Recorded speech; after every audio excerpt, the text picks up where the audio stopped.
Someone please tell me they know what I'm talking about so I don't feel crazy. I tried to find a picture or video of this 100-point game. But I vividly remember in an old 2K in my career, I don't know exactly what year, but there was something when it's scored more than 70 bullet points, I got a text message from David Robinson on the phone in the game. It said something like, "Nice game, youngin." I remember when I first time scored 70 bullet points, something like, this was so stupid like that. It was the most backhanded compliment ever. Someone please tell me you know what I'm saying. But either way, in real life, I feel like David Robinson is just underrated. He's one of the last guys I want to play on a night-to-night basis. He just didn't play physical every night. He was stupidly strong for no reason, and he literally came from the Navy. If I had to pick an NBA player to be my teammate in a tag team fight, David Robinson's my guy. Actually, wait, no. James Johnson's my guy. That guy's taking anyone's ass. But D-Rob, you're set. And you're the 22nd greatest player in NBA history, and you got one of the greatest commercial lines in NBA history, too.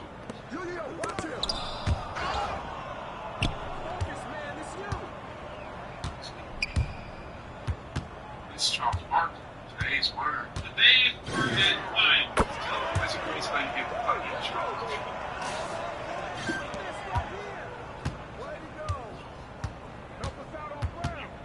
Charles. Who got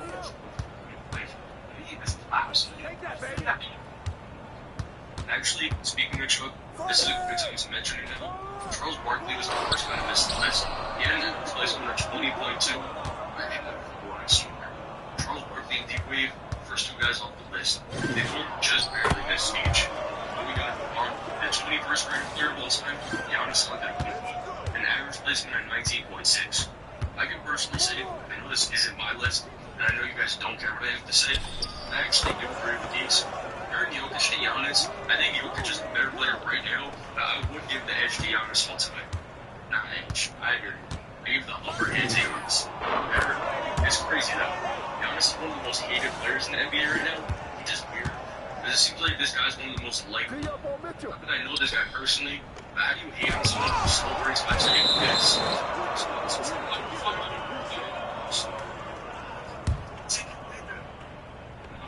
This guy just wants to celebrate with some crazy canes. Actually, I need some canes right now, I'll be real. Right now, Giannis averages a career 23, 10, and 5. He's an NBA champion, a two-time MVP, a defensive player of the year. He's arguably a top 10 trajectory of the Bucks franchise. It used to be a Brandon Jennings franchise. That's now that shot at Brandon Jennings, one of my favorite players of all time. That 55-point game his rookie season is special stuff. But it's a difference when you go from a Brandon Jennings franchise to Giannis Antetokounmpo. It brings you a championship ring. Although, and number 20 ended up being Karl Malone. 20 alone, that seems a little high for him. An average placement at 18.2. Someone say 18.2 is about 5.2 too high for Malone. I'm not a big fan of this guy, if I'm being honest. I don't care how good he is at basketball. 20 and 13 doesn't sit right with me. So quickly, I'll read his career numbers and accolades and move on.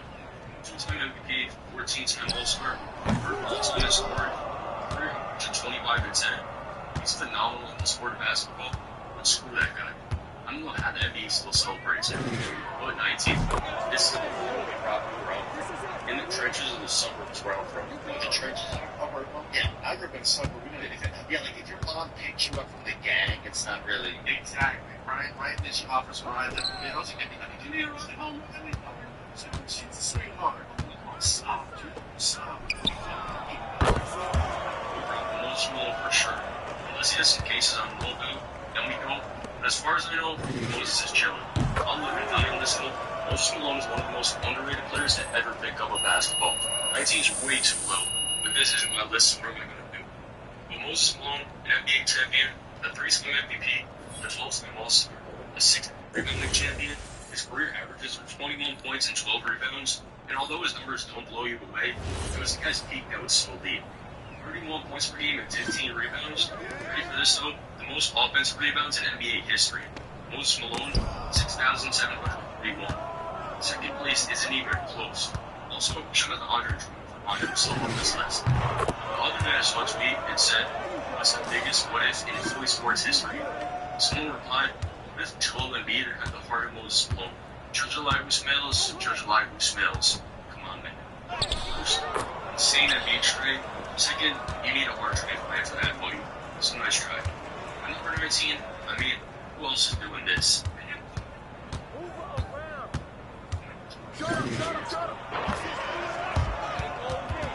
What the fuck is that?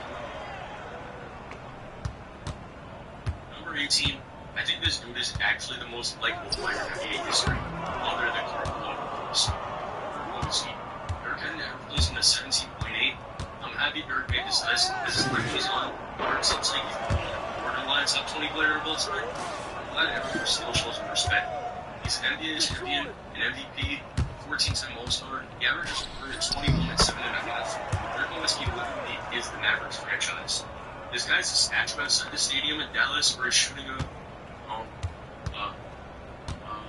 basketball. We'll go with that. Dirk's 2011 playoff run. That's around the time I started watching basketball, maybe a few years after. It's still one of the most legendary playoff runs I've ever seen. My guy took down Kobe, AD, and LeBron in the same playoffs. Someone tweeted this the other day. Reminder that Dirk isn't a top 4 power forward of all time. Wrong. Like, why didn't they use a real picture for David Butcher? Then he was a 2K headshot. That's crazy. But the tweet, Dirk, not a top 4 power forward. In the replies, bro got hit with the Cam Edwards, people who are desperate for attention.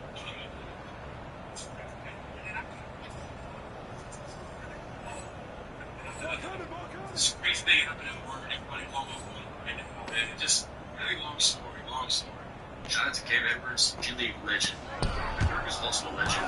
Sorry Dave grew up as him, Dirk might match at the commercial levels too.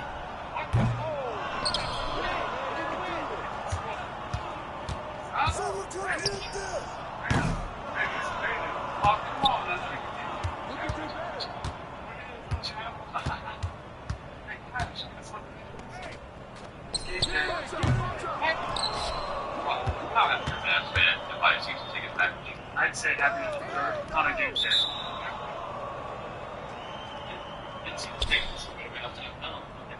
Now we're at number 17, Dr. J, an average placement of 17.6. I mean, no one has a harder big name than Dr. J.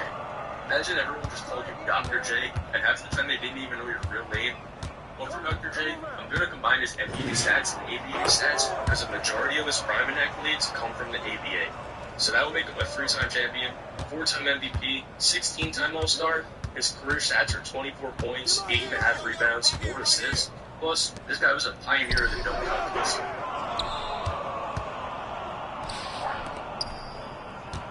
Dr. J, my guy. If you did that in the dunk contest today, actually, who am I kidding? You'd win. The dunk contest was trash this year. In his prime though, Dr. J was averaging 30 and 12. Imagine we all called him Little Hawk though. Why are everyone's basketball references nicknames so dumb? But for Dr. J, you know how good you gotta be to tweet out a picture versus Kareem Abdul-Jabbar and caption it, "There was no stopping me during this game of the NBA Finals in 1980. No, he isn't wrong. The highlights this guy has, most NBA players' highlights from the 80s is like a dribble. Dr. J's highlights would still be highlights today.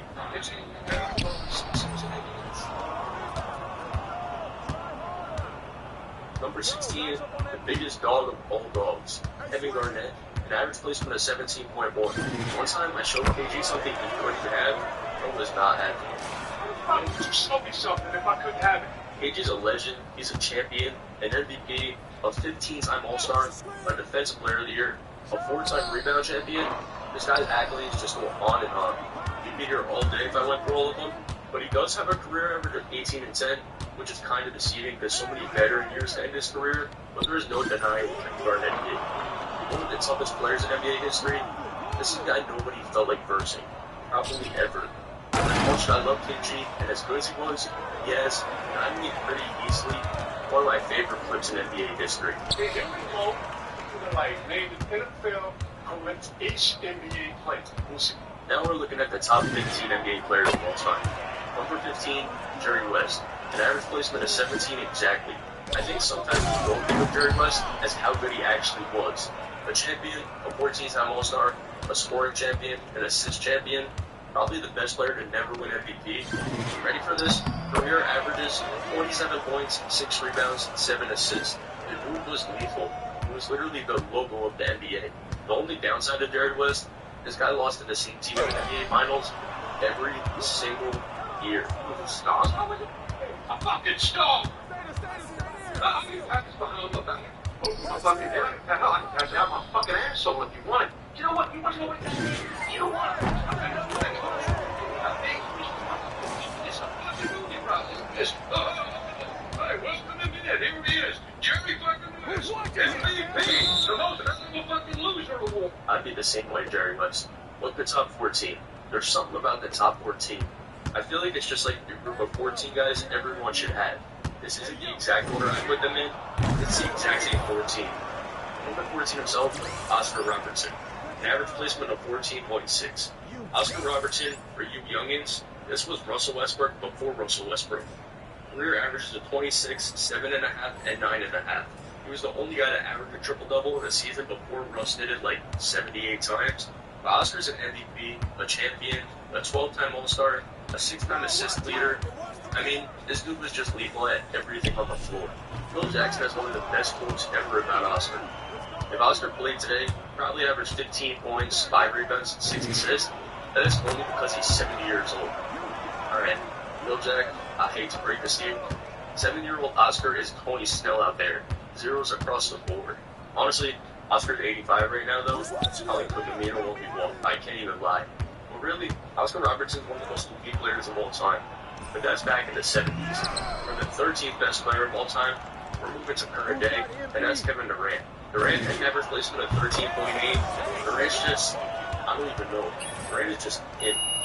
He's a 2-time champion, an MVP, a 4-time scoring champion. The list goes on and on. Plus, it's going to continue to go on and on for a few more years for KD. His career averages right now are 27 points, 7 rebounds. He's almost a 50, 40, 90 guy for his career. I know literally none of those numbers touch 50, 40, 90. They're all really close, so good enough. But although Durant is 13, if this was a list of NBA players with the best Twitter accounts, he's undoubtedly one. Scarlett Johansson, I will drink the bad water. Hashtag random. That's classic. This kid Bayless, I really don't like you. Girl, you look like a bacon, egg, and cheese sandwich. You look good.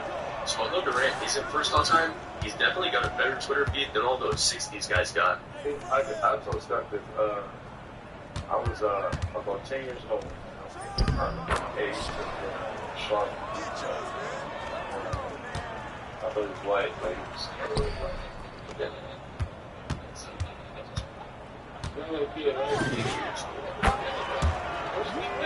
Well, speaking of that kid you saw when he walked in the gym, Steph Curry was ranked the 12th best player of all time. He had an average placement at 12.3. I'm gonna keep it real. Those 12 seem way too low for Curry. Now in top 10 almost seems disrespectful. But whatever. He's a 4-time champion, a 2-time MVP, a 2-time scoring champion, NBA's all-time 3-point leader. He's pretty easily the greatest shooter of all time. Averages a career 25 and 6.5. And he's also the NBA's all-time free throw percent leader. 91%. This guy changed the NBA whether you like it or not, even though there's some people out there who don't like it. Who wants to say for this song? Saying folks Steph Curry is fine, I guess, whatever. But this line is crazy. His daughter looked like a mutt, and his son ugly as fuck. Come on, Wilbur. They're like 6. But whatever. Steph Curry has taken the NBA by storm over the last decade. Everyone wants to play like Steph Curry.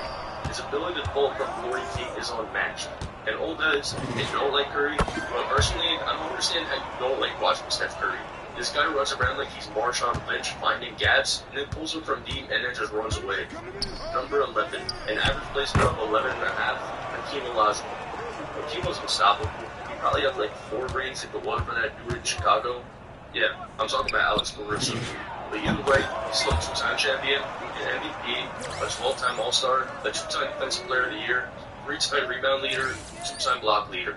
One of the best defenders in the history of basketball. A career average of 22 points per game, 11 rebounds, and 3 blocks. Plus, he's the NBA's all-time leader in blocks. Hakeem's one of the weirdest players to rank, because if you love defense, then those people are going to rank him at like 5. But then other than that, there's times people have him at like 15.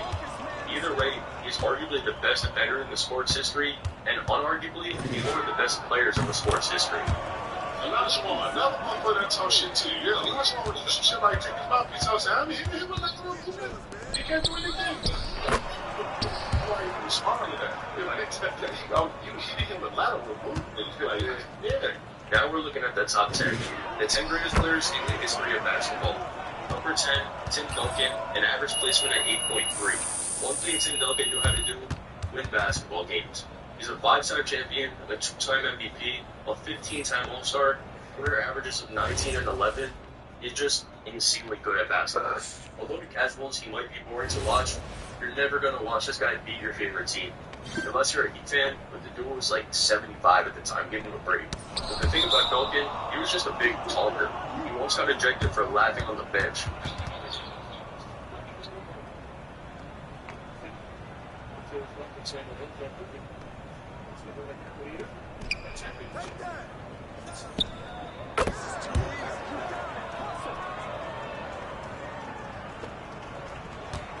Alright, getting ejected for laughing on the bench is crazy, but especially for Duncan. I'm not sure if this guy said a total of 100 words in his life. But before I said that Dirk is the Mavs franchise, Tim Duncan is the Spurs, and the Spurs are one of the greatest franchises ever. I swear though, if I saw Tim Duncan today, I'm not recognizing him. My guy looks like Tarzan. This is the dude that would flip your favorite player on a night-to-night basis, and then after that, you pat him on the back and say, "Let's try, buddy." But number 9, Bill Russell, an average placement at 8.2. First off, rest in peace to a legend. Second off, I said Tim Duncan couldn't lose. Billy Hart, 11 championships, 5 MVPs, 12 All-Stars, 4-time rebounding champion. The guy's a career average of, ready? 15 points, 22.5 rebounds per game. That's some 2K paint piece numbers when you're trying to boost for VC. Plus, he's got the most contagious laugh ever. He got a whole YouTube video compilation of his laugh only.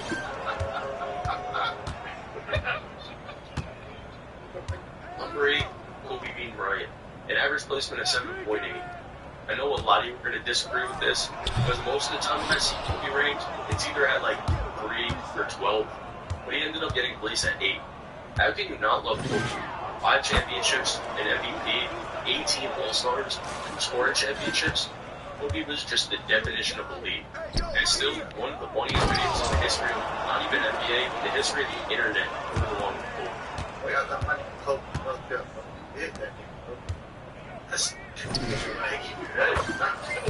That was not Kobe. But if you ask a lot of players in the NBA today, a lot of them would say that Kobe is the GOAT. As people who grew up on Bill Russell, they'll put Kobe at like 15. Actually, a really funny Kobe story though, I remember it clearly. It was 2006, I was like 4 or 5, just a random night in January. I told everyone, I think Kobe's gonna score 81 tonight. So, okay. You know, the game. I was at home watching the game. You know, I said he was going to, before the game even started, I said that, I said he was probably going to score 70 tonight. I don't know what made me say that. My friends was with me and they was like, okay. So, Number 7, an average placement of 7.7, 0.1 ahead of Kobe, Shaquille O'Neal. I think Shaq and Kobe go together in like everything. Arguably the best duo ever, back-to-back on the all-time list. If 2 good things are together and this pops up, you know what it means. Jalen Carter and Henry Ruggs on the prison F1 racing team, alcohol and operating a motorized vehicle, stuff like that, right? But Shaq is a legend. 4 championships, an MVP, 15 All-Star appearances, 2 scoring championships. He's got a career average of 24 and 11. Shaq is going to be on that commercial. The General, Icy Hot, Buick, Frosted Flakes, Gold Bar, Papa John's. There's so many more too. Professional bag chaser. I'm trying to get like new Shaq. But also, he did maybe the coolest thing any player's ever done. He made affordable basketball shoes for kids across America. Someone no one hates. Number 7, Shaquille O'Neal. Oh yeah, and Shaq messing with Aaron Gordon is one of the funniest interviews ever. You know what I like about that dunk contest? Him and Zach, they just looked so hot. They was up there dunking, man. They was so hot. I was like, the boys are hot. The boys are getting hot as hell. That might got chill Shaq, but now that interview's funny either way. But moving on, number 6, Will Chamberlain. An average placement of 7 exactly. Individually, Will may be the best talent in NBA history. 2 championships, 4 MVPs, 13 All-Stars, 7 scoring titles, 11 rebound titles, and an assist title. I mean, Aside on all three stats, I guess it makes sense when you average a career 30 points per game and 23 rebounds. And you're the NBA's all-time rebound leader. Most everything makes no sense. He had a season where he averaged 50.4 points per game, 25.7 rebounds, and 48.5 minutes per game. There's only 48 minutes in a basketball game. He never sat, plus he played overtime. The guy scored 100 points in one game. If you're a numbers guy, then Wilt's your dude. The guy holds every record. Nowadays, when Jokic breaks records, it's always the first one does something good, it's putting up Wilt numbers. There's a Russian basketball league where you can suplex your opponent. I mentioned this last video, but Draymond will put up Wilt numbers. Metro winning the real MVP tonight, Wilt numbers. You really did go crazy on We Don't Trust You. But Wilt is one of, if not the most dominant player we've ever seen. Also, Wilt Chamberlain by GgNoRaGe unironically put up Wilt numbers. Then I walked in the house one day with a Wilt Chamberlain, all hundreds. Bro, you did not need to go this crazy on this one. But for the real world, there's a good chance we don't see anything like him ever again. I mean, will we ever be able to see a 7-footer that can do this? Right on one roof. And I give you to do the 100. 110 seconds? Oh, the 100-yard dash 9 times, 6 times. Now, the top 5 greatest players to ever play basketball. Number 5, Larry Bird, an average placement of 6.5. Bird didn't have a long career, but holy shit, it was a great one. 3 championships, 3 MVPs, 12 All-Star teams. He averaged a career of 24, 10, and 6. And I'm just playing Bird passing highlights in the back because this dude could dish the rock like no one I've ever seen. And I'm being dead ass when I say this. He was Jokic before Jokic. But the actor they got for Larry Bird on winning time always makes me laugh. Larry Bird, number 5, one of the only guys in NBA history who had the respect of Michael Jordan.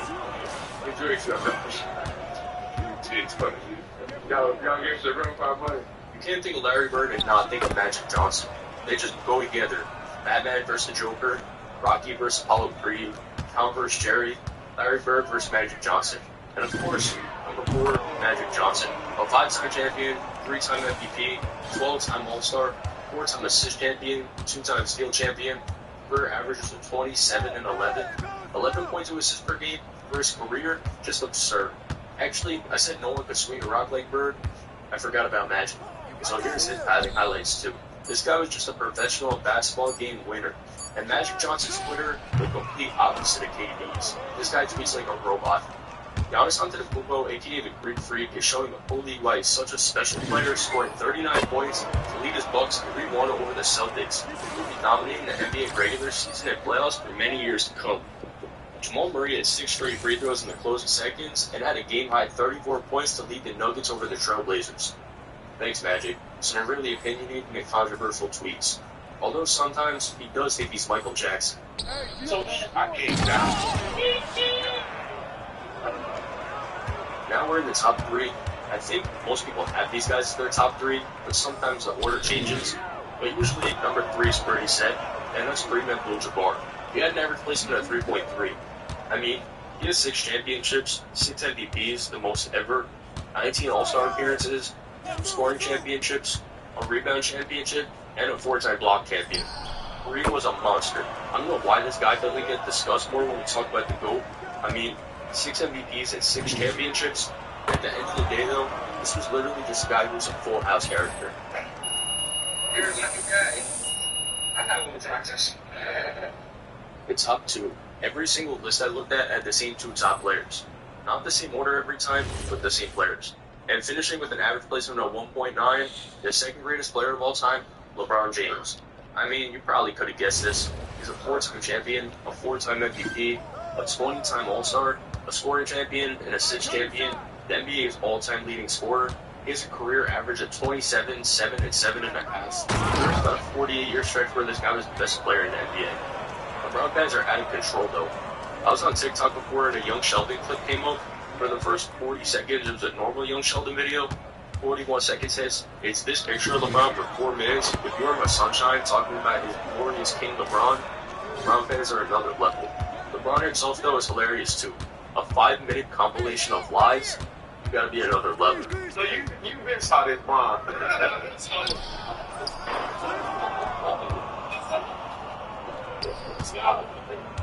I'm 20 on this.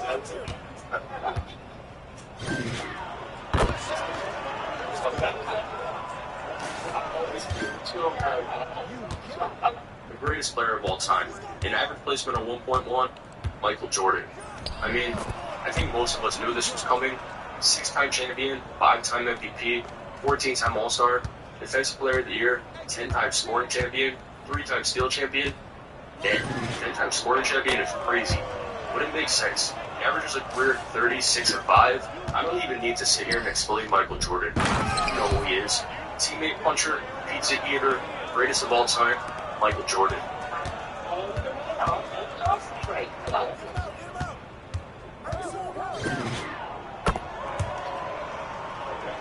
No, this.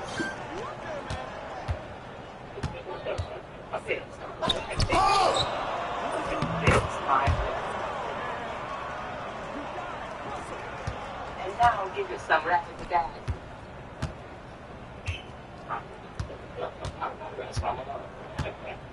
That's your mom, Mike? Yeah, did the internet have this list right or wrong?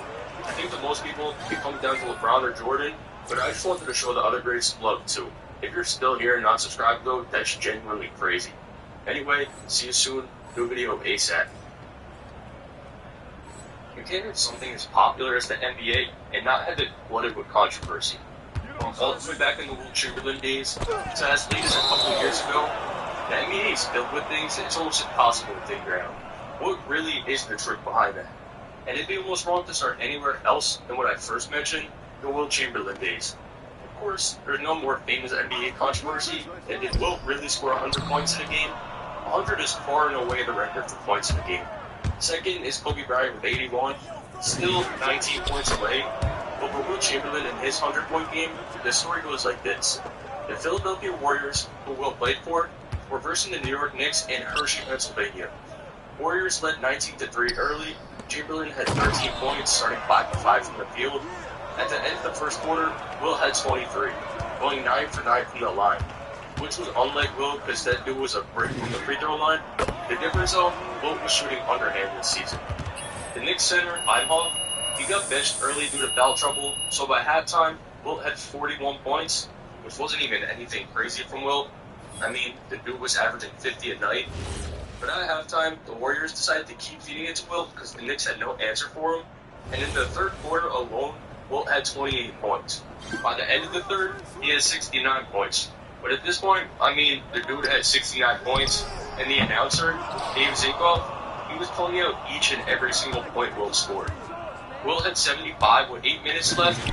Ready for this, the funniest part? The Knicks were pissed, so they started intentionally fouling other Warriors to keep the ball out of Wilt's hands.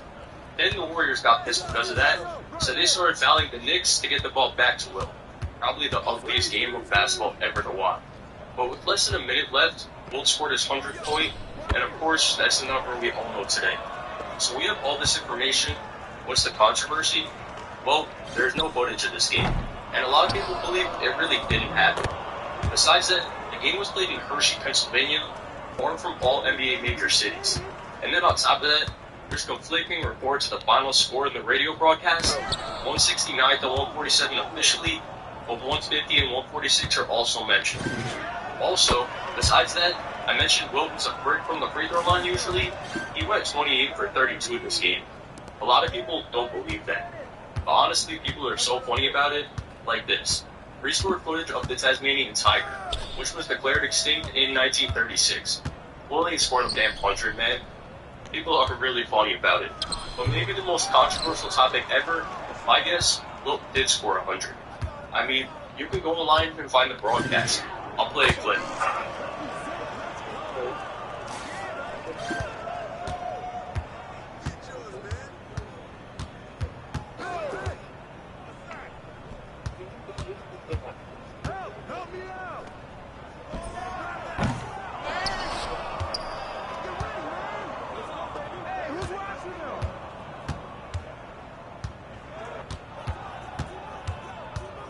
Okay, so we start talking the older days with Wilt Chamberlain. Let's bring it forwards a little. The draft lottery is always a big one, and this specific one, this is one of my favorite conspiracies ever. 2011. The Los Angeles Clippers win the draft lottery, which the Cavs own that pick because they traded Mo Williams and Jamari Moon for it. I love Mo Williams, but I really hope whoever the Clipper GM was got fired. Anyway, Cavs win the lottery, 8th best odds, 28 out of 1,000 chances of that happening, or 2.8%. 2 years later, the Cavs win once again, which makes sense. They had the 3rd best odds this year, a 15.6% chance of that one happening. But again, a year after that, the Cavs win the lottery. This time, the 9th best odds, a 17 of 1,000 chance of that happening, or a 1.7% chance. Okay, so the Cavs won 3 out of 4 years. Was it lucky, or was it rigged? Well, a lot of NBA fans thought it was rigged. Why? Well, first, the percent chance of them winning all 3 lotteries, here's the number, 0.0074256%. Like, come on, dude. But after that, though, LeBron James, the best player in the NBA, he just left the Cavs. Many people thought this was just to boost ratings, like LeBron's return to Cleveland versus these stacked NBA rookies. But years later, LeBron returned to the Cavs to play for them. So this got people thinking, maybe this was all to set the stage for LeBron's return. Just everything to maximize his return. Like the opportunity to draft Andrew Wiggins to trade in for Kevin Love to play with LeBron. Now what do I think? I guess the Cavs just won the lottery. That's really it. And the fact that the Cavaliers used one of these picks on Anthony Bennett should be enough to tell you that this wasn't rigged. I'm telling you one thing though, if I were a betting man, I would have bet the Cavs to win the first pick every year. And also if I were a betting man, I'd be using OddsJam. OddsJam is the top choice for data-driven sports. So does it work though? Thanks to the OddsJam arbitrage tool, outfits all across your sport. They offered a 7-day opt-in. The Minnesota Timberwolves failed relocation. For this, we gotta go back to 1994. That year, the Timberwolves attempted to relocate to New Orleans with financial issues with the Target Center. The Wolves owner considered selling the team due to mortgage problems. I mean, the Wolves were just a mess. But eventually, Glenn Taylor bought the team, keeping it in Minneapolis. But why is this controversial? It's not so much did this happen or did it not happen, but it's more Minneapolis almost lost all their sports franchises, and the fans were getting scared. The Wolves owner met with representatives from San Diego, Nashville, New Orleans, all to discuss relocation. Nashville gave a big offer that the owners liked. New Orleans eventually emerged as the leading candidate, and this is within 2 years of Minnesota losing their NHL team too. Plus, it was only 4 years after the Wolves moved into the Target Center. This was almost the quickest failed franchise in league history. Shout out to Glenn Taylor for being born in Minneapolis and keeping the team there. Now you guys got Nas Reed. That makes up for it.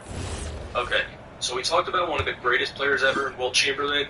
We talked about the Cavs and LeBron, the Minnesota Timberwolves. How about the guy most people consider to be the greatest player to ever pick up a basketball? Michael Jordan. 1991, Michael Jordan wins the NBA championship. 1992, Michael Jordan wins the NBA championship.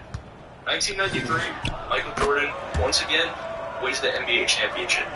So it's not even a question of who the best basketball player on the planet is. Okay, so 1994.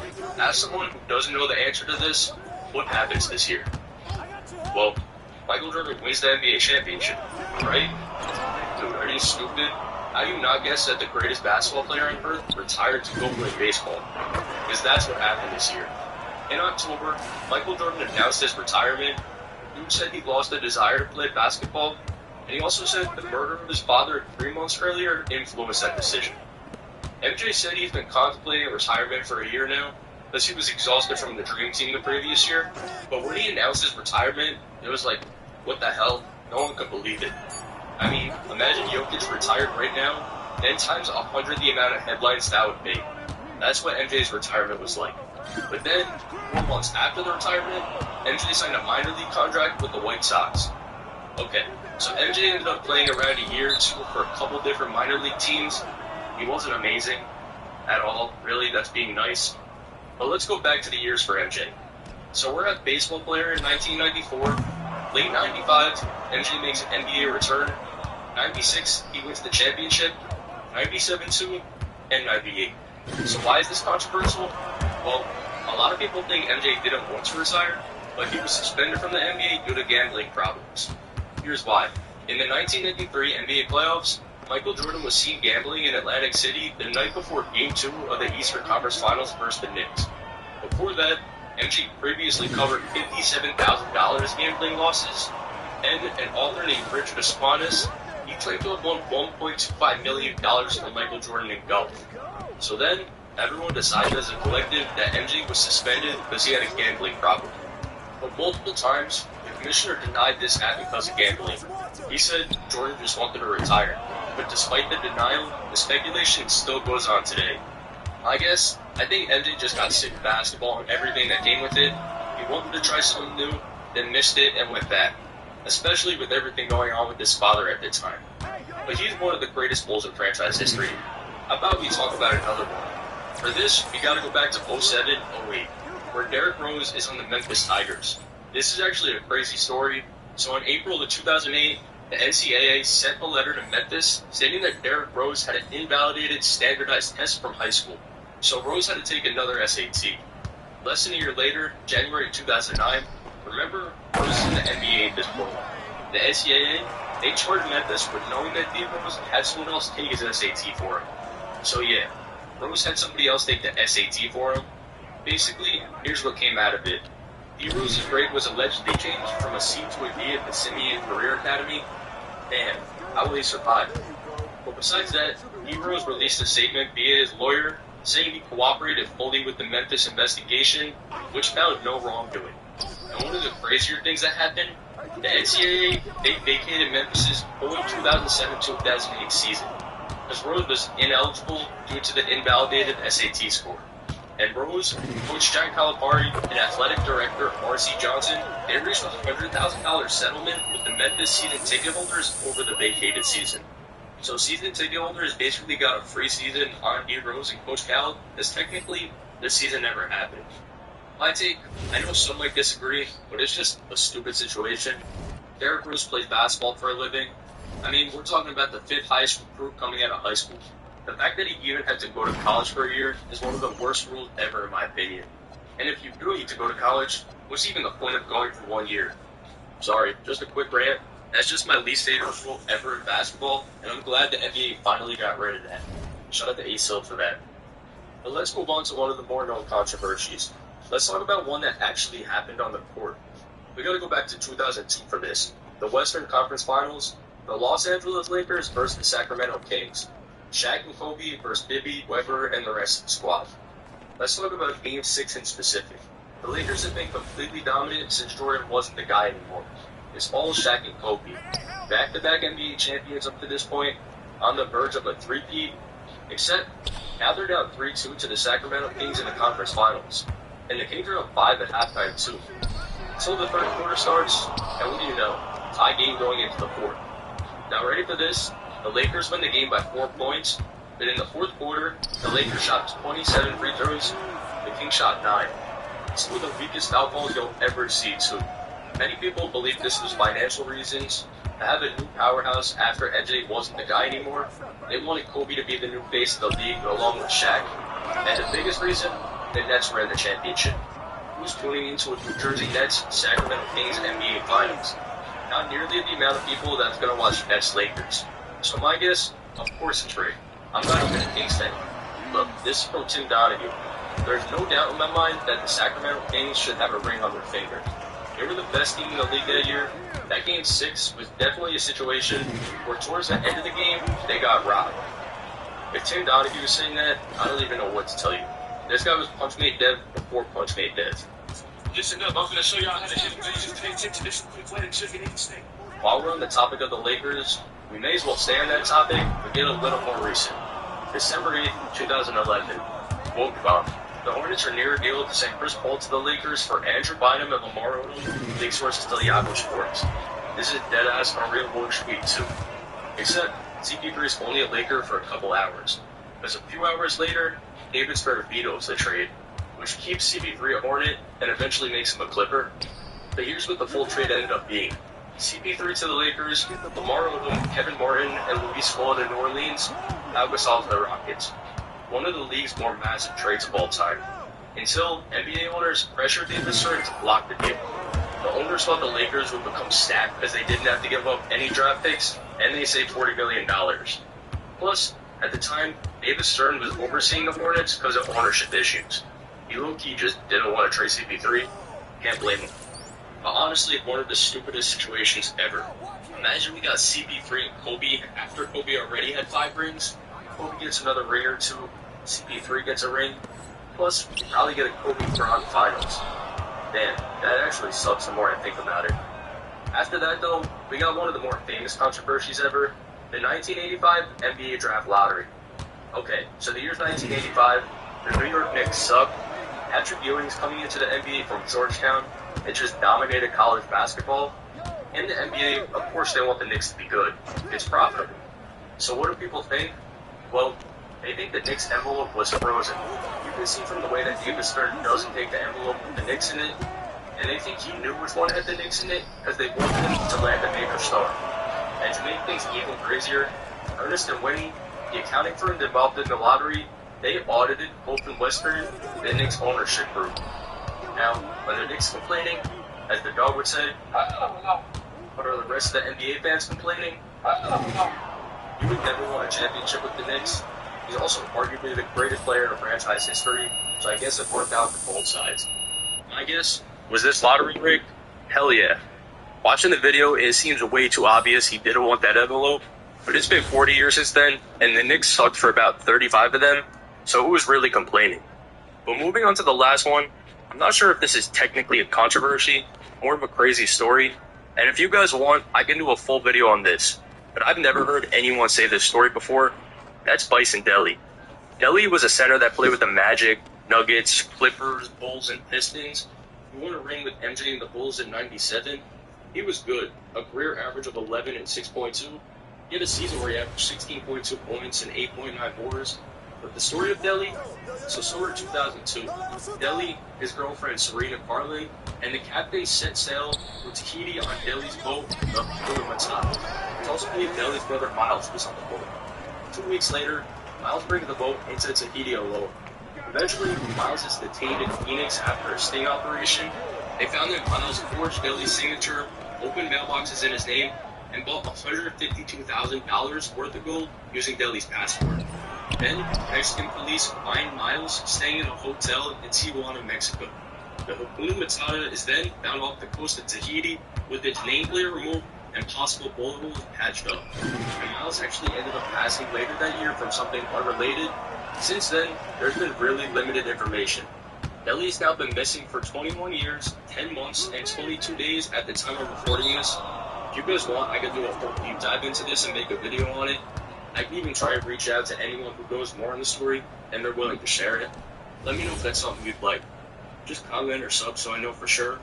But anyways, there's been really quiet stories like Dele's, or there's been stories we all know like most 100-point game. But either way, the NBA has been controversy-filled since the league began, and that's part of what makes the league so interesting. The GOAT. Is it Michael Jordan? Is it LeBron James? But we gotta go back in time to someone like Bill Russell? Probably not. But the GOAT debate has been a fun one for the last 10 years or so. You see this argument everywhere. I mean, the amount of times I've seen this argument on ESPN is absurd. I've seen Stephen A. say MJ, Shannon Sharp will defend LeBron till the last day on earth. Barkley says Michael Jordan's the best ever. Gilbert Arenas says LeBron. So this, here it is. My official top 5 list of people who know ball. 5, Mike Green. 4, Baby Tron. 3, GgNoRaGe. 2, Adam Silver, that would hope. And 1, well, everyone who actually watches basketball. Really, that's it. That's the most simple way to understand the game. Just watch it. You have a lot of people on platforms who really don't know what they're talking about at the end of the day, and it's not that they don't understand the sport of basketball, it's really they just don't watch. That's mostly it. And in basketball, there's 3 main questions we always wonder. First, who's the best player in the NBA? Second, are TJ McConnell and Miles Turner the new Shaq and Kobe? And third, who's the greatest basketball player of all time? We all know the answers to the first 2. Jokic, yes, so scratch those. For question 3, who's the greatest basketball player of all time, or the GOAT? Obviously, we all know that's the most common basketball-related question there is. And I saw a video a while ago, someone asked 100 NBA players who the GOAT is. Me personally, I'm a consumer of the NBA. I just watch it, I don't play in it. I'd say about 99.99% of the time when I'm having a conversation about the NBA, it's with someone who hasn't played in the NBA either. So I wanted to do something. Instead of asking 100 players, I asked 100 fans, diehard fans. I asked all 100 the same thing. Actually, I asked way more than 100, because about 100 more ducked me. But for everyone I asked, they got the same message. For a YouTube video, can you give me your top 5 players of all time in order? The reason I asked top 5, well, at the end of the day, is kind of a 2-man race, but I wanted to see the difference in their weapon position. Spoiler though, the 2 guys you're thinking of, they accounted for 99 first place votes. One guy actually got a first place vote that wasn't them. And honestly, I wasn't mad at all at it. You'll see when we get to him. But no reporters, no players, no bias, just 100 people who watch basketball on a daily basis giving their 5 greatest players of all time. There actually ended up being a total of 14 different people selected, so 14 different players that 100 total people believe is a top 5 basketball player of all time. Let me show you how I ranked them. First, of course, how many lists did you show up on? If you show up on the same amount of lists, it was your average placement. Quick hit, 2 guys showed up on all 100 lists. Of course, one of them is Jameer Nelson, yes. But with everything out of the way, you may as well get into it. The list. And the guy that got placed onto one list, and on that list he was ranked 5th, Hakeem Olajuwon. A lot of people who grew up in the 90s look at Hakeem Olajuwon a lot higher than anyone who wasn't a thought in the 90s. Me. So yeah, I never watched him league admittedly, but it's obvious how great he was. The 2 years MJ was out of the league, the dude took advantage in both of them, won a ring both years. Imagine you started to watch the NBA in 1991, champions go Jordan, Jordan, Jordan, Hakeem, Hakeem, Jordan, Jordan, Jordan. If you started watching in 7th grade, no one else besides Jordan or Hakeem won a ring by the time you were legal to drink alcohol. Had to be exhausting at that point. Probably drank a crazy amount when you turned 21.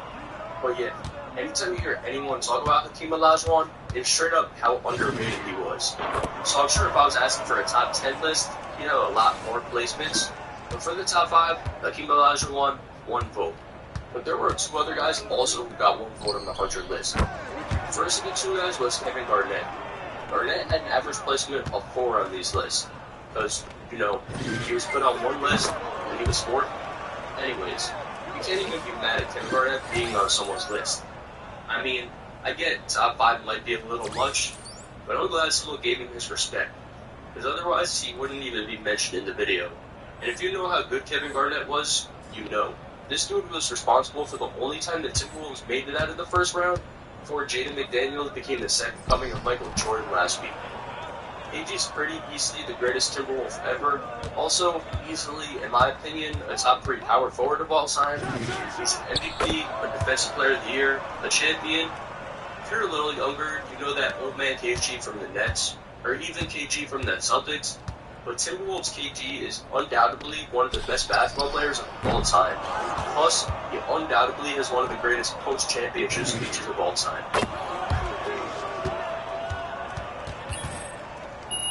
Easily one of the best speeches ever. But the guy who was the complete opposite of Kevin Garnett had a tie with him in 12th. Nikola Jokic. Also made one person's list, also 4th on that list too. The only tie in this video, don't worry. But the way I feel about Kevin Garnett, I also feel about Jokic. Realistically, he isn't top 5 yet, at least for Jokic, but it's cool that someone mentioned him because otherwise he wouldn't be mentioned in the video. Jokic is already a 2-time MVP, he's about to be announced as a 3rd, 3 in 4 years, he's an NBA champion, there's a chance he wins his 2nd this year, and there's also a chance, if this question was asked in 2 months, there'd be a lot more people than one who put him in the top 5. The Boston Celtics do still exist though, we'll see. But Jokic, even though most people love Jokic, there's still some people who hate him. 2 years ago, anyone else hate basketball player Nikola Jokic?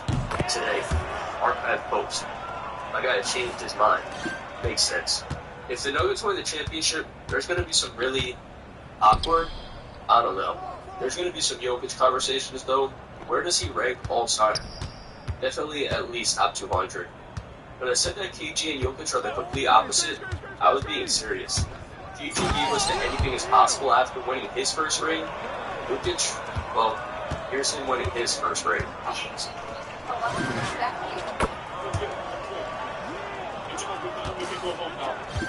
Moving on to the people who got 1 vote, someone who showed up on 14 different lists, Steph Curry.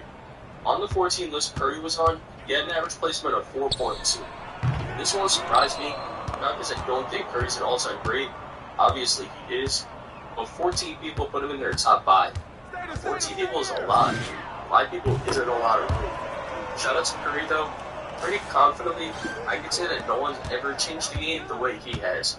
The guy pulls up from 94 feet and turns around and runs away knowing it's dropping. Like he's got a 2K sliders on. But I personally enjoyed watching Curry play so much, especially that 2016 season. That was special. Only unanimous MVP ever. Curry's a 2-time MVP, 4-time champion. I know the Warriors suck today in 2024, but I wouldn't really say it's Curry's fault. Yeah, he didn't have the best season of his career, but man, that squad around him was pretty rough this year. And Magic Johnson can't believe they're not in the playoffs either. NBA fans, I'm still in disbelief that LeBron James, Steph Curry, and Kevin Durant are all out of the playoffs. Death, Texas, Magic Johnson bot tweets. Only 3 guarantees in life. Anyways, Steph Curry, completely deserving of being mentioned in this video. 14 people put him in their top 5 players of all time list, but getting 2 more votes than Curry, putting him 10th. 16 people put Bill Russell in their top 5. This is where it gets interesting, because a lot of the time, a lot of older people, honestly, I've heard a lot of people put him first all time. The argument's the rings, of course. 11 rings in 13 seasons, the most rings out of anyone ever, probably a record that no one's ever else going to come close to. Although Peyton Watson currently has an NBA championship at 100% rate in his career, so you never know. But it's hard to take anything away from what Bill Russell accomplished in his career. On top of the 11 rings, he has 5 MVPs. He just did everything. Alright, look at these 3 players. Jackie Robinson, Wayne Gretzky, Bill Russell. What do these 3 players have in common? I'll give you a second. Got it? It's the only 3 players to have their numbers retired league-wide. You know how much of an impact you have to have on your sport for your jersey number to be retired league-wide? Bill Russell used to beat the Lakers every season, and now no one on the Lakers is allowed to wear number 6? Think about that for a second. But yeah, Bill Russell, the guy who changed basketball forever, the best winner in the sport's history, ranked 10th. But getting one more vote than him, the guy who ended up getting placed 9th, Larry Bird, who showed up on 17 list. On the 17 list Bird was on, he had an average placement of 4.9. That's important because there's someone else who was on 17 list, just with a higher average. Bird's an interesting player though. He didn't have the longest NBA career, mainly because he got hurt shoveling. I'm not even joking. In mid-1985, Bird injured his back shoveling crushed rock to create a driveway at his mother's house. At least partially as a result of this, he experienced back problems for the remainder of his career. He was the best basketball player on the planet. He could have just hired someone. But when Bird did play, he was genuinely one of the greats. 3 MVPs in a row, 3 championships. I feel like Jokic and Bird have the exact same game. Slow, but shoot, find an open man every play, but rebound, but mainly keep the game at their slow pace and control it. I know they're a center and a small forward, but you get what I mean. But Bird was just about the last guy you felt like playing on a night-to-night basis. Imagine having to learn Bird. He tells you he's going to take you into the post, take 3 dribbles, fade away, make the shot, and then does exactly that very next play and the rest of the night. So many players have said how much they hated playing against Larry Bird. I saw this. Imagine telling a non-basketball fan that this man was the biggest trash-talking psychopath that ever played in the NBA. This is the dude who says it's disrespectful when a white guy guards him. Larry Bird, ranked number 9, plus responsible for the greatest commercial in basketball history. First weapon. That's just it. That's right. What are you supposed to do? Make it so the best I tell you, it never fails to level to do something. Yeah, we care about it. Weapons do what you just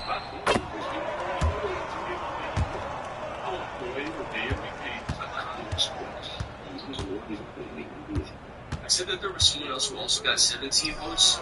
That was Shaq. The only difference is Shaq's 17 votes, he had an average placement of 4.2, 0.7 ahead of Bird. So with that, Shaq was in at number 8. I mean, we all know how great Shaq was. A lot of the times, you hear him labeled as the most dominant player of all time. Anyone who says that never watched prime Glenn Davis, but Shaq was good too. Good enough to win 4 championships and an MVP. Shaq dominated everyone he played against. Well, almost everyone. Shout out, yeah. Well, for Shaq, we've never really... Noah, give me a water, please. Someone big like that who was just unguardable every single possession offensively. I guess maybe Embiid is the closest thing, where they're just unstoppable scoring the ball. Shaq was unstoppable. Thank you. Being one of the best players ever. To being on the best basketball show on TV. A pretty solid career. They did have, they want to be. But that's the one thing you got to worry about. Them young boys coming. They are down 3 games to 2.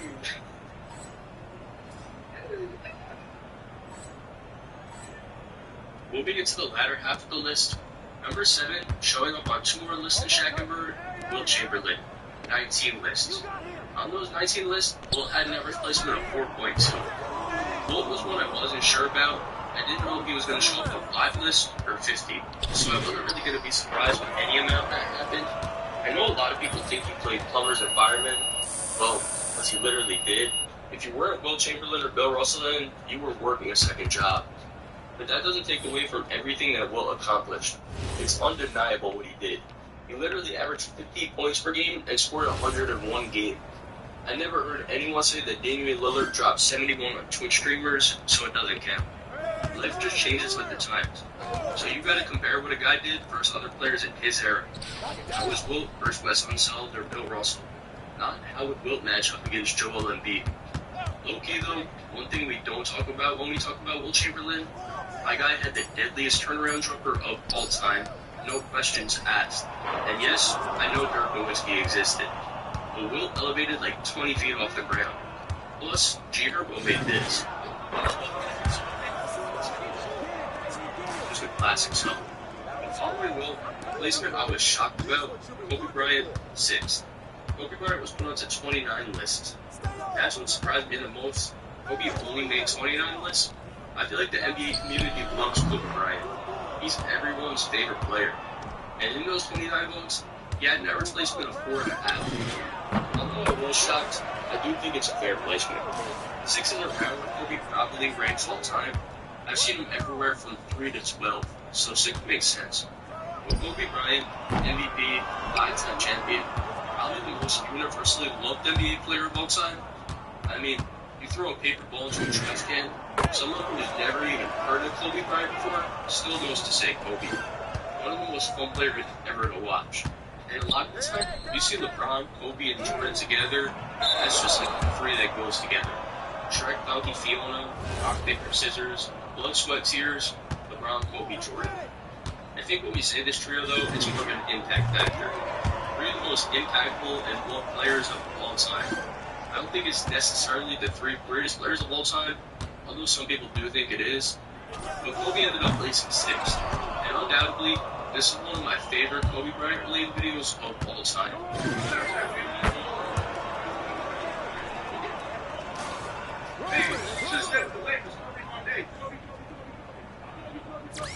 Placing 5th, I was actually surprised he placed so high. Not that I disagree in the slightest bit, but Tim Duncan came in 5th.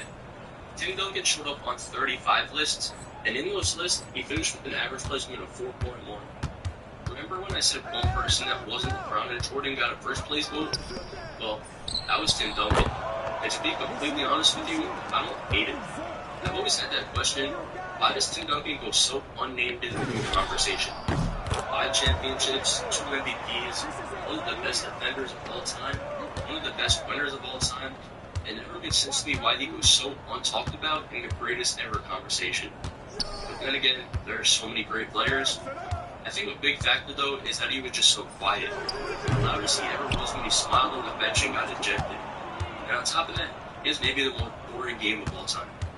Well, to the casual fan at least, you know we didn't think Timmy D's game was boring. I had the most lethal post-up of all time. Plus, remember I said Larry Bird would tell you what he's going to do and then do it right to you? Duncan had a different method. He would take you in the post, hit you with the drop step, score on you every possession, end with the final stat line at 36 and 12, and then after the game congratulate you for trying really hard. It's just funny. You don't see players like that too often anymore. I mean, there's Kawhi now, and Jokic is pretty quiet too, but Duncan is just the OT there. The dude was just quiet. Here's one of my favorite Tim Duncan interviews ever though. Listen closely to what he says. Now we go to the top 4.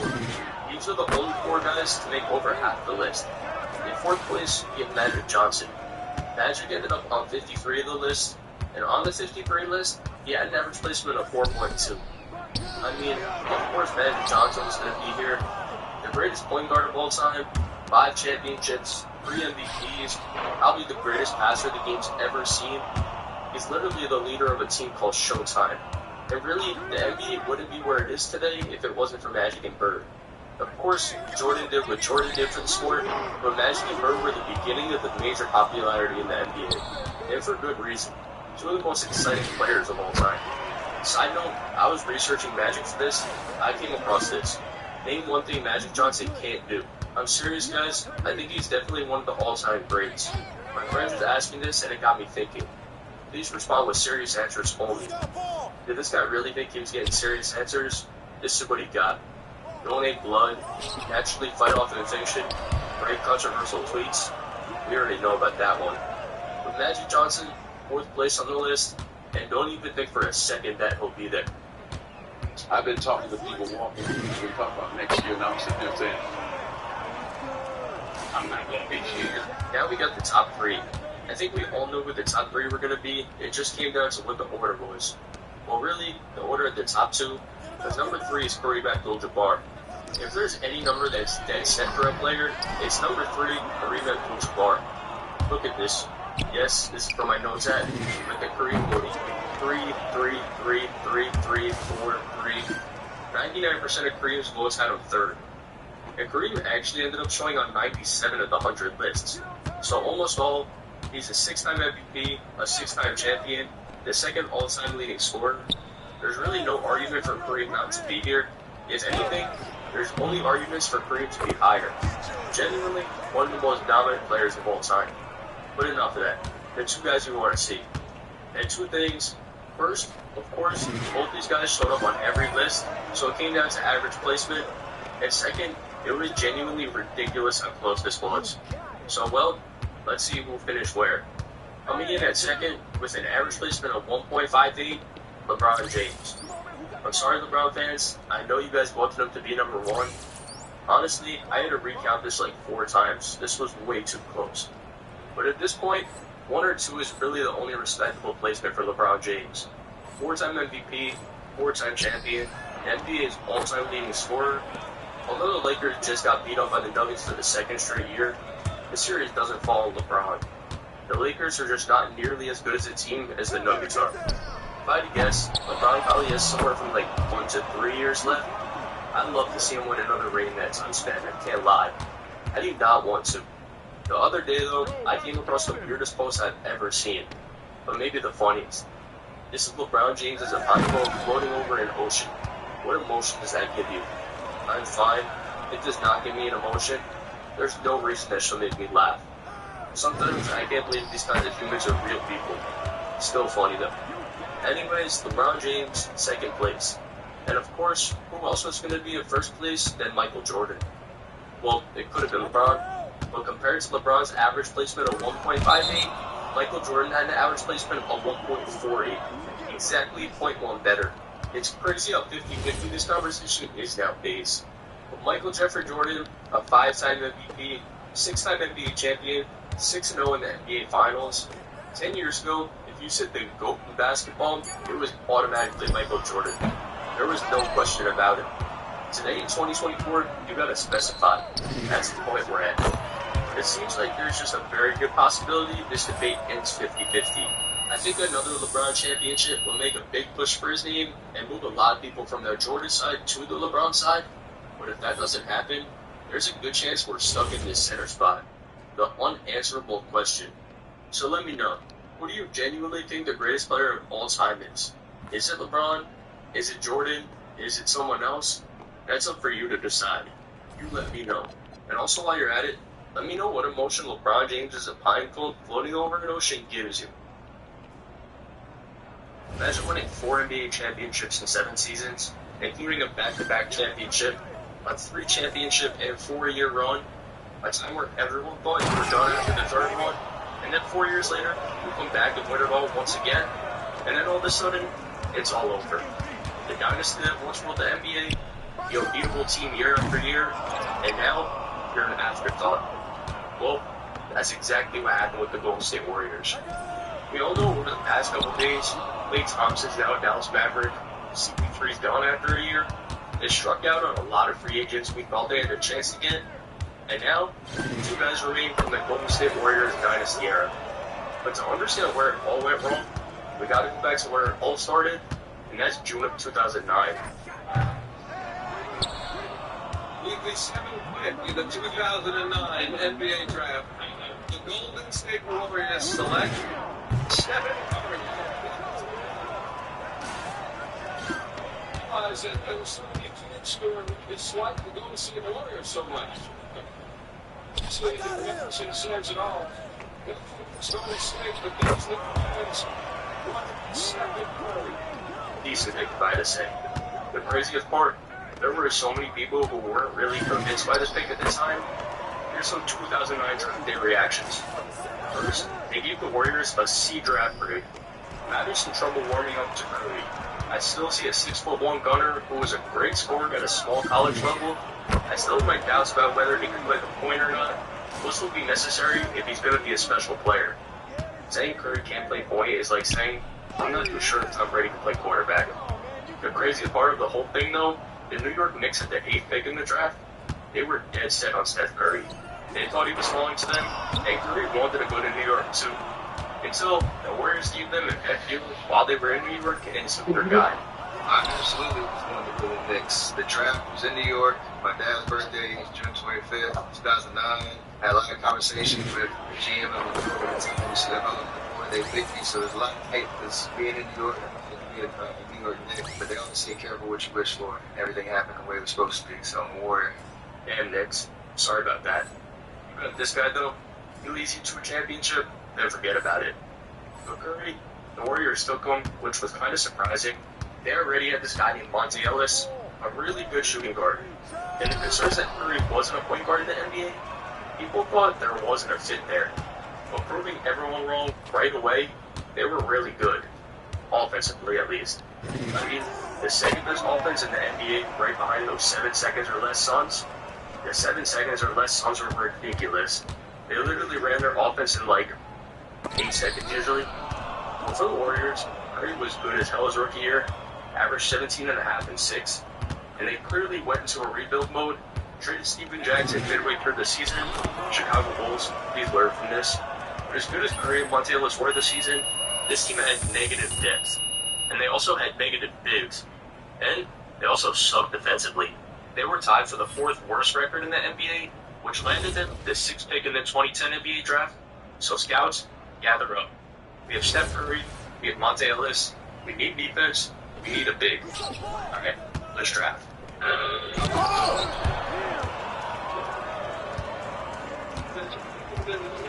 NBA draft.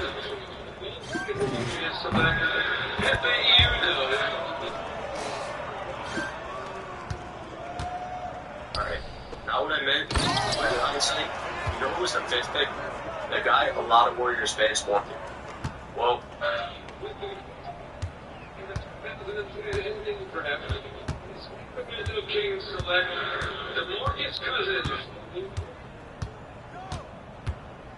bro, imagine a young Curry and Boogie Cousins. I know the Warriors dynasty would be completely different, but it would have been sick to see. And 2 guys with elite Drake lyrics.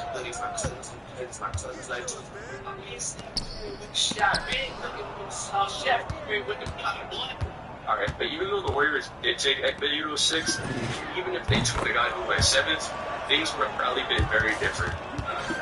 With the 7th pick in the 2010 NBA draft, the Detroit Pistons select Greg Monroe. A lot of you don't know about Brian Greg Monroe. That guy was him. Alright, but let's move on. As they did draft Udo, here's the thing about the Golden State Warriors at the time though, they were kind of not a good franchise at this time. The year is 2010. If you were born in 1994, you were only alive to see the Warriors make the playoffs one time. And even though the Warriors did win 10 more games this season than last season, this season felt pretty similar to the one before. They still missed the playoffs. They're still really good on offense. They're still a joke on defense. But Curry and Ellis were still their guys. But it's almost like these guys are the same player type of thing. Let's read this real quick. Curry may turn the ball over too much and be athletically ordinary, but he had an effective field goal percentage of 55.1 compared to 49.3 for Monte Ellis.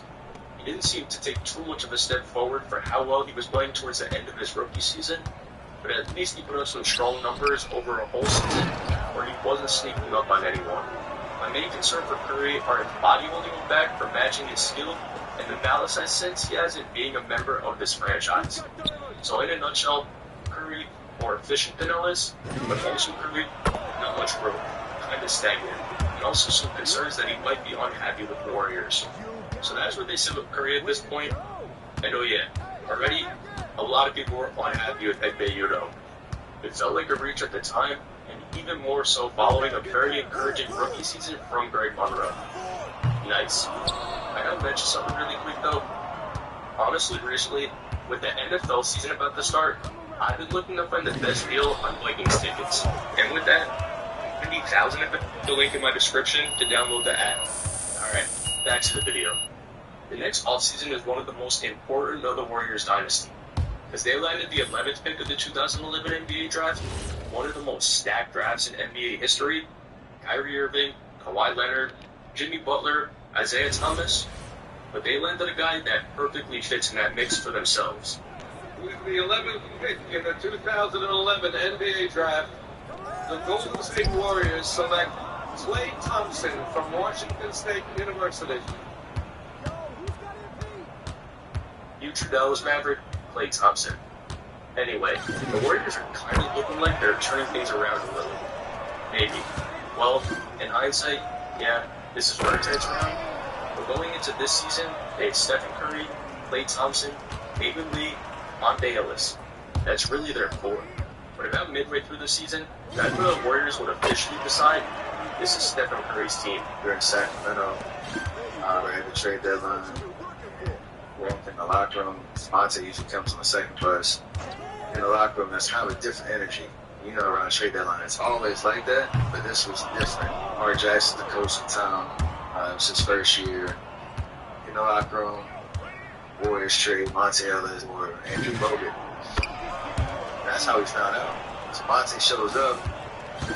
He's kind of like emotional, but kind of resolute. Like, this is happening. Like, it's a good job. Like, he wasn't a true ultimate warrior. Like, he was a fan favorite, deservedly so. We believe the last one for the believe team had grown into a veteran, presence, leader, in that respect. So it's a tough blow for like all of the nation. The Warriors decide to move on from Monte Ellis, and in this, they bring in Andrew Bogut. I guess Udoh wasn't cutting it at the time, but trading Monte Ellis was a true turning point for the Warriors. The keys to Golden State were now in Steph Curry's hands, and the keys, they were rusted as hell. Might sit into the doorknob if you push really hard. Gotta wiggle it back and forth for sure.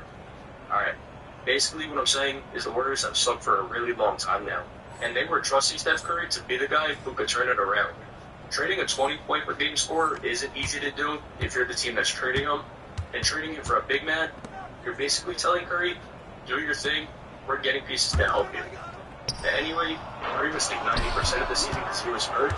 The Warriors suck, so next year, let's go.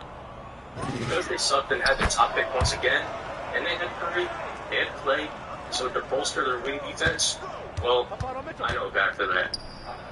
With the 7th pick in the 2012 NBA draft, the Golden State Warriors select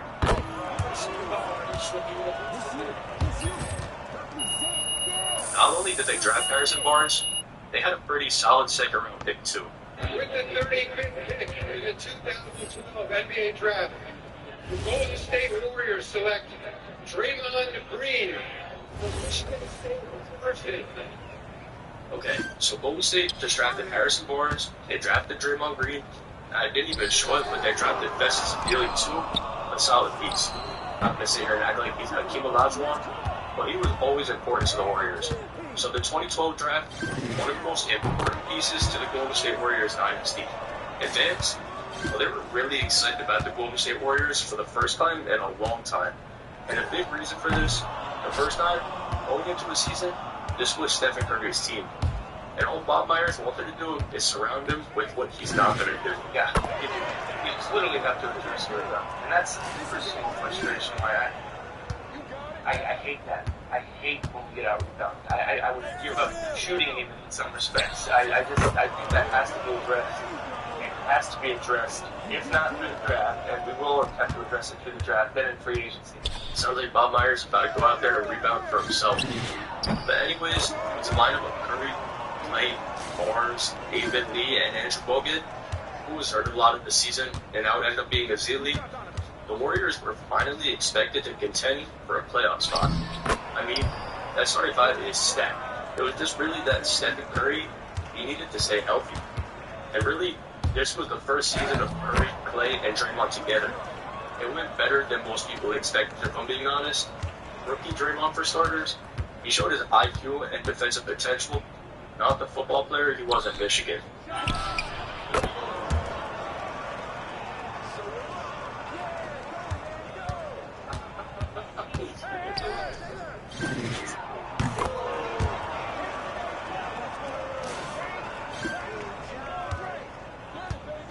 Like a stand for them up. Hey, yo, right here. Possibly the worst mixtape of all time, which was Big Basketball Draymond. But besides that, Klay Thompson, he showed he's a lethal three-point shooter and a great defender. Over 16 points per game on 40% from deep. And the guy, Steph Curry, he's an offensive powerhouse. He can't be stopped, honestly, because we've never really seen anyone play the game the way he does, and he really has the potential to be a superstar in the NBA if all goes right for him. 23 points per game on 45% from three, the best three-point shooter in the NBA, and it really isn't even close. Actually, he's first in the NBA in threes made, and Clay, he's third. Shout out to Anderson. But the Warriors have two guys in the top three in threes made. Oh yeah, and Steph Curry, he breaks the record for most threes in a season.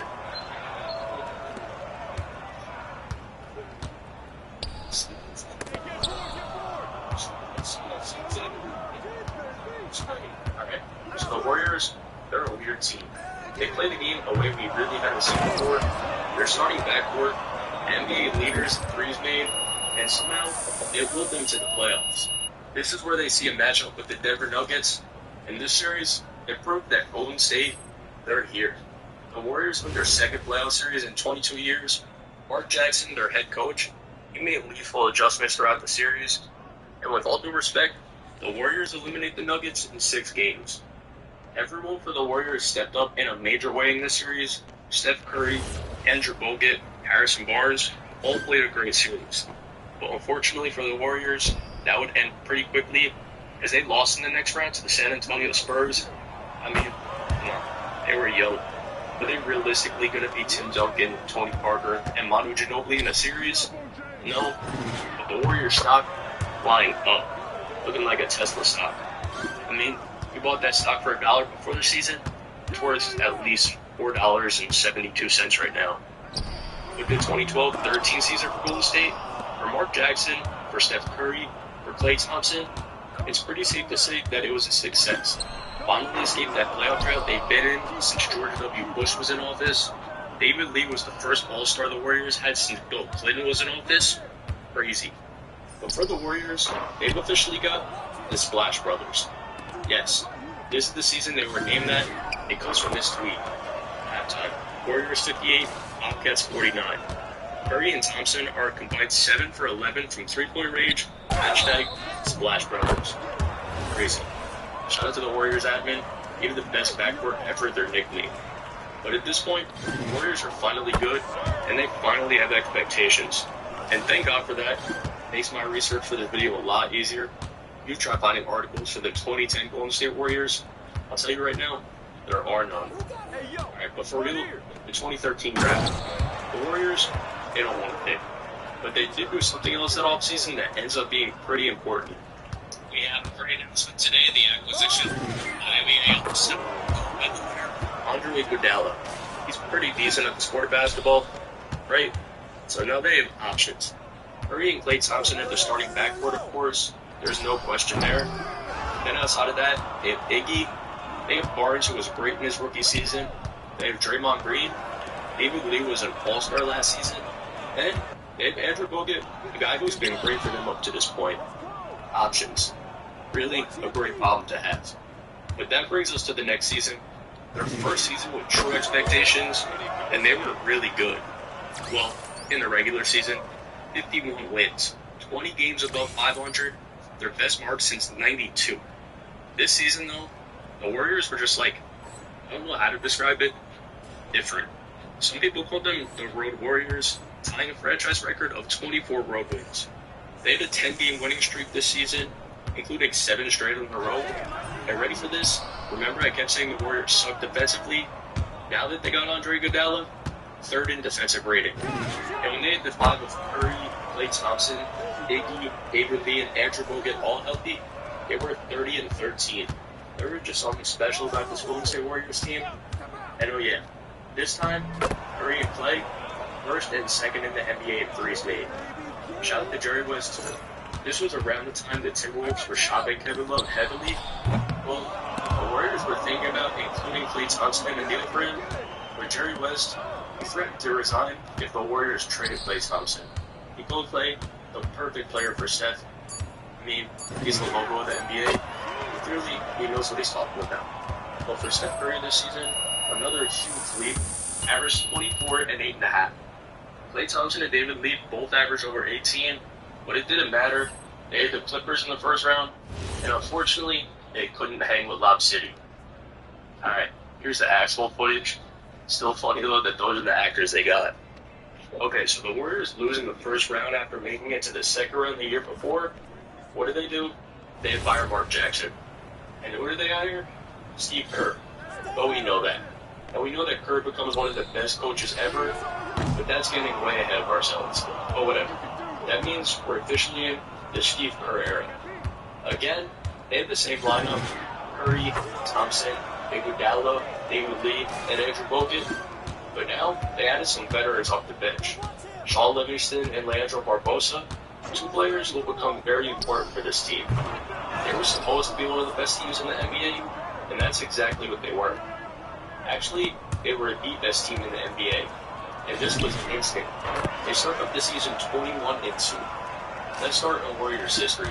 They also had a franchise record 17 straight home wins, and they finished 67-15. And for the first time since the 70s, they won the Pacific Division. 67 wins is also the most ever by a rookie head coach. The Warriors, they were just dominant. 1st in defensive efficiency and 2nd in offense. My favorite moment, maybe in NBA history though, comes from this season. You know what it is. When Klay Thompson had 37 points in 1 quarter.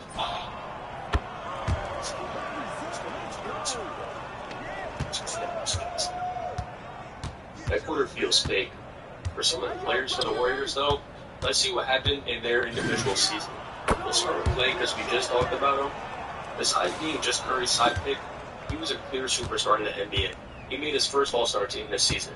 Andre Iguodala, actually, he got moved to the bench in a good way though. They needed someone to control the bench, and he was perfect. And he becomes insanely important in the finals too. You'll see why. Anyway, Livingston and Barbosa, they proved to be huge bench pickups. Draymond, his official breakout season.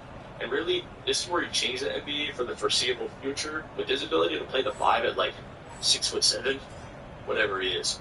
Still got that backpack jumper. Andrew Bogut though, he was the anchor to the Warriors defense. But Steph Curry, not only was he great this season, but he was the best player in the NBA, winning his first MVP. Player in 55 years as a Warrior.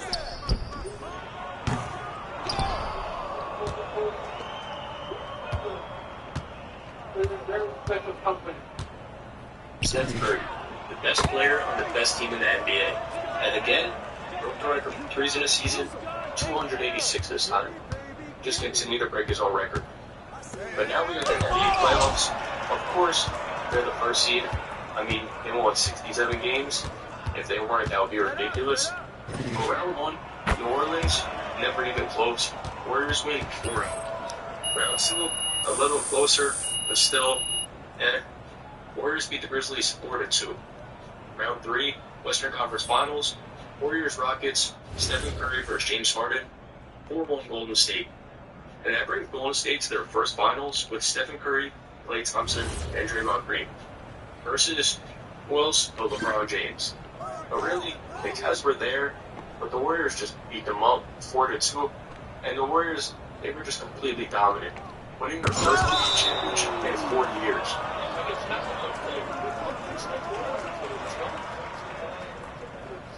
By the way, if you're thinking Steph Curry won Finals MVP, you're wrong.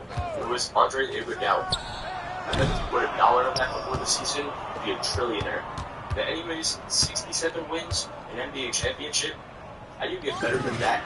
That's a team, right? Now we have the best backcourt of all time. But going into that offseason, they felt like it was time to move on from David Lee. I mean, it was like Curry, Klay, Draymond era now. So they traded David Lee to Boston. They also drafted some guy with the 30th pick of the draft. He ends up being alright. With the 30th pick in the 2015 NBA draft, the Golden State Warriors select Ron Looney. So coming into the season, defending NBA champions, 67 wins in the season before. How do you top that? Well, one way to do it would be to start the season on a 24-game win streak. The best start to a season in NBA history. Look how big of a deal it was when they lost.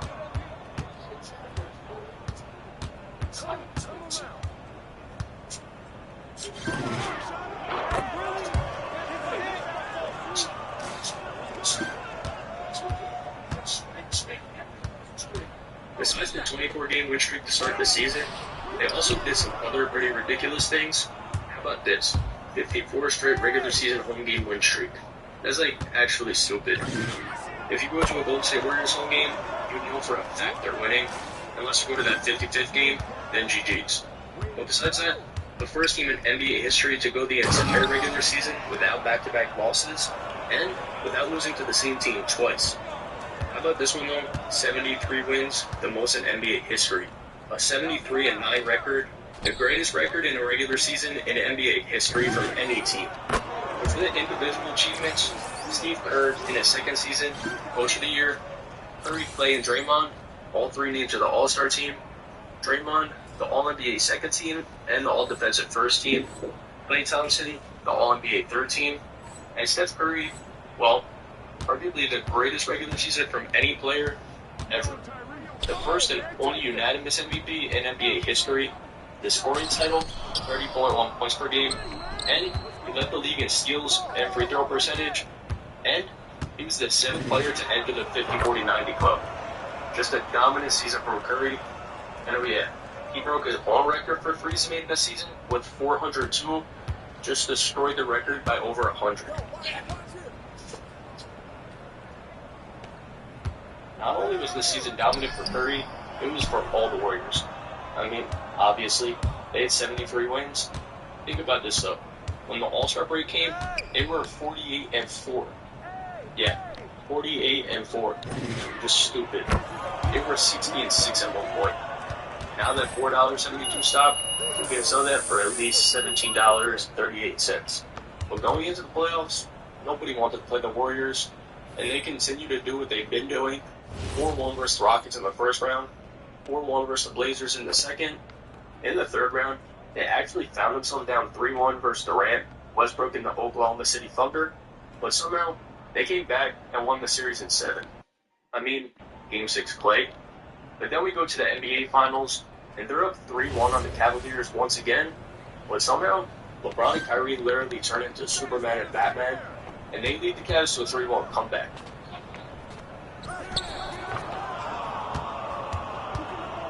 Best block in NBA history, no doubt about it.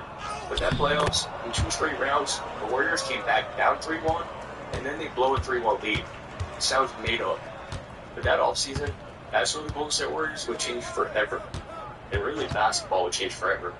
And if you hated the Warriors before, I don't even know what the word would be to explain how you probably felt about the Warriors after this happened. Breaking news. It's here. And it's Golden State for Kevin Durant. About that team. Think about a 73-win regular season team, one move shy of back-to-back NBA titles, and they just got the last MVP to win that award, not named Steph Curry. Unbelievable. Unbelievable. And you know, it's been that we had over the last maybe 10 hours or so, the Jerry West call, and the pitch that was about 40 minutes long, where he talked about some of the benefits of him coming over and playing for a team like the Warriors. Apparently it was enough because last week we were told what? He's 90% sure he's returning to OKC. Someone's going to have to give him everything in order to move him away from OKC. Yeah, the third best player in the NBA at the time, he was to team up with the second best player in the NBA, and the team that just came back 3-1 on them. The team that just went 73-9, they added Kevin Durant, and now you have the second and third best player of the 2010s, arguably the 10, definitely 15 best players ever. They're on the same team in their primes. I mean, Bleacher Report's prediction for the Warriors season was 71-11. You know how stupidly stacked you gotta be for them to predict you 71 wins? Oh wait, I forgot. They just lost Harrison Barnes and Andrew Bogut. They're cooked. Now that those were the Warriors' sacrifices for KD, shout out to them. And Barnes, professional bag getter for his career. This is what the Warriors lineup looked like going into the season now. Curry, Thompson, Durant, Green, Pachulia. Off the bench, Iguodala, Livingston, JaVale McGee, Kevon Looney. I don't care if you're a Bulls fan. I don't care if you're a Lakers fan. I don't care if you're a Toon Squad fan. The 2017 Warriors are undoubtedly the best team in NBA history. And the regular season proved that. Again, a dominant season from Steph Curry, including a record 13 threes in a game.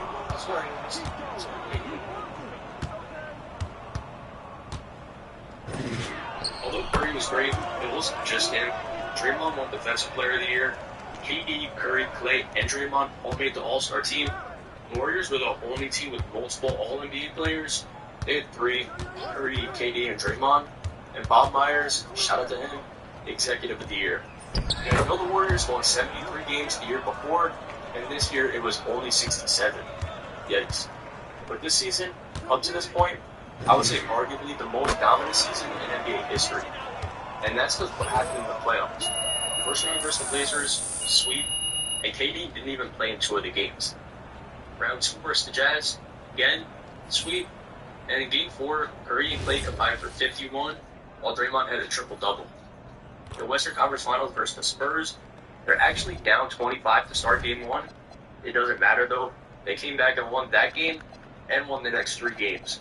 Now 12-0 in the playoffs. The best start to a playoffs in NBA history, and for the first time in NBA history, 2 teams are meeting in 3 consecutive years in the finals, the Warriors and the Cavs. Curry versus LeBron. This time though, it's Curry and Durant. And fortunately for LeBron, he didn't get swept, but unfortunately for LeBron, he lost 4-1. And the Warriors win their second championship with the dynasty, finishing the playoffs 16-1, the best of all time. And Kevin Durant, his first NBA championship, shout out to him. 2017 All-Star and NBA Finals MVP.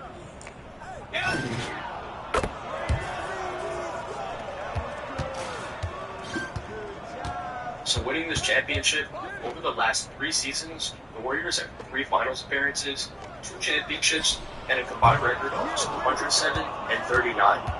Just ridiculous. And low-key, we're only halfway there. And Curry and Durant realized that, because that offseason, they both re-signed. And KD, he resigns at a discount so they could afford their vets. This year, they add Nick Young and Omar Cassidy. And what do you know? Another dominant season. This time, though, only 58 wins. But again, Durant, Curry, Draymond, Klay, all All-Stars. The first team to have 4 All-Stars in consecutive seasons. Shout out to Jeff T, Kyle Korver, Paul Millsap, and Al Horford, though. But Steph Curry this season. He had 9 games where he hit 10 threes. By far the NBA record, and not even close either. And guess who had the record before? Yeah, Klay Thompson was 4. But again, the playoffs, round 1, 4-1 versus the San Antonio Spurs. Round 2, 4-1 versus the Pelicans. Round 3 actually beat the Rockets in 7. But the Rockets decided to miss like 893 in a row. So there's that. With the finals, a 4-0 sweep versus the Cavaliers once again. And once again, Steph Curry, Klay Thompson, Draymond Green, Kevin Durant, NBA champions. The third time in 4 years. Just solidifying their places in NBA history even more than before. So now, this is the highest point it could get. And quick warning, if you have that stock still, sell. Because there's about to be a big dip. But really quick, let's look at something. The Warriors' current lineup: point guard, Stephen Curry, All-Star. Shooting guard, Klay Thompson, All-Star. Small forward, Kevin Durant, All-Star. Power forward, Draymond Green, All-Star. What are they missing? An All-Star center. How about this?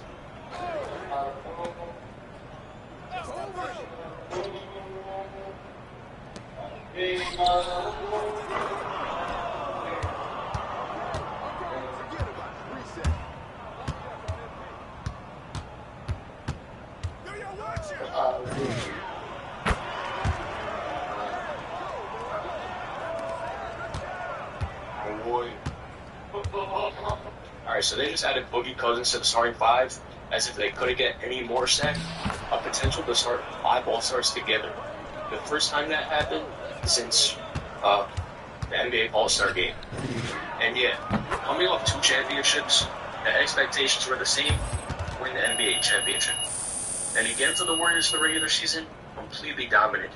Their 5th time in a row winning the West, although they only finished with 57 wins. Oh yeah, and how about this?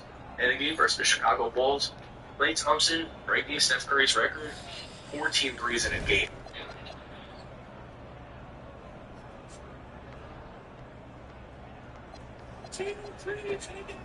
Insane. Of course, Curry, Klay, KD, all named NBA All-Stars.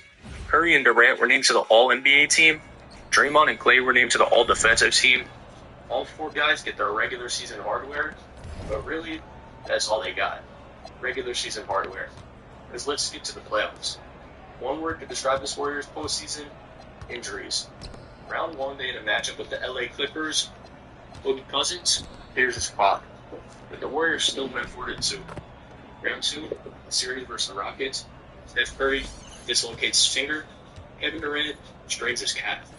Warriors still went 4-2 though. Conference Finals, they got a matchup with the Portland Trailblazers.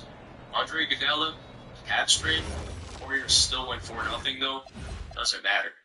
And now, they have a finals matchup versus Kawhi Leonard and the Toronto Raptors. That out-of-country team tried to beat the Warriors and not let them three-peat. Well, here's how the finals went for the Warriors. Kevin Durant ruptured Achilles.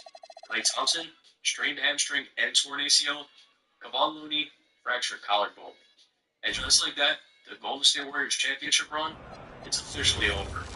And that offseason, it only gets worse. Kevin Durant, he decided to sign with the Brooklyn Nets. You remember. Brooklyn is making a clean sweep tonight. Brooklyn will sign Kevin Durant, Kyrie Irving, and DeAndre Jordan. Worked out really well. But besides KD, Iggy's traded to the Memphis Grizzlies. Grizzlies legend refused to play for them. Cousins, he signed with the Lakers. And Shaun Livingston calls it a career. Shout out to Shaun Livingston. Never missed a mid-range shot in his career. 1309 for 1309. But although they did lose all these people, they did add somebody in the draft. With the 28th pick in the 2019 NBA draft, the Golden State. Yeah, you gotta tell me about this NBA Live, bro. Like, so they first partnered me in 2015. Oh, you partnered with it? Yeah, I was fully partnered with EA, everything. And I'm sitting there giving my real criticism. I'm giving like all of them my notes and stuff. And they're sitting up there saying, yeah, that's such a great idea. The next game comes out, they don't put none of those ideas in. NBA Live, they're really good, and I don't care about spilling the tea. They're really good with like editing their footage and basically giving false advertising. And then people in the basketball communities are coming at me like, yo, how much are they paying you to like false advertise and scam? I'm getting more dislikes versus likes in the video, spending editing hours. I'm like, bro, I gotta weigh options. Like, I remember, like, it was yesterday. I got the flip camera, bro. I didn't even, like, have no practice. I straight up just spazzed on them. What happened when you posted that? Yeah, when I posted the video, a couple of the EA devs started to follow me. I'm just, all right, they already see this shit. And then the next morning, kids, they hit me with that email. They were just like, in a professional way, so-and-so, this and that. We're going to have to take away the EA partnership, this and that. You got to tell me about this NBA. Sure, I can.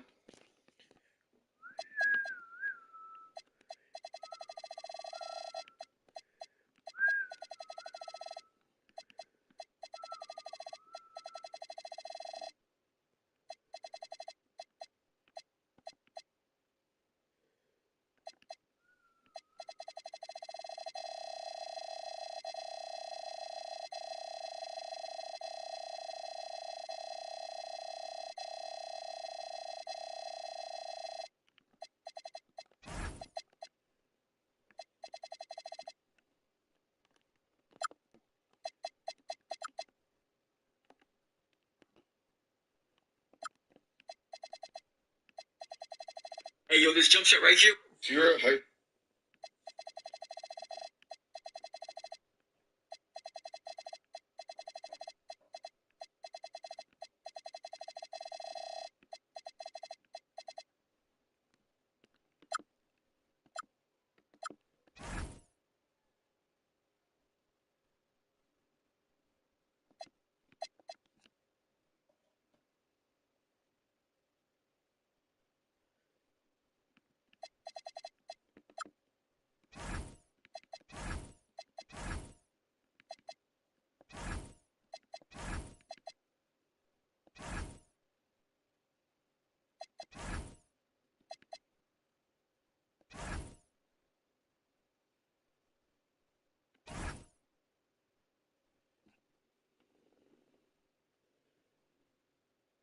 With the 28th pick in the 2019 NBA Draft, the Golden State Warriors select Jordan Poole.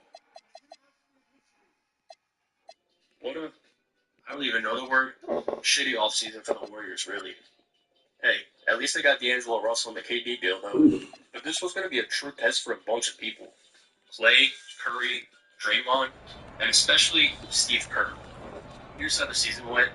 Klay Thompson out for the season with the torn ACL. Steph Curry played 5 games because of broken finger. D'Angelo Russell traded halfway through the season for Andrew Wiggins. They started the season 4-16.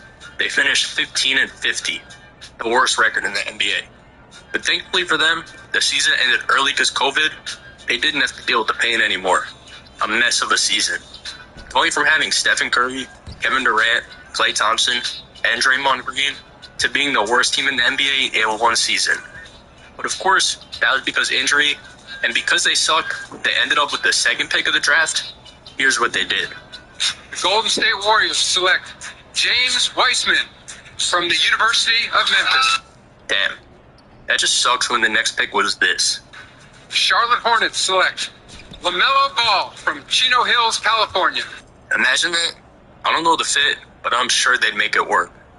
Anyways, Klay was going to be out the year, so this was Steph Curry, and really, just Steph Curry's team. It was Curry, Wiggins, Green, Oubre, and Wiseman, most of the time. And again, no Klay Thompson, no good. They finished in the 8th seed, but they lost in the play-in and ended up missing the playoffs. But hey, at least Steph Curry was still there, led the NBA in points per game, and also became the Warriors' all-time leading scorer.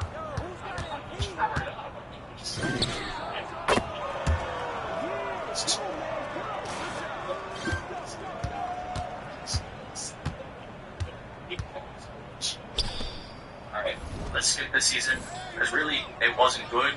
But the next season, it was looking a little better. There were 2 things the Warriors were trying to do. They were trying to find the perfect balance of win now and win in the future. Because they had Jordan Poole, they had drafted Kuminga and Looney, but Curry just came off averaging 32 points per game. And they had Draymond Green, they had Andrew Wiggins, and guess what? Klay Thompson was coming back. Here's what Klay's return went.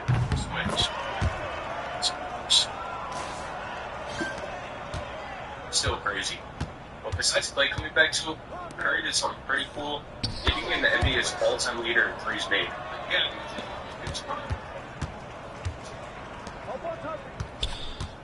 Okay, so the Warriors were kind of rolling with the big 3 back and healthy. Curry, Draymond, and Wiggins were only all-stars. They finished 53-29, That gave them a first-round matchup with the Denver Nuggets.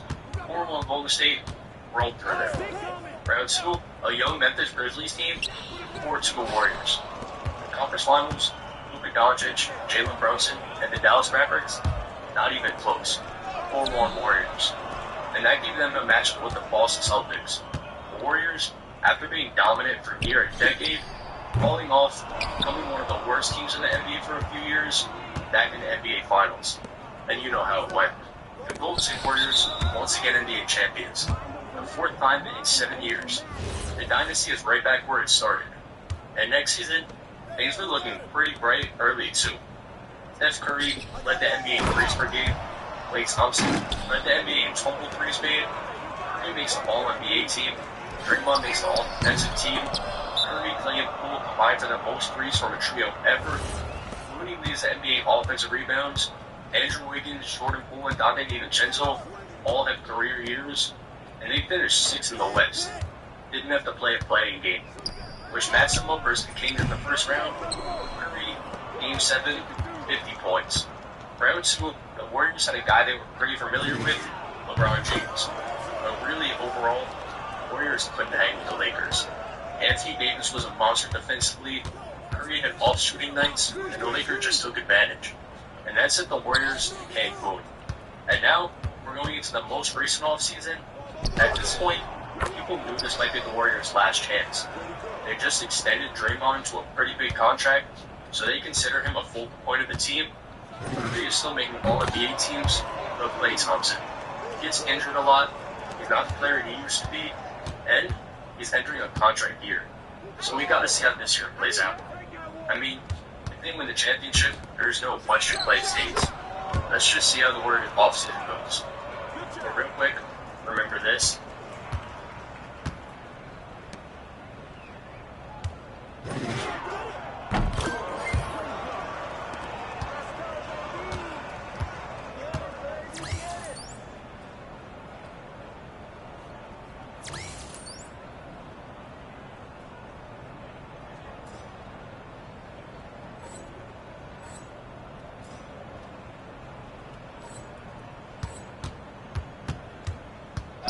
This was from earlier, and Poole clearly wasn't a perfect fit in the locker room with Draymond.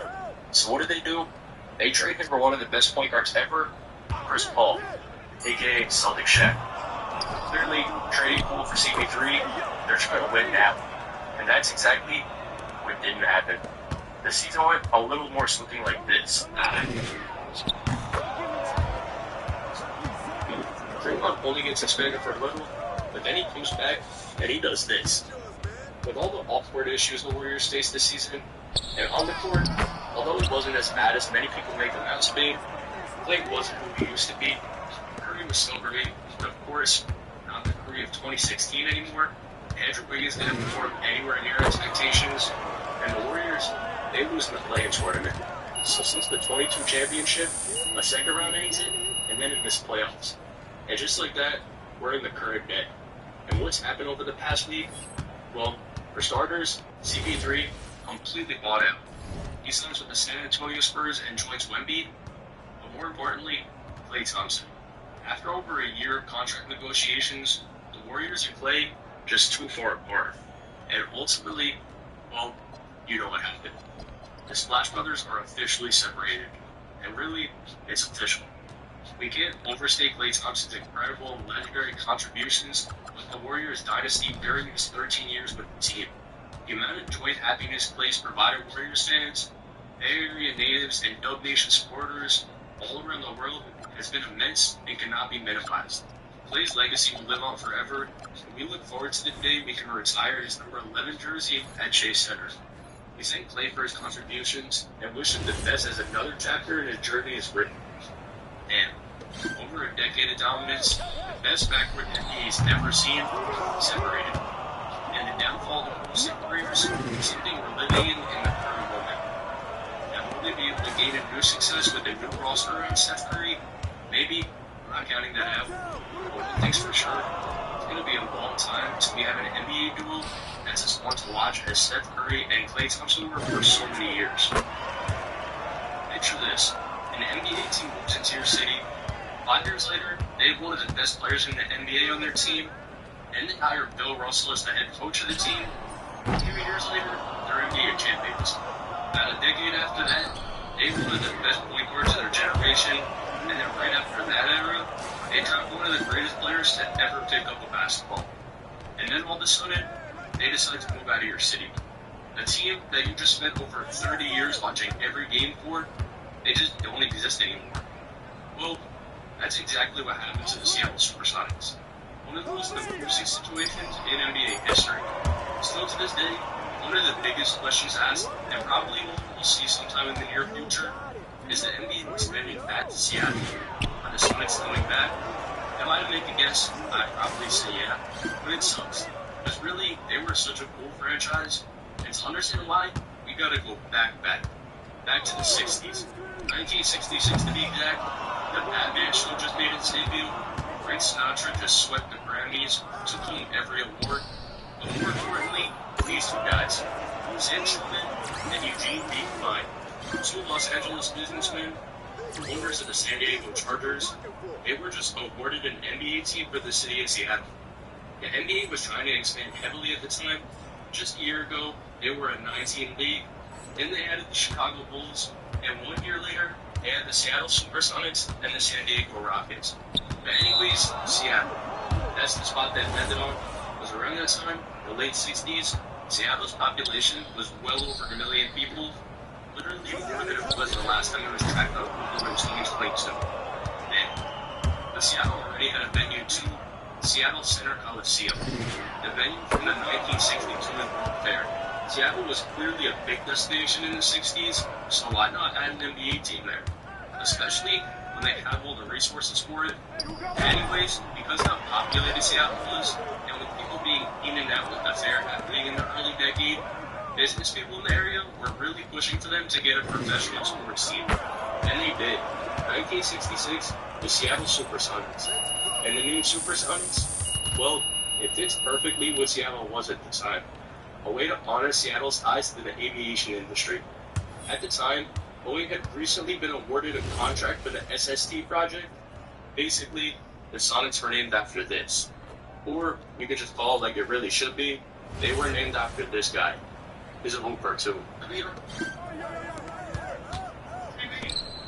Okay, so the Seattle Supersonics initially touched down in the city of Seattle, Washington. Got it. And just like a lot of expansion teams in different leagues, they were absolutely terrible in their first year. Like that's awful. Second worst team in the NBA. Well, let's skip a level. As the Sonics ended up making a trade that would end up being pretty important, here it is. Walt Hazard, they traded him. Never heard of him, if I'm being honest. Oh, Walter, we're shipping you out. And coming in, Lenny Wilkins from the Hawks. And right away, Wilkins started cooking for the Sonics. 22, 8, and 6 in his first season. So pretty much instantly, he was a really good pickup for the Sonics. But the thing was, the Seattle Supersonics, they still sucked as a team. I mean, Lenny Wilkins was really good, led the NBA in assists, but it was really just him. And then 1970 comes. Remember the league that I mentioned before that was competing with the NBA, the ABA? Well, officials around both leagues decided on something.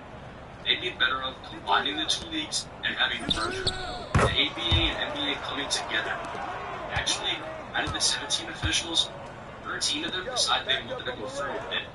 Most likely, the Seattle Supersonics were going to be moved to Los Angeles because of the merger, until Oscar Robertson happened.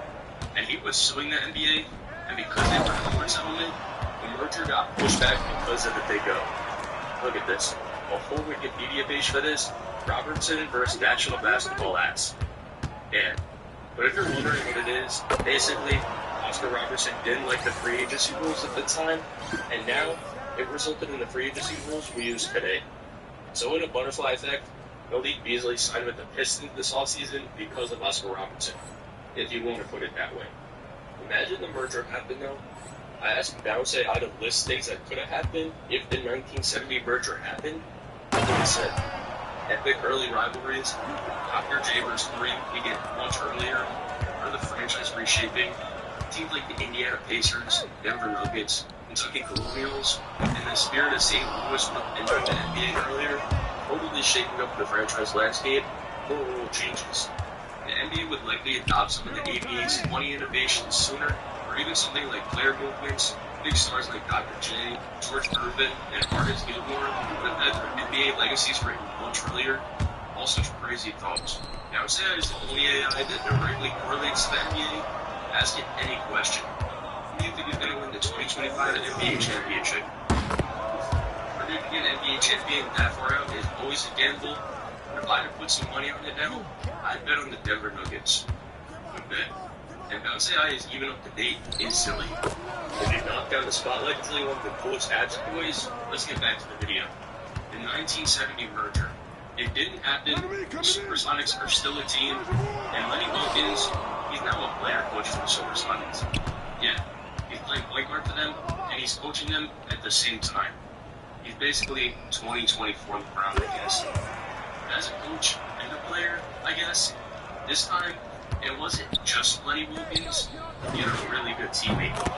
If you're older, you know him. If you're younger, you know him from 2K. That's Spencer Haywood. And wait, don't think Spencer Haywood should join the Supersonics normally? Come on, dude. That's not what happens here. In 1970, despite the NBA's eligibility rules, Haywood joined the Seattle Supersonics, and with Supersonics owner Sam Schulman, launched an antitrust suit against the league. Haywood versus the National Basketball Association. The case went all the way to the U.S. Supreme Court, was found in favor of Haywood, 7-2. Don't worry though, he got his own weekend too. This time, it's not versus the ads. Shout out Spencer Haywood. Beat the case. No race. Anyways, Spencer Haywood. First year, MVP and Rookie of the Year. I mean, an MVP in your rookie season, that literally doesn't even happen anymore. But the Sonics still were very good, but they did have two guys, Lenny Wilkins and Spencer Haywood. And finally, in the 71-72 season, the Seattle Supersonics had their first winning season as a professional basketball franchise. But somehow, it still wasn't good enough to make the playoffs. So that's when we fast forward to March 3rd, 1972, the Sonics decided things need to change. They needed to get better, and well, they traded Lenny Wilkins. And obviously, Sonic fans weren't happy. I mean, imagine a new basketball team just moved into your city. They missed the playoffs for all 6 years now, and they trade the only guy who showed any signs of life. Well, one of the two guys. And to make things even worse, the guy was a player coach for the Sonics. So yeah, Seattle fans were mad, and they were mad rightfully so. Because the next season, the Sonics record falls to 26-56. Yikes. But there was one really good sign, Spencer Haywood. Made the All-NBA first team, averaged 29 and 13 rebounds. Damn, bro, it's like Joel Embiid numbers. Shout out to Spencer Haywood. Although, undoubtedly, no questions asked, Spencer, if you're listening, please close your ears. I'm sorry. This act is just too crazy not to share. In 1973, Nike wanted to sign Spencer Haywood. They gave him two options, $100,000 or 10% of Nike. Well, he took the 10% of Nike, smart choice, but his agent sold the shares without Haywood knowing. Haywood agreed to an equity deal with Nike instead of $100,000 cash, with the sportswear company's shares worth little at the time. But Haywood's agent decided to sell the shares against the NBA star's knowledge to get his 10% stake of the deal. I guess it's not Haywood's fault, but man, if I were him and my agent did that, I can't even tell you what I'd do. Let's see how much Nike's worth. 110 billion, 10% of that, 11 billion. Man, I feel bad for the guy almost. Anyways, back to the Supersonics. Because in 1973, the Supersonics did something actually really interesting. The past 2 seasons, they went from a winning record, but still missing the playoffs, to an awful record, one of the worst in the NBA. So they decided to hire a new head coach and hire someone, I guess you could say, who knows how to win basketball games.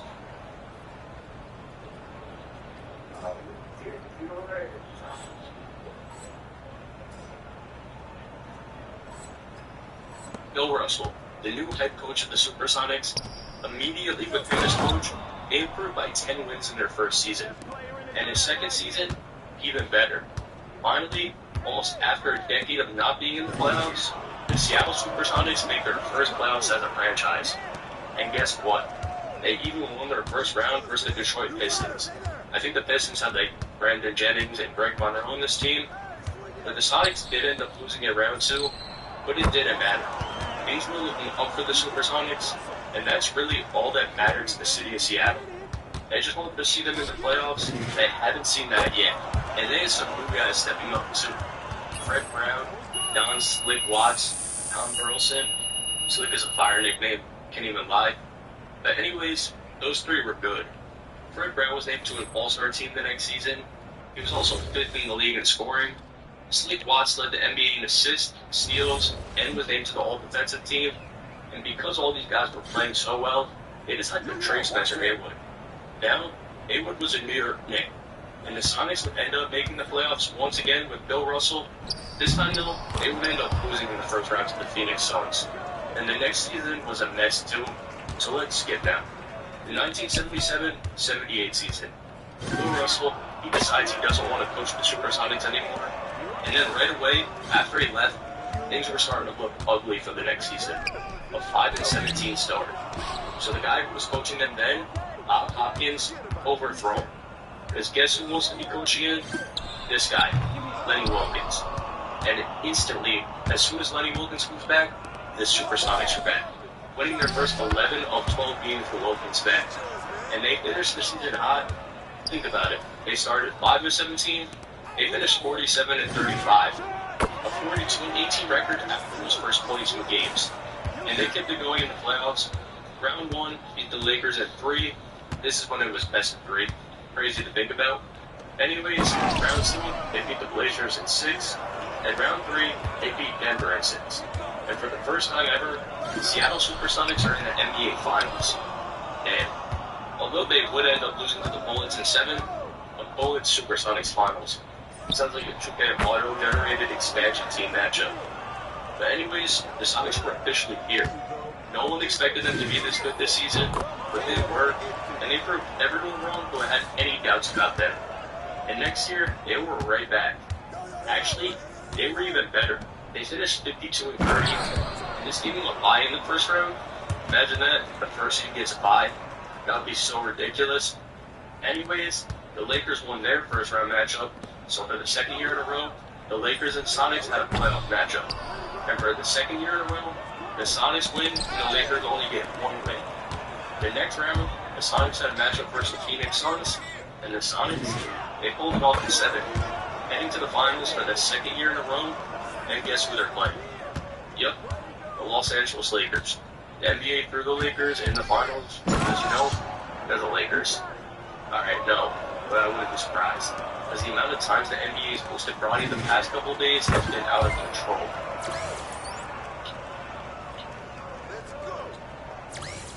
Yes, that was an actual host. Anyways, the Supersonics. They're back in the finals, and they were back to playing the Washington Bullets. And last season, the series went to 7, the Bullets winning. This year, the series only went to 5. And this time, the Supersonics dominated. The Seattle Supersonics winning their first NBA championship, the 1979 NBA champions.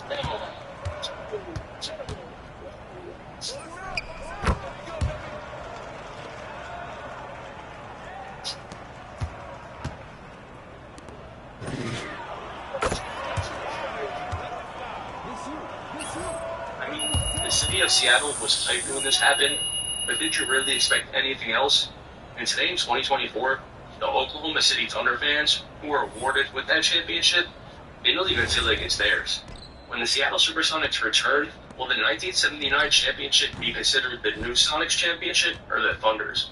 As a Thunder fan, I can tell you that there is zero emotional attachment or significance to the 1979 Supersonics on our end.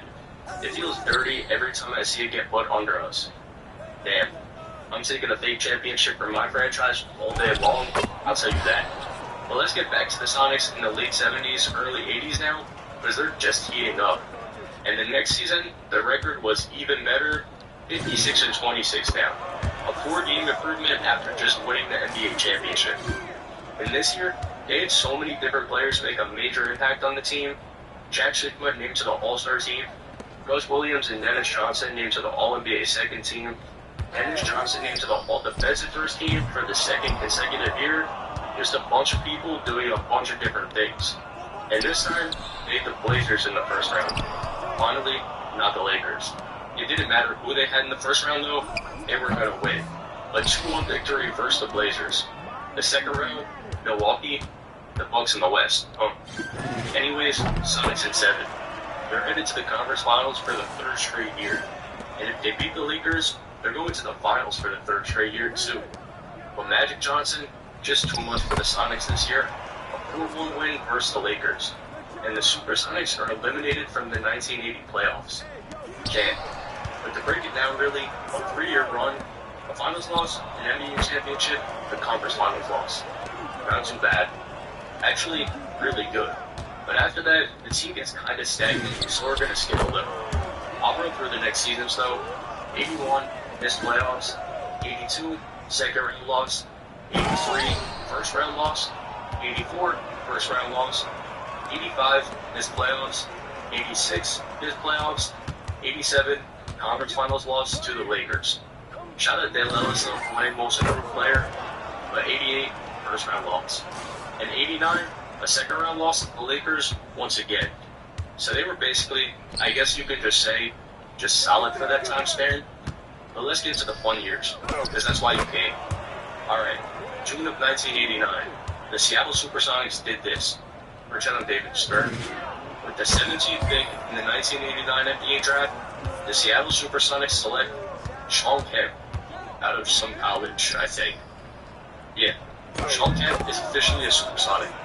And now, we're getting into the fun years. And I say years, because this year, it wasn't fun. They sucked. Actually, not sucked, they were the 9 seed. They were actually almost the 8 seed, but they lost a tiebreaker with the Rockets. Shout out to King Olajuwon. Anyways, the next offseason, this happened.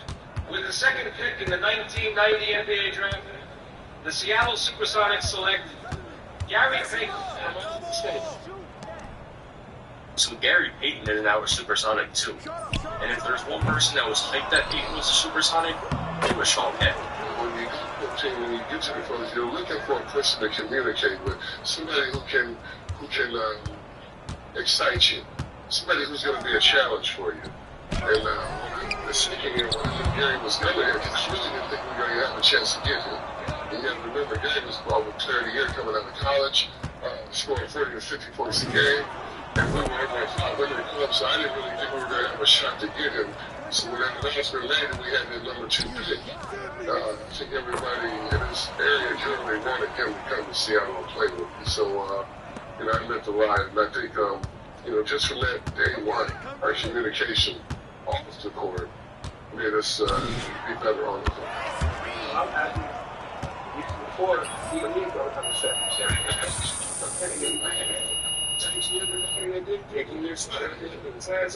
it worked out for us. So it was just a good day.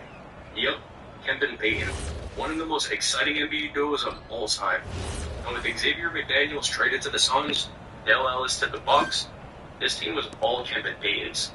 And although they did finish 41 and 41 again, and they did lose to the Blazers in the first round, things were just starting to pick up for the Sonics.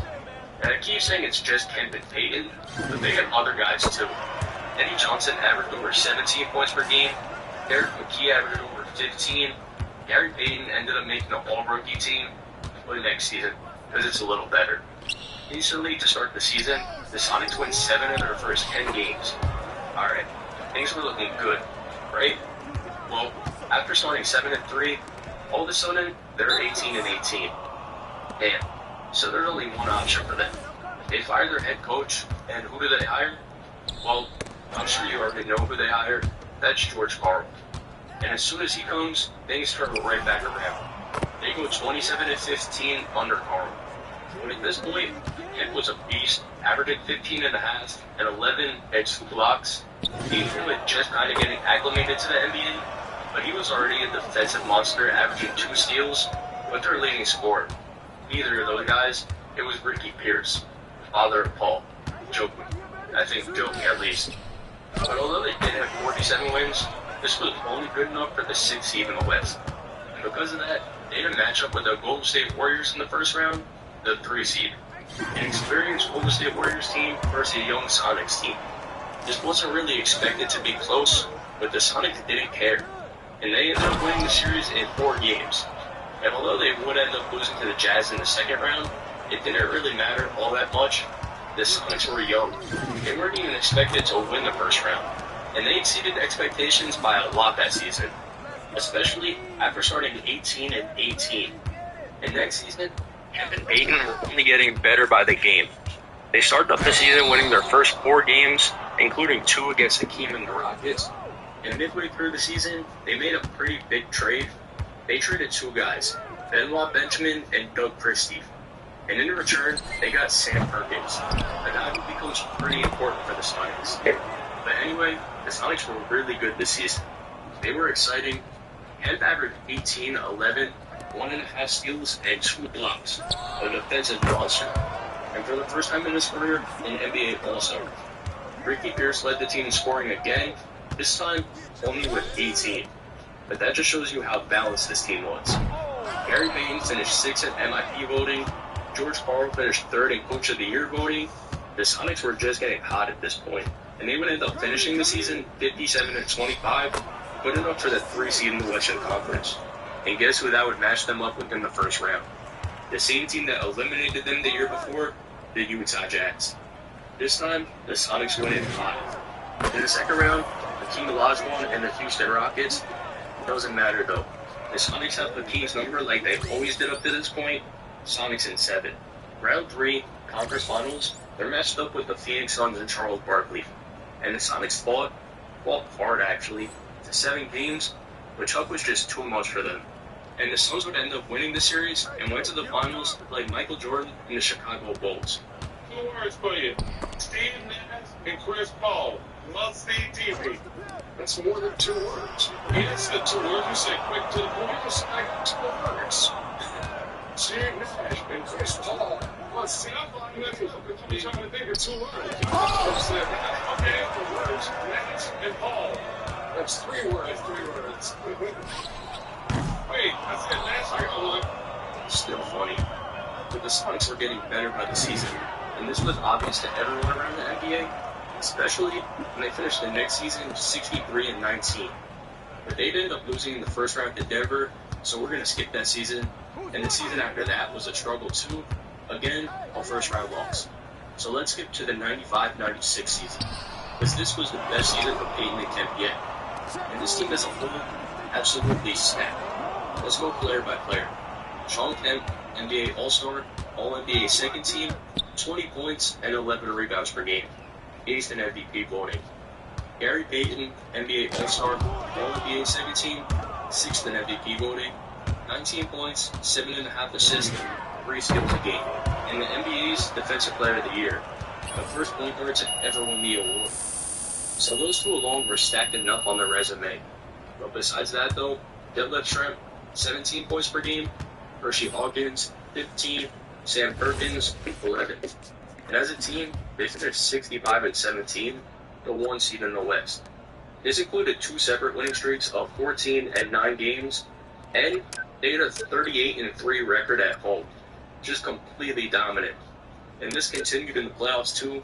Beat the Kings in 4 in the first round, swept the reigning champion Rockets in the second round, beat the Jazz in 7 in the conference finals, and for the first time in almost 20 years, the Seattle Supersonics were back in the NBA Finals, this time to play Michael Jordan and the Chicago Bulls. I mean, this is the 96 Bulls we're talking about, the team that went 72-10, the team that many refer to as the greatest team ever, and the Sonics did take them to 6 games, but you all know how it ends. Michael Jordan and the Chicago Bulls win their 4th NBA championship.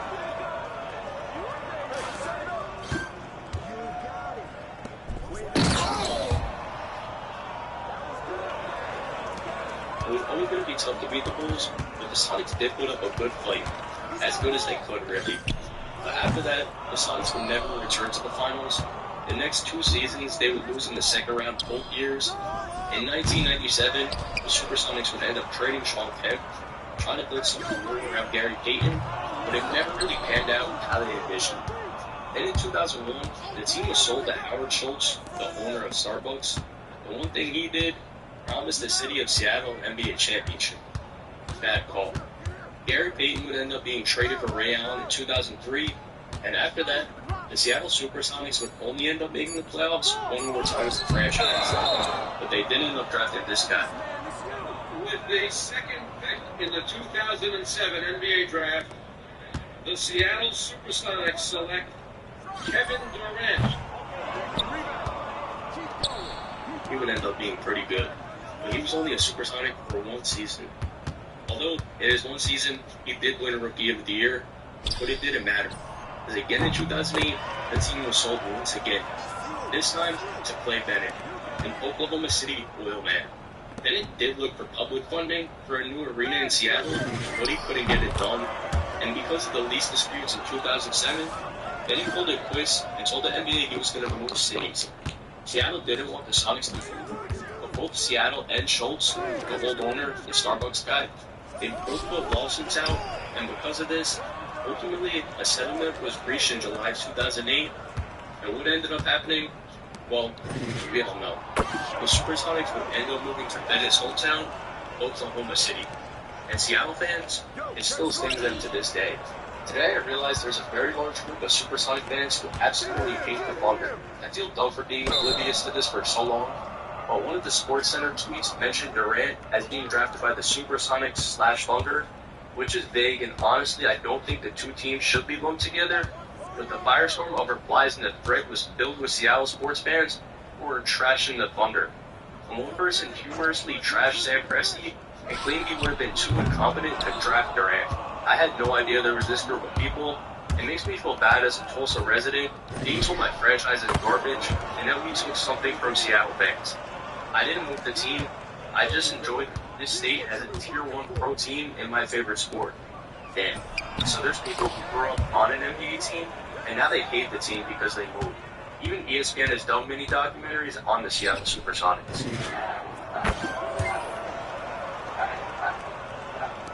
It's been an interesting postseason. I've been a Laker fan. I've been a Spurs fan. Now I'm a Miami Heat fan and LeBron fan, and it feels very strange. But the bottom line is we can't root for the Oklahoma City Thunder. I feel like everybody loves the Seattle Supersonics.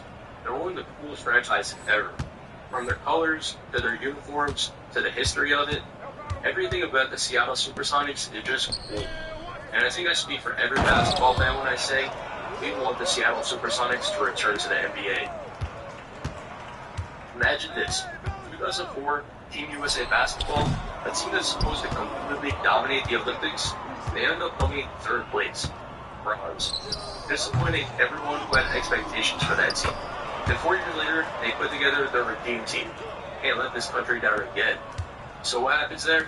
They win gold, of course. Now fast forward 4 years later now, 2012, how do you top that? Well, put together a team that LeBron and Kobe have said would have beat the dream team. The 2012 United Olympic basketball team. Arguably, the greatest basketball team ever assembled. The 2012 Summer Olympics, London, England, the 18th time that basketball is part of the Olympics. Up to this point, the United States has won 13 of 17 Olympic basketball tournaments. Like 1992, the Dream Team.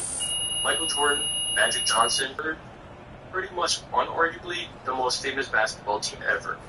Or there was the 2018, the Redeem Team, the team that was following up the absolute botch of a team that came in third in 2004. Yeah, they won gold, but they had really no choice up to that point. It was basically win gold or let Pau Gasol walk away uninjured. Here's how that went. Bob said he gonna set the tone for every game. He said, I'm running through Powell's fucking chest. First play of the game, I'm running through Powell's mouth. He was like, what? Man, you tripping.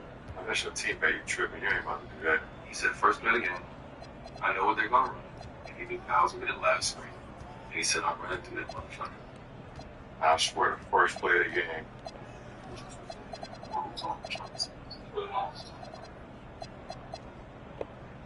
He was like, holy shit.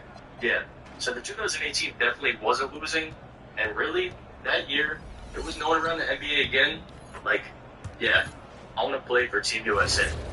Because in 04, when they came in third, they had one All-NBA player play for the team.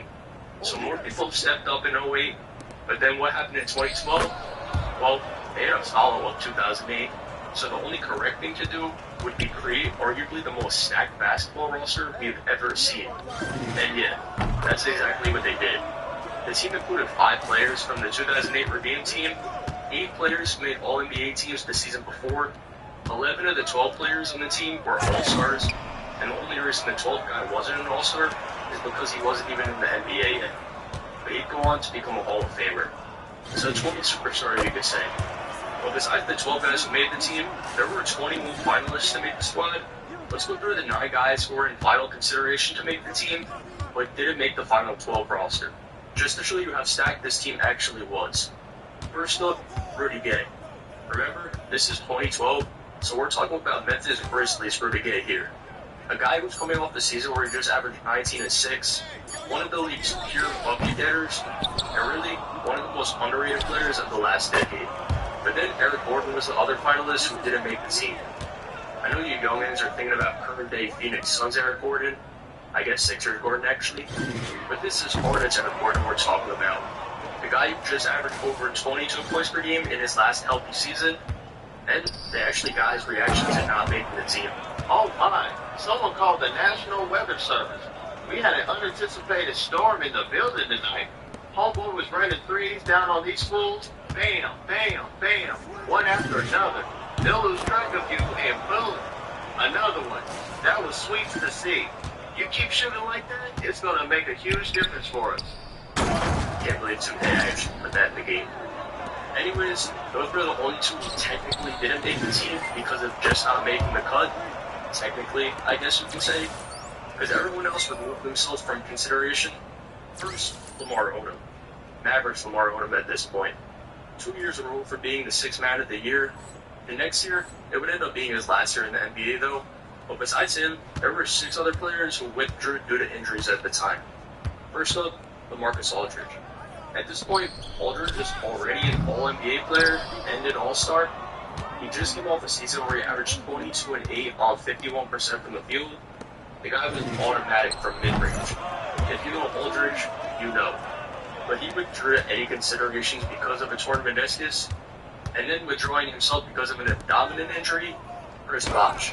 Bosh was just coming off an NBA championship year. He was a 7-time All-Star at this point, one of the best players in the NBA, just averaged 18 and 8 in his 2nd season in Miami. I saw a tweet the other day that actually fits Bosh and Aldridge perfectly though. It was be like, I miss him. And it's just traditional power forward. Damn.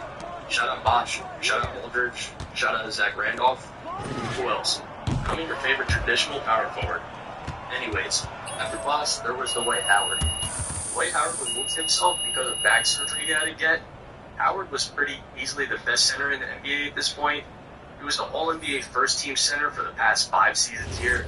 He also made the last 4 All-Defensive first teams and won 3 Defensive Player of the Years in the last 4 years here. If this team had Dwight Howard, they would have been more stacked than they already were. Then for the guards, Derrick Rose withdrew because of an ACL injury. Rose was just a season removed from being the MVP at this point. He only got to play in 39 games the season before, but he did average 22 and 8. Shout out D Rose. I wish he got to make this team. But then the other 2, both with knee injuries. First, Chauncey Billups, one of the 2000s textbook floor generals. Still a good player at this point, but just dealing with so many injuries.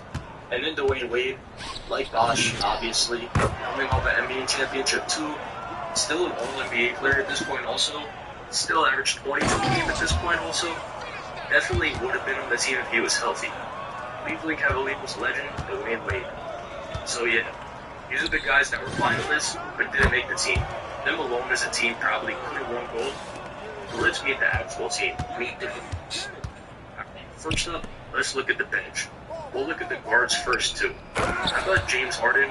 This was Brandon Harden's last season in OKC. He was the reigning 6th man in the averaged over 16 points per game off the bench for the Thunder. And his teammate, Russell Westbrook, the guy who was a starter for the Thunder, at this point, he was already an All-Star and an All-NBA player. He was averaging nearly 24 points per game for the Thunder. Oh yeah, and them 2, they were just coming off a finals appearance also. So you had Russell Westbrook and James Harden off the bench, but the guard that actually played the most off the bench, Aaron Williams. If you know who this dude was, you know. This is just around D'Angolo's prime we're talking about. Averaged 21 and 8 for the Nets the season before. And like Westbrook, all NBA appearances, all-star appearances. But those were the 3 guards who came off the bench.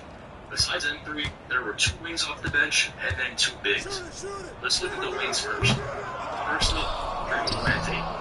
Of course, coming off an All-NBA season. Coming off a really down year though actually, where he averaged just under 23 points per game for the Knicks. Although this was still Melo's prime, he led the NBA in points per game the next season, so that's the Melo we're talking about. But the other wing who came off the bench, Andre Iguodala. Something that none of these guys have named so far, Iggy had all defensive appearances.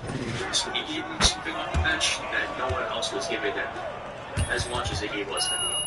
And plus, he was an all-star too. This is Sixers Iggy we're talking about. Elite. With 2 bigs off the bench, first up, Kevin Love. If you don't remember this version of Kevin Love, you're missing out. One of them, if not the best rebounder in the NBA. All-NBA second team the year before, averaged 26 at 13 for the Timberwolves right before this. Even though the T-Wolves were trash. Does anyone remember Love's 30-30 game against the Knicks? That game was dumb. Oh, yeah. Likes that left hand hook, goes to it, ripped it out.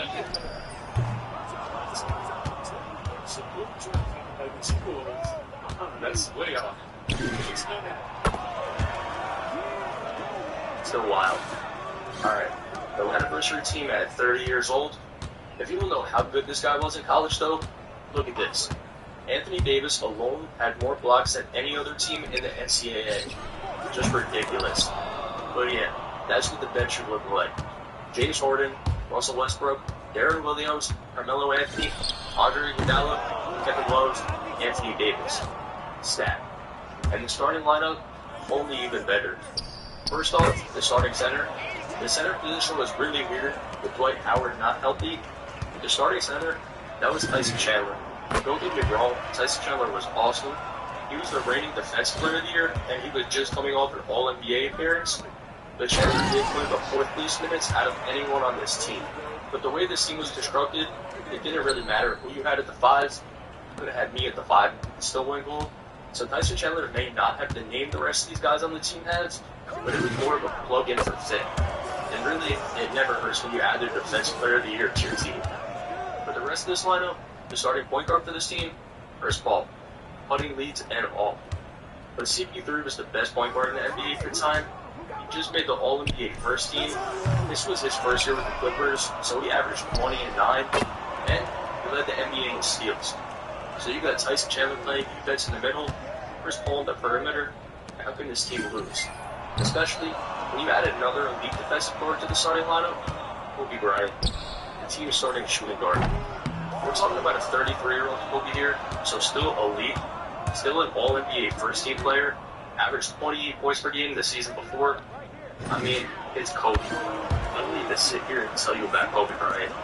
Kobe, Kobe, Kobe, Kobe, Kobe. Snapchat, man. Hey, just stay with the Lakers. Kobe all day. Kobe, Kobe, Kobe, Kobe. Kobe. Okay, so CP3 and Kobe are the guards for this team. Forwards. Well, the first one, Kevin Durant. A guy who's coming off 3 straight years of being an All-NBA first-team player. Coming off a finals appearance, of course, led the NBA points per game the last 3 seasons, and a guy most people consider to be the second best player in the NBA at this point. The only guy he trailed, the other starting forward, LeBron James. Coming fresh off his first NBA championship, the reigning MVP, 3 MVPs in the last 4 seasons, averaged 27 and 8 the season before, the best player in the NBA really. No matter what you want to say, he's the first or second best player ever, right? Anyways, the starting lineup, Chris Paul, Kobe Bryant, Kevin Durant, LeBron James, Tyson Chandler. Absolutely stacked. Let's do some really quick actually though. Here's the All-NBA teams from the year before. First team, LeBron, starter, Durant, starter, White, injured, would have been a starter though. But Kobe, starter, CP3, starter. So the All-NBA first team this year is basically the starting lineup from Team USA. And then we followed out with Tyson Chandler from the All-NBA third team. That's because the other center, Andrew Bynum, from the second team, he withdrew from even being in consideration from the final 20 to rehab his leg. But after looking at the second team, we had Kevin Love, bench, Blake Griffin, injured. Finally, we said Tony Parker, French, Russell Westbrook, bench. And then the third team, Melo, bench. Dirk, not from the U.S. Tyson Chandler, we said starter. D. Wade, injured. Rondo, honestly, I'm not sure why he wasn't a finalist. He's from Louisville. I guess just too many guards. But anyways, 8 of the 12 players on Team USA on all NBA teams that season. And the 5 starters, all NBA players, and 4 of them all from the first team. That's the kind of team we had going into London. So, well, let's go to London. And let's start with the exhibition games, because right away, we saw how dominant this US team was. First up, they had a game versus the Dominican Republic. Right away, Kevin Durant was on fire. Started the game off 5 for 5. At halftime, the US was up 50-27. KD already had 21 points at half. This game was never even close, if I'm being honest. And just to show you that it wasn't close, LeBron and Kobe played less than 20 minutes, combining for 11 points. Some notables from Game 1 of the exhibitions: KD dropped 24 and 10. He shot 9 for 11 from the field. This was all in 22 minutes. Iggy, he had 18. Melo dropped 13. And AD, a college player that just got drafted, he got run in the fourth quarter because it was such a blowout. He finished with 9 points in 10 minutes. And then for the DR, they locked up Al Horford, held him to 1 for 12 from the field. The U.S. ended up winning this game 113-59, just a ridiculous blowout. And they were just showing everyone that it wasn't going to be easy for everyone else. And this continued in Game 2. Next up, Brazil. This game was actually a lot closer though. The U.S. trailed by 10 points early in the game, and then they held Brazil to 2 baskets in the second quarter. That was a 12-0 run for the U.S. That turned an 8-point deficit into a lead, and the U.S. led 37-32 at halftime. I mean, they had to. Obama was in the house, even though he probably should have been playing.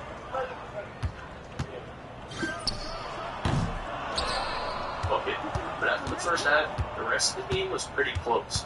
But the U.S. would end up running away with it, and LeBron went crazy in this one. 30 points with 14 in the last quarter. AD dropped 11, CP3 10. You gotta remember, 10 and 11 are solid numbers in the Olympics. 30 is absolutely crazy for the Olympics. These teams are stacked. One thing for Brazil though, Anderson Varejão, he went crazy. 12 points, 13 rebounds. Shout out to the legend, Anderson Varejão. But for Team USA, they're now 2-0. And Game 3, pretty great. Home to the 3 coolest people of all time: OG Anunoby, William Shakespeare, and Stephen Hawking. The Big 3.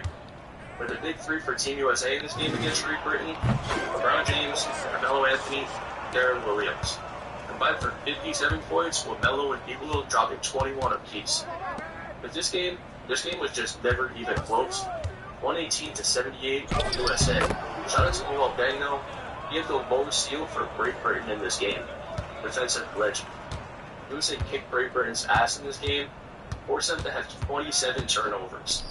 And at this point, people were really high on this team, which includes this guy. Kobe Bryant said he thinks this team could beat the Dream Team. Well, we could. You know, it would be a tough matchup, to say the least. You're dealing with all-time greats. I mean, the thing that we had as an advantage is that most of the guys that we have on this team are in their prime, and myself, you're going on 17 years in the league, but I'm still 33 years of age. Damn, that's a big statement. Let's look at these starting 5s. We know this one already. 3, Kobe, Ron, KD, Chandler. Dream teams, the guards, Magic Johnson and Michael Jordan. The forwards, Larry Bird, Karl Malone. Center, Patrick Ewing. I mean, I don't know. It's hard to go against the Dream Team. Who do you think will win this, though? Anyways, back to the games. Right after Kobe said that, it almost looked terrible for him, because they almost lost the next game. This was a game versus Argentina. They started off hot. Actually, they were up 16-1. It looked like it was going to be a blowout, but that's just not what happened. The final score was only 86-80. Way too close. But for the U.S. in this game, it was that actual Big 3 that went crazy. LeBron, Kobe, KD. LeBron, 15 points. Kobe, 18. Durant, 27. And huge shots down the stretch for Durant. So the U.S. was 4-0 in these exhibition games so far, and the fifth one against Spain. This game was packed with stars. We know the U.S. team already, but for Spain, the Gasals, Jose Calderon, Serge Ibaka, it wasn't a nothing team. And Spain went up early, 22-13. This was mostly because Tyson Chandler was in foul trouble early, but in the third quarter, the U.S. went off. It really led by Carmelo Anthony, 27 points in this game. LeBron had 25, KD had 13, but there was a point where he scored 10 in 3 minutes. So yeah, the U.S. went 5-0 in the exhibition games, and now it was time for the real stuff. They were selected to Group A. The other teams in this group: France, Argentina, Lithuania, Nigeria, Tunisia. What this means is they were going to play each of these teams one time for the qualifying stage. And first up, Tony Parker and France. And honestly, it looked like this game was going to be close to start. France was only down 1 at the end of the first quarter, and until the second quarter started, the U.S. went on an 11-0 run. And by the end of the third, they were up 27. But by that point, the game was already over, enough where Coach K put in a 19-year-old Anthony Davis. And the U.S. would end up winning 98-71. KD dropped 22 in his official Olympic debut. Kevin Love dropped 14 off the bench. LeBron had 8 assists. But I gotta mention this. France in this game, 2 for 22 from deep, bro. How do you even do that? Shout out to Tony Parker, though. He was basically playing with just one eye. Just recovering from an eye surgery. Yes, that's why Tyler, the creator, once said this. It's how she's talking about speaking unnecessary straight Tyler. Anyways, next up for the Americans, Tunisia. As you thought last game was bad, Kobe and LeBron didn't even play in the second half of this one. That's how dominant this game was. Though, to start the game, they did go 0 for 8 from 3, but then at halftime they were up 13, and then a 21-3 run to start the second half, and they never looked back. Ended up winning this game 110-63. For the U.S., Melo and Caleb dropped 16 apiece. KD had 13 and 10, and Aiden, he had 12. And this one just wasn't even close. But now, the U.S., they're 2-0 in the qualifying round. And remember, point differential matters too. So at this point, Game 1, they win by 27. Game 2, 47-point win. A plus 74-point differential through 2 games. Alright, I'll say what we're all thinking though. How do you only win by 27 and 47? Amateur numbers. There's no way they proved me wrong in Game 3, right? Because they got Nigeria. Let's see what happened. I know my guy Alfarak Aminu ain't letting them do shit. Actually, never mind. They started off on a 13-0 run in the first quarter. And at the end of the first quarter, they were up 26. At halftime, they scored an Olympic record 78 points in the first half, and they were up 78-45. The third quarter started, and Melo actually caught fire. Yeah, Carmelo Anthony finished with 37 points, an Olympic scoring record. Kobe dropped 16, and they were all in the first quarter. KD had 14, Westbrook had 21, Kevin Love 15. Everyone went crazy. And the U.S. 156-73, an 83-point win. That sounds stupid to even say that. In this game, though, they broke a dumb amount of records too. Olympic record for most points in a game, 156. The U.S. records for threes in a game, 26. Field goals, 59. And field goal percentage, 71. Just actually dominated them. Like probably the worst I've ever seen a pro basketball team lose. But even though they just came off that game, the next game was the complete opposite. Lithuania. Alright, so the game was basically neck and neck the whole time. So let's get to the fourth quarter. 80-79 USA. Linus Kliaza, 3-pointer. Lithuania up 82-80. But then, LeBron James happens. He scores 9 points in the final minutes of the game, completely takes over, and the U.S. ends up winning by 5. But too close of a call for them. I mean, they shot 59% from the floor and won the rebounding battle, but that game was just too close. And for the USA, LeBron and Melo finished with 20 apiece, but Lithuania, they're actually nice as hell. It's not so much how bad we were, that's a good team we just played. The credit goes to them. That's from CP3. But at this point, after a close game, there were definitely some people turning their heads on Team USA. People who were thinking, maybe they aren't as good as we think. Especially because they have the Manu Ginobili's up next, Argentina. But nah, USA must have had a day off or something against Lithuania, because they picked right back up where they left versus Nigeria here. Alright, maybe not as much as they won versus Nigeria, but a pretty big win. In this one, the third quarter is where they really took over. LeBron started the quarter on a 7-0 run by himself, and the quarter ended like this. From start to finish this quarter, it was all US clearly. Actually, outscoring them 42-17 in it, and the game was all US too, a 126-97 win. KD finished with 27, went 8 for 10 from deep. LeBron, 18, CP3, 17, just a completely dominant showing from the Americans here. Shout out Manu though, 16 for himself. And a quick 0 piece for Evander Holyfield, who was in the crowd in London to watch his blowout. Not paying for this photo, so here's some of the watermarks. Sorry, Evander. But anyways, the US, 5-0, first in their grouping. And they had a plus 191 point differential. Obviously, they qualified to the knockout round. Imagine they didn't, and I just had to end the video. Nope, they qualified. And from their group, so did France, Argentina, and Lithuania. If you don't know how Olympic basketball works, the top 4 from each group qualify to the knockout round, and then from there on, it's single elimination. And for the United States, they got Joseph Ingles and Australia. And just like most of the games so far, complete domination. Even though they were only up 14 at half, they came out in the third quarter crazy. Why does this happen every time? What's Coach K giving them at halftime? Party at the party playing with his nose now? Maybe. But Kobe went off in the third quarter, and the game officially opened up. United States 119, Australia 86. Kobe finished with 20, all in the second half. LeBron, first ever triple-double in Olympics history, and then that dominant performance, that brings us to the semifinals. Once again, a matchup with Ginobili and Argentina. And really, no different than any of the other teams, a third quarter dominant performance. US was only up 7 at half. Third quarter starts, LeBron and KD take over. USA up 17 at the end of the third, and by the end of the fourth, US winning 109-83. KD at 19, LeBron and Melo at 18 apiece. But I do want to look at something Kobe said after this game. You have 3 scorers on this team who get blistering hot if they make 2 shots in a row. Assuming he was talking about himself, KD, and LeBron. Everything wasn't including himself and was talking about Melo. Which is funny because it seems disrespectful to D-Will, Harden, and Kevin Love. Anyways, they're going to the finals, and guess who it's against? Yup, the Gasol in Spain. And this game wasn't going to be easy, and it definitely wasn't.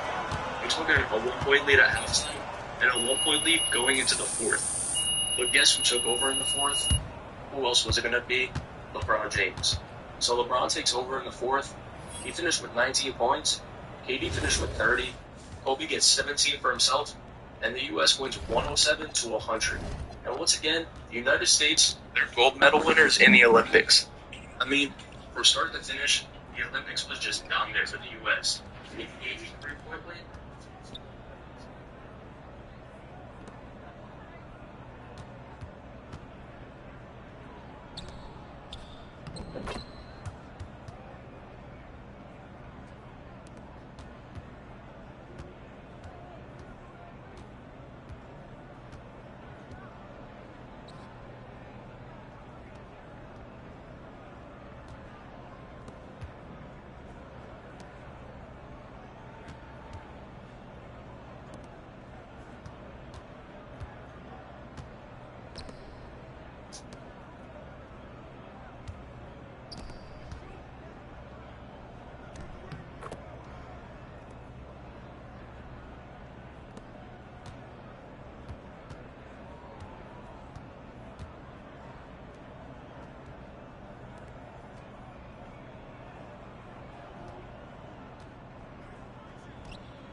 I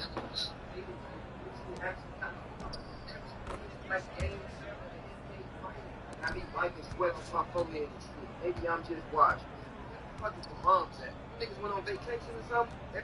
The Suns wanted that guy Shaquille O'Neal from the Miami Heat, so Sean Marion, we're shipping your ass out of here. But something crazy, even though they were traded for each other, somehow they played on the same team for one game that season. Read this. In 2008, the Heat and Hawks had to replay the last 50 seconds of the game because the Hawks scorekeeper gave Shaq a sixth foul when he only had 5, and he was forced to sit. Stern let them replay the last few seconds, but Shaq was traded for Sean Marion in February. The replay was in March. The scheduled Hawks Heat game, Marion was allowed to dress for the replay, and Shaq's name was also on the active list, even though he was with Phoenix. So even though Marion and Shaq were traded for each other, they were technically on the same team for one game. Damn. So in a sense, Sean Marion was Shaq, but Sean Marion was also Shaq's teammate, but Sean Marion was also traded for Shaq. I don't know. The Sean Marion paradox. But anyways, Marion would get traded to Toronto, which is weird honestly, because I can't picture him in a Raptors jersey at all. Then he was traded to the Mavericks, won a chip there, signed with the Cavs a few years later, injured his hip, and then called it a career in 2015. The four-time All-Star, Sean Marion. All the goes, it wasn't much of a production factor, it was more of an age injury factor. And a couple months ago actually, he was inducted into the NJCAA Hall of Fame, the Junior College Hall of Fame. Shout out Sean Marion.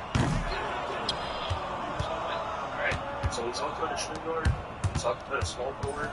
Let's go to the first half of the lineup and get a point guard in there. How about Eric Bledsoe, the guy that called Mini LeBron? Yeah, being serious. It's not a basketball reference. Bledsoe, he went right between Marion and Willis. It's overall. Actually, drafted by OKC, but immediately traded to the Clippers. Bledsoe got kind of screwed over because a couple years after getting him, the Clippers got CP3, so those numbers went right there. But he wasn't a dunk contest in 2013.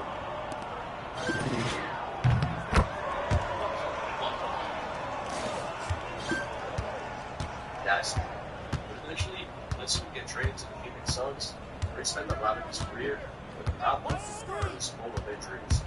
One season, he missed 2 months, another season, he had an injury, the season after that, he shut down the season in March with 3 starters. Then, he sent down one of the most injuries for a long time. So yeah, since that, they shipped his ass out, which was not the thing to tell about. And the Bucks was pretty good. That's a defensive team, but then just injuries. Eventually, they traded to the Pelicans, and the Grizzlies for 9 games this year. The Grizzlies know what to do, retire the number 2. But then he gets traded back to the Clippers, then the Blazers, and he got weak in 2022. Now, he's on the Shanghai Sharks. I mean, only 34 years old, he's the Sharks in points and assists. He's still talented, it was just injuries that screwed him Bledsoe in his career. But, you know, I think he got muscles for no reason. Crazy straight. But I want to go back a little further this time. Actually, not that far back, but how about Josh Smith? A guy that would help on everyone, even a legend. Drafted in 04, Josh Smith was blocked after a favorite player. He's the youngest player in NBA history, 500 career blocks, and he only scored 1,000 blocks at 34 years old. The guy just swatted shots and he was in the job. Which was, I guess, there's people that see the high player books with records, but there's some probably can break it in the next couple minutes. But Josh did, he would eventually make the all-defensive team. Joe Johnson never really pushed together besides the playoff appearances. Eventually signed with the Pistons. Then he got cut for being consistent. The Rockets picked the ball in the playoff game. Then he got a contract with the Clippers. Traded him right back to the Rockets. Then he went to China the next season. Then back to the NBA. The Pelicans in 2019. For Josh Smith, it's not really a shooter. So if he wasn't going to go up and pull a lot now, he would really as much as he needed. And of course, their athleticism goes down with time. That's really what happened with Josh Smith. Nowadays, he's a coach. He's in the NBA, HBC, top 15 in Atlanta. top of the one-time block, let's go to another one. Kyle Murray was one of the last picks in the legendary draft. First, actually. And he was traded for a pitcher on that night. And yes, I'm being serious.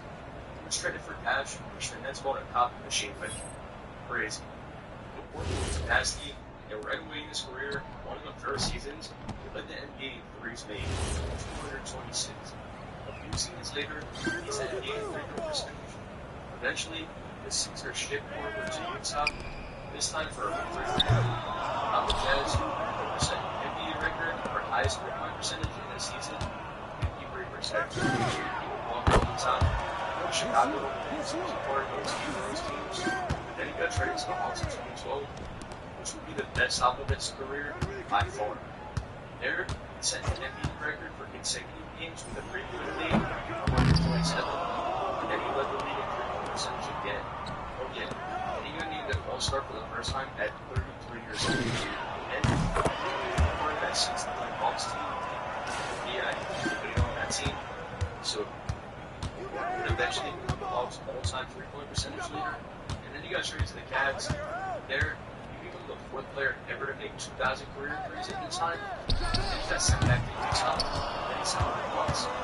There, that's where he played his final game. 12 years later, and he was specific with the Nets. In 2022, he consistently came with the Hawks. And obviously, he told DeJounte Murray to get backing. Crazy. Porter was one of the best shooters the league has ever seen. He was a player that could catch fire like no one.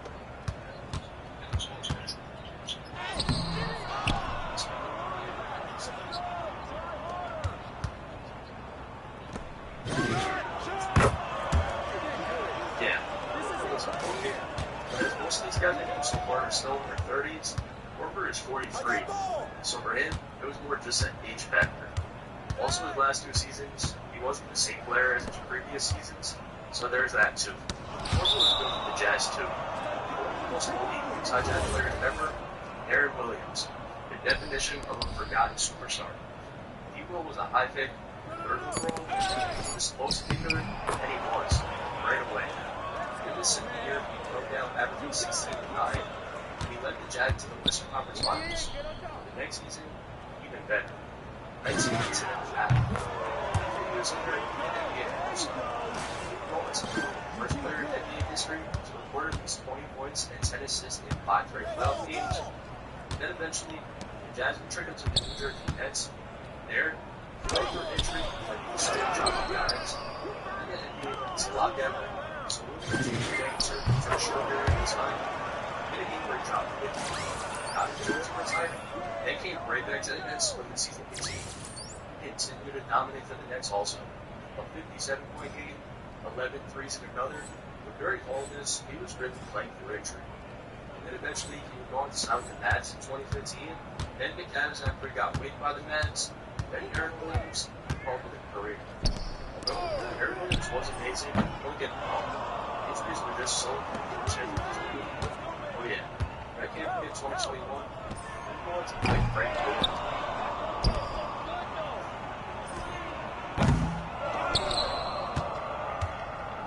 Okay, so everyone we've talked about so far has either been a point guard or a wing. Let's talk about a big. How about Zach Randolph? One of the most fun players in the last decade. Randolph was drafted by the Blazers. He dealt with some front-court issues in his first couple seasons. But then a few seasons later, in 2004, Zach Randolph, most important player. A few seasons later, he averaged 23.6 points and 10.1 rebounds with the Blazers. And then he was traded to the New York Knicks. There, he was still really good, but they would end up trading him to the Clippers. And there, he would get suspended for a bunch of fouls.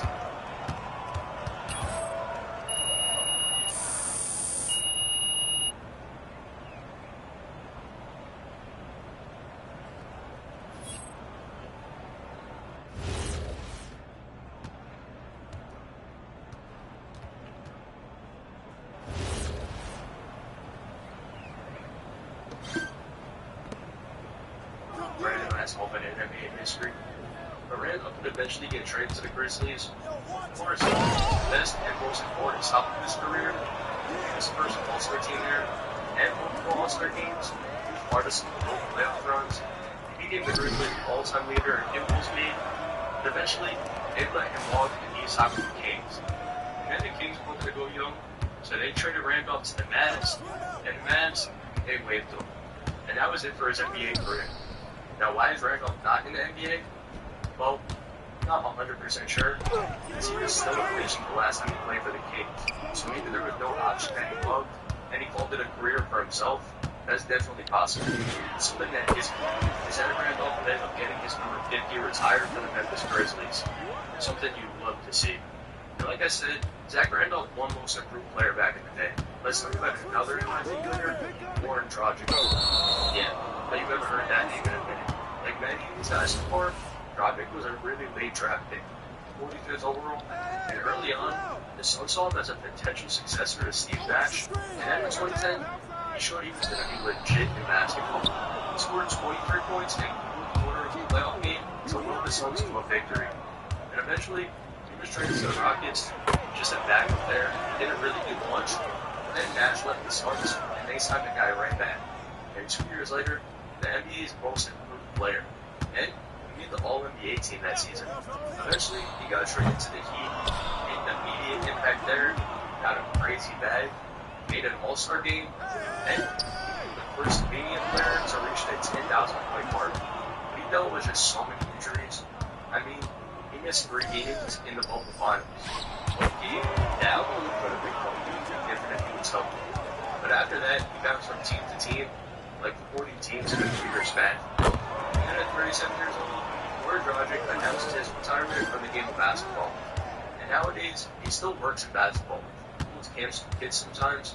The GgNoRaGe basketball camp, which will take place at Glasgow in 2024 between Sunday, June 30th and Saturday, July 6th, it's not just about basketball. It's not just about fun either. It's a combination of sports, basketball, mutual respect, getting to know each other, and many moments of happiness. Good guy, Corey. But now, let's move on to one of his teammates. One of the most beloved players of the 2010s, Isaiah Thomas. Of course, we all know Isaiah was the last pick in the draft. His career started off in Sacramento, where right away, immediate impact. Rookie of the month place, and then after balling out in Sacramento, they decided to trade him to Phoenix. That Isaiah Thomas, Eric Bledsoe, GgNoRaGe team. They won like 8 games in the playoffs. With the Suns, Isaiah was still really good. He had a season where he was the runner-up 6th man of the year, and then eventually he got traded to the Celtics, where, he became an NBA superstar. There, he made his first All-Star game at 50 balls, regular season and playoffs. He had a season where he finished 5th in NBA scoring, ahead of Steph Curry and Giannis. Eventually, he was traded to the Cavs for Kyrie to go play with LeBron. And he'd been dealing with hip injuries the whole time, and that hip would continue to bother him for the rest of his career too. After that, he played for the Lakers for a little, and then for the Nuggets, and then he played for the Wizards for a little. Then he went to the G League, and most recently, he got attended with the Suns last season actually, but nothing really happened there. And as it stands right now, IT is a free agent, and like so many guys on this list, it really just comes down to injuries. Now, I don't know if anyone's going to sign Isaiah Thomas for the upcoming season, but even if no one does, IT is the most recent player on this list. I just wanted to include him because everyone loved Isaiah Thomas. And really, the game was so exciting to watch. But a little before Isaiah Thomas, another player had a really fun game to watch. This player, Joe Johnson. Johnson was drafted 10th overall back in 01. He started off his career with the Celtics actually, but then he was traded to the Suns pretty soon after. Instantly, he became a bucket for them. He averaged 14 points per game and shot almost 40% of the team. And after 3 years with the Suns, they let him walk, and Joe Johnson signed with the Atlanta Hawks, the team most was hoping for. While he was there, he led the team in points and assists, and he became an all-star. And actually, when he signed with them, there was a point where he was the highest paid player in the whole NBA. Eventually, Johnson got traded to the Nets. He made a 7 All-Star appearance there, and he had one of the nastiest ankle breakers ever.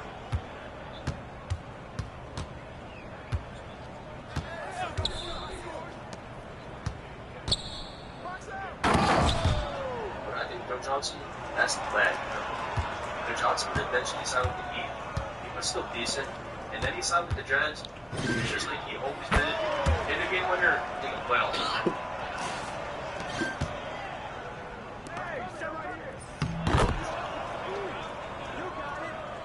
After that Jazz team, he signed with the Rockets, then he decided to go to the Big Three, where he won an MVP. And then in 2021, he signed with the Boston Celtics, where he played one game over there. His first big game actually was 1,700 games. When they were coaching, they were just pace up. The efficiency isn't there anymore. His last season in the NBA, he shot 38% of the field, and he broke the field. It's pretty not amazing if I can say. Most recently, he plays in the Big Three once again, which seems perfect for him. I mean, everyone literally refers to this dude as a basic joke. Not a guy you want to play in the open court. Alright, I'll do research for this. This dude got his own video. Negative, even Jim Johnson, even when he wasn't with the shots. What? That's crazy. This guy's tied with Kobe for second all time, right behind Jordan. And with that, anyways, let's move on. What's his teammates? Larry Stoudemire. This is one I've never heard brought up. Stoudemire is probably the best player we'll see on this list, either him or Derek Williams. But Stoudemire, he's a monster. Right away, too. One rookie of the year, and his second season, he got even better. Although he was part of that good season that got a bronze medal. But yeah, Stoudemire and Nash, how good this goal was, you know. Stoudemire was into the All-NBA second team early in his career, after him and Nash dominated the regular season, averaging 36 points per game in the 5. But then he dealt with knee injuries the next season, but it didn't matter for him, because this time, he came right back. He was an All-NBA first-team player this time in 07. Like Stoudemire's career went, injuries, because the next season he had to get an eye surgery, where he had to wear those things glasses for the rest of his career. Eventually, he was signed with the New York Knicks, where he basically set franchise records, all-star starter in his first year there. But again, injuries. Basically, for the rest of his Knicks tenure, he played in similar terms. Then he had a brief stint with the Mavericks, then with the Heat, then he played a couple of seasons in Jerusalem for a little bit, and he actually won the finals over there. Stoudemire, injuries make him so long as problem with injuries, it's him. There's something you see later, he got stomach injuries, can't swim. But Stoudemire, the Suns actually put 32 in the Raptors this year, and he also still goes to a lot of big games to sit in that legend role they have in the front. But yeah, Oliver Stoudemire will put a bit. He's one of the most talented power forwards of all time. And if he was what he was in 07 to 2011 for a longer stint in his career, we're looking at an all-time great power forward. But actually, we may as well look at another guy who I mentioned injuries for, and honestly, I'm sure you already know who it is. It's Brandon Roy. Brandon Roy is the textbook definition of what if. In 06, with the topic of the draft, Cardinals were selected Brandon Roy. And instantly, that would fail him, because he won to win Rookie of the Year, averaging nearly 17 points a night. Just 1 season later, he made his first All-Star game, and he averaged 23 points, made the All-NBA second team. But even tells you that this career, he had multiple stints of Olympic games, some surgeries, but he was always able to fight through it. Eventually, later backs him out, and it paid off because he made the All-NBA 13 that season. But then, the injuries happened. And just 2 seasons later, Brandon Roy announced his retirement from the game of basketball. An announcement that every single person working for and every NBA fan really. Eventually, he tried to make a comeback, and the team once actually picked him up, but he was prepared for his voice. And Brandon Roy, that's it for his career. Yeah, 19 points per game for his career, just 5 seasons, not including the 5 games he played for Minnesota.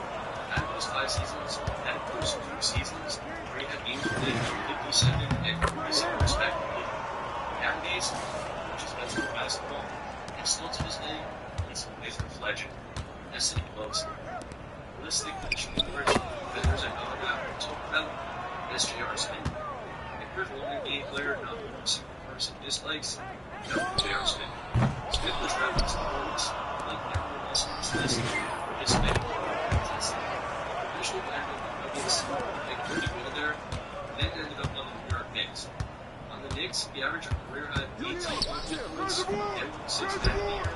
And while he was there, he set the NBA record for 21 3-pointers attempted in a single game. And he was the league striker for franchise threes game. Eventually, he was traded to the Cavs. While he was there, he was a part of that 2016 championship team. Of course, he had the over in 2017. And was very much of that game. J.R. Smith was a beast. Eventually, the Cavs were part of the South the Lakers.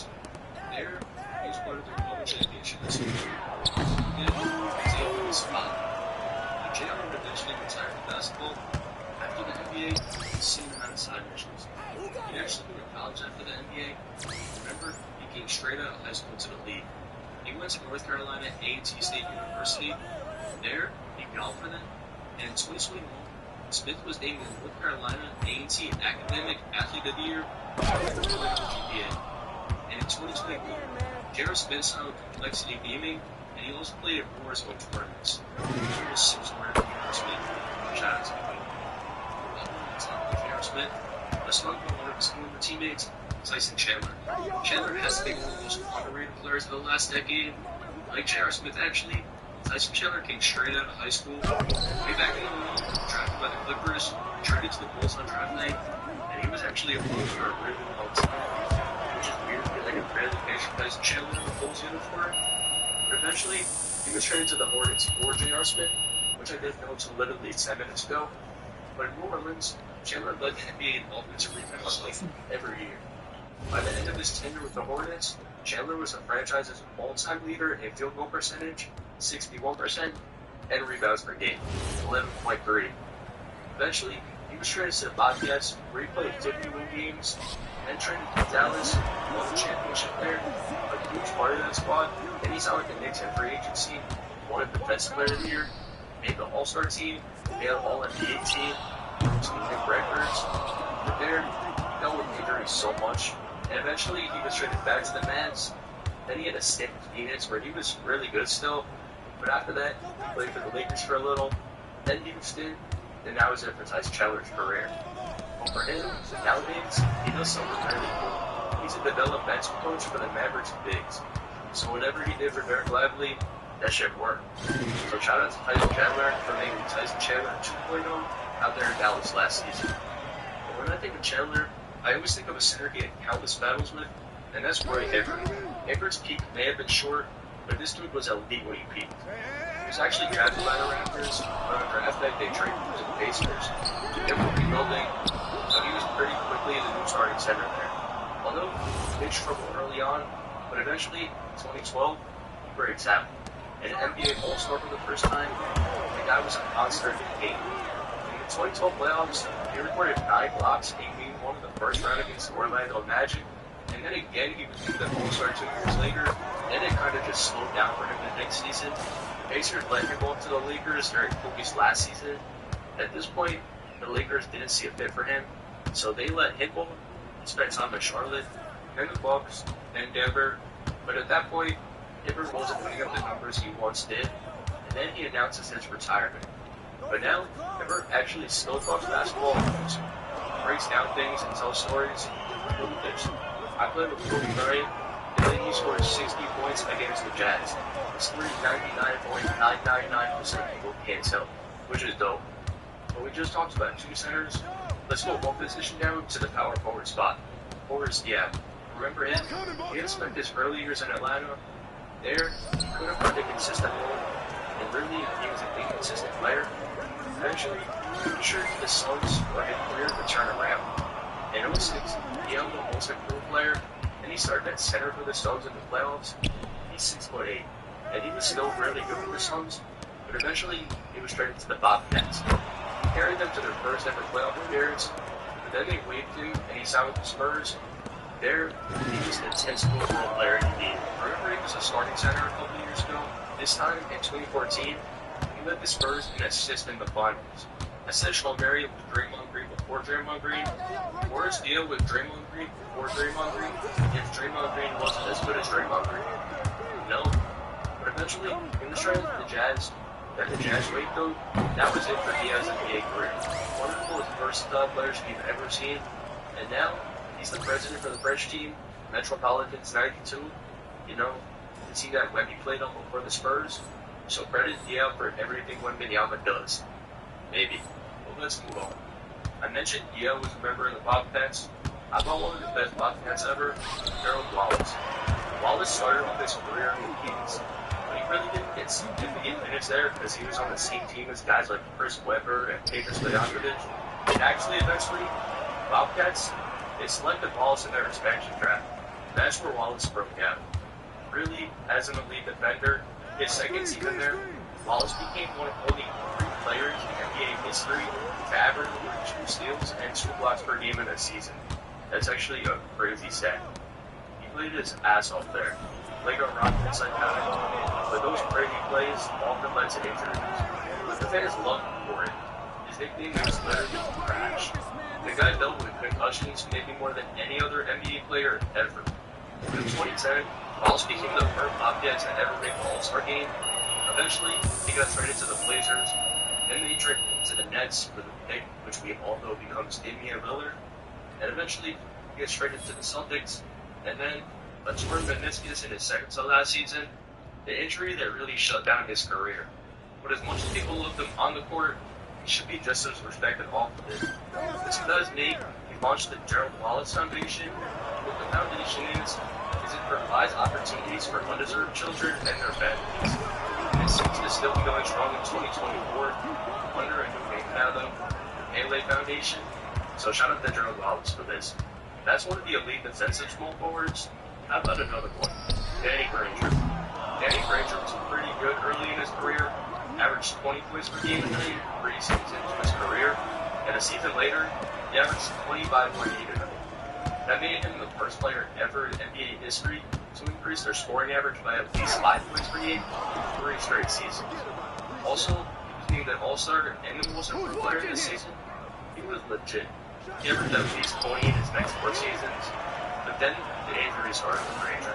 He missed 55 games in the 12-13 season, and he was traded to the Sixers, then bought out. He signed with the Clippers where he didn't get much run, and then he signed to the Heat, traded to the Suns, traded to the Pistons, way before the season started, and that was it for Danny Granger's NBA career. Granger's only 41 right now, but he was out of the league by the time he was 32. Like for many people named so far, injuries caught up to Granger. His final 3 seasons in the NBA, he played 64 games total. So that's ages 30, 31, 32. Still young, just always injured. Nowadays, you really don't hear anything from Granger. So honestly, I don't know what he's up to, and no one else really does. But I did read something that said he's a orphan now and away from media, which I can't confirm or deny. It was a random post. But he was a 2024 finalist for the Greater New Orleans Sports Hall of Fame. So there's that with Granger. But on the other hand, someone who definitely didn't leave the public eye when they retired, Derek Fisher. Kobe's running mate with all the late 2010 championship. Fisher was part of that legendary 96 class actually with Kobe. And later on, Kobe would even call Fisher his favorite teammate. Early on, Fisher was a backup for the Kobe Shaq teams. He was the starter for their third championship there. 2 years later, he did one of the most ridiculous game winners ever.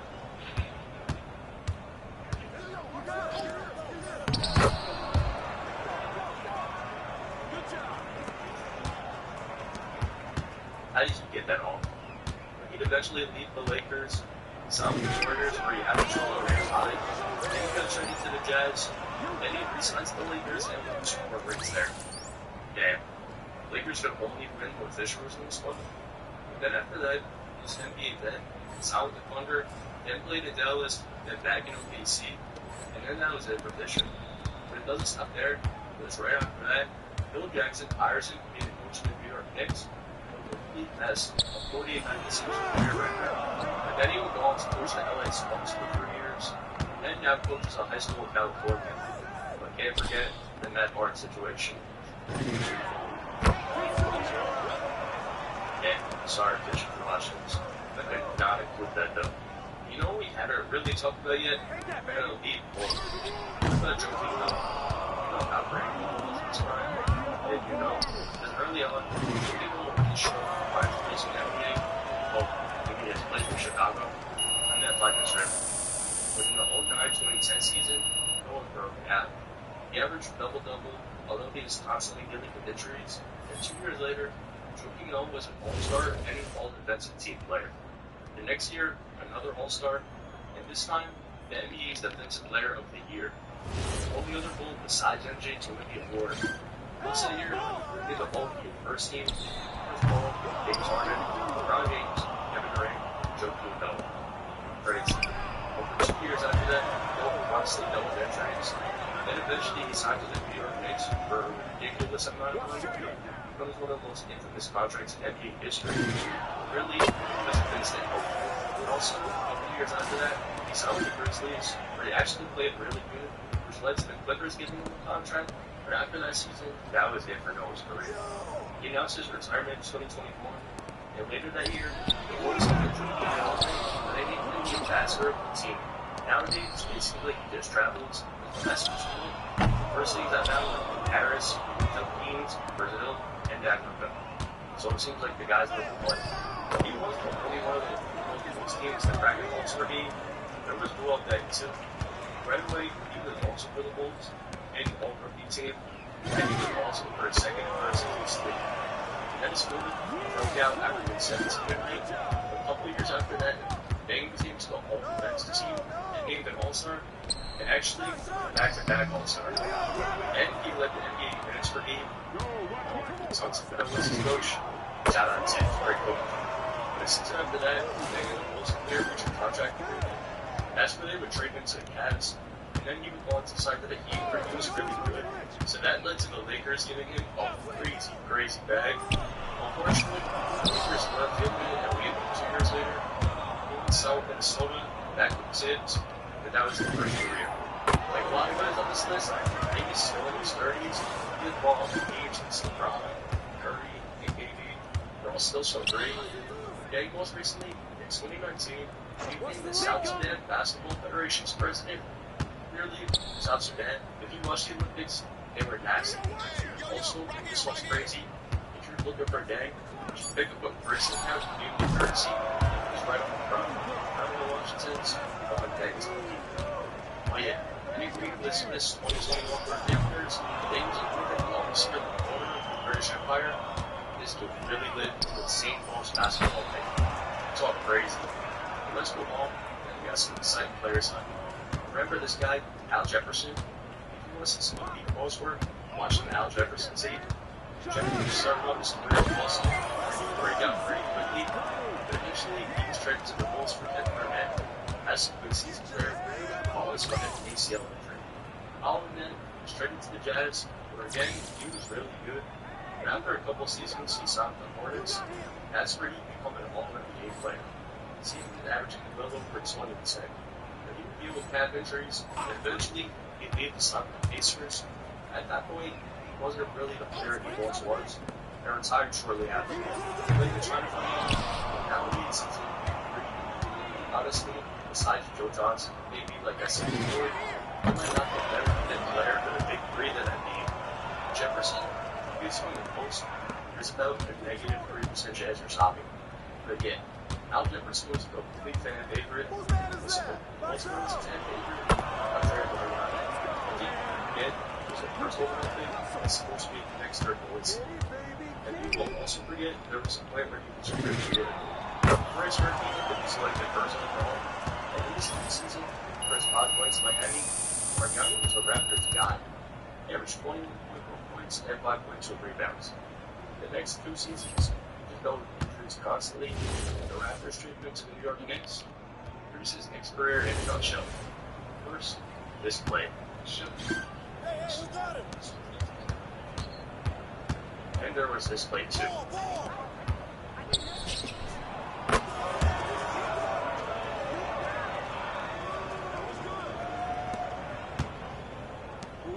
What is he doing, folks? One of the funniest balls ever in a nutshell. First, this play. And there was this play too. You got it. Way to go. I swing it. Stay on him. One of the funniest balls ever. But yeah, Mariani would go on to sign with the Nets a few seasons later, and that was it for his 10-year career. was 38 years old. But once first overall pick retires from the NBA at 30, with a mix of injuries and not really being able to rebound for his height, his career wasn't bound to last too long. Apparently today, he's everything but a retired NBA player. DJ, influencer, blogger, lifestyle advisor, mental coach, PR guru, trendsetter, film producer, model, helicopter pilot, astronaut training, stay-at-home dad. Hell of a resume. But we're down to a power forward who never really panned out. Let's talk about one who did. Paul Millsap. Millsap started off his career in Utah, 47th pick, and right away, he led all rookies in double-doubles that season. Early in Millsap's career, him and Al Jefferson were a great young 4-5 duo. A couple years later, he was signed with the Atlanta Hawks, and that's where he became a four-time All-Star. And arguably the best player from their Eastern Conference Finals run season. That team was stacked up. But a few seasons later, Millsap would go on to sign with the Denver Nuggets to team up with the young Jokic. He was still really good there. After Conference Finals appearance in the Sin, he went on to sign with the Nets where he played a veteran role. Then he was traded to the Sixers in the James Harden deal. And in 2022, that was the last season of his career. The All-Star, all-NBA defender, 39 years old right now, no longer in the NBA. For Millsap, it's easy. He was an undersized power forward. When he had his full athletic ability, one of the best players in the NBA, but as you get older, shit happens. You aren't the same player you once were. It sucks, but I bet Atlanta still loves Millsap. Because just this year, he became an investor in their newest pro sports team, Atlanta 5, their professional volleyball team. So that's cool to see. He still participates in the city. He dominated it for so many years. But that's just one dominant power forward. How about another one? Carlos Boozer. Boozer was drafted by the Cavs, a second-round pick also. Early in his career, he showed he was going to be a valuable player for a long time, and then he signed with the Jazz. But Boozer was already great at this point. I mean, in his third year, he averaged 41 and 12. He became a multiple-time All-Star in Utah, but then he left to go to Chicago. There, he was also part of those Joakim Noah dang teams. He was really good there too, for about 3 years. Because then they let him go. He went to the Lakers, played 1 year there, then retired from basketball. And now in 2024, he has twin sons that look like they're both going to be top picks in the draft in a couple of years. Should be cool to see. But yeah, that's what Boozer's up to now. And that's actually what happens to all the players we forgot about. If you made it this far, and if you like being random players being thrown around, I swear I recently made a video where you rank the top 10 shooters of league history. We're sort of ranking there. And you just started the channel. I genuinely really appreciate if you can check it out. Besides that, thanks for watching this. See you guys.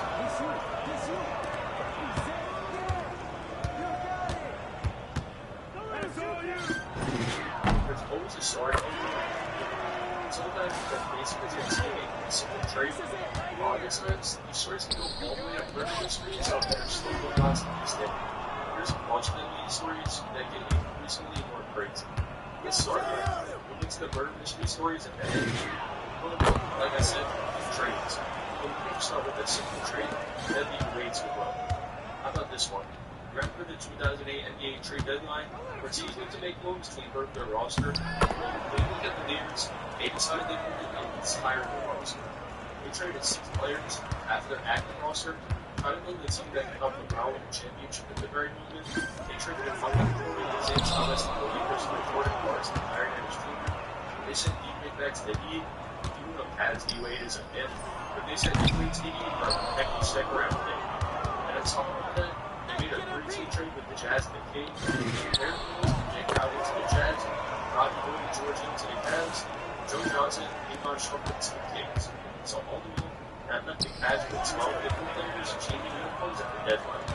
Something that's never happened for any team. Cavs going to the finals and team. You already know that it was this graphic. LeBron going to the finals where Kyle Korver and Tristan Thompson is his big three. Anyways, let's move on. Actually, let's move back here to 2017. 3 games into the season, the starting with 3. We're starting point guard and probably their best player at the time. We started to tease out. I don't want to be here anymore. This would after a run also the Lakers. Wesley said that they could all the good seasons in the salon with his wife, but they said to him, he called bullshit. He ended up trading him 32 members to the Bucks. I ultimately doing that first trade moves for Bledsoe, and he's sitting there standing on his arm on the Suns. And they ended up trading to the Bucks for Greg Monroe. Bledsoe, he had a pretty solid career in Milwaukee, but this tweet genuinely became one of the most famous tweets in NBA history. I mean, he made shirts with the tweet on it. So that's the Bledsoe story. Well, this song about a story from someone who many consider to be the greatest ever, Michael Jordan. But not Michael Jordan from the Bulls, Michael Jordan from the Hornets, the owner of the Hornets. A 52-year-old dude, Hornets players have said that Jordan would come to their practices just to play them 1v1 and show he could still beat them. A couple of years ago, Bismack Biyombo, he was with the Suns at the time, and he just played for the Hornets. They asked him about the Hornets' future and all that, and Michael Jordan as an owner, here's what he said. Mike is like that. I just played one-on-one with the players after the games, and one by one, he was taking them out. So this was probably, I think, 7, 8 years ago. He would come into practice and just play one-on-one with the players and just kill them. 100%. I didn't think he could move like that. So you had a 52-year-old beating 25-year-olds in a 1v1?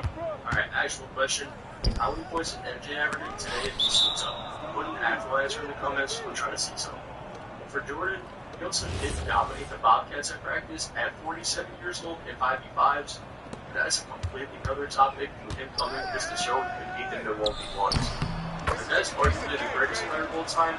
Let's talk about the other guy that many people consider to be the greatest ever, J.R. Smith. This is the more random story we're going to see on this list yet.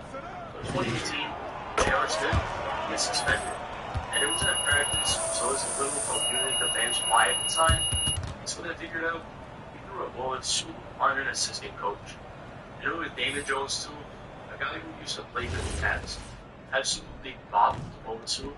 And J.R. Smith actually did come out and speak on it. And honestly, you can't even blame the guy really. And sure enough, I get my suit and comes in. Mind you, I like, and trying to like make me smell it. It wasn't like a rageful throw. It was like, okay, I played with it. I played with it. That was good. I'm sure. I'm screaming. She was hot. I said, you stop playing that with me, right? Sure enough, the next day he comes up and apologizes.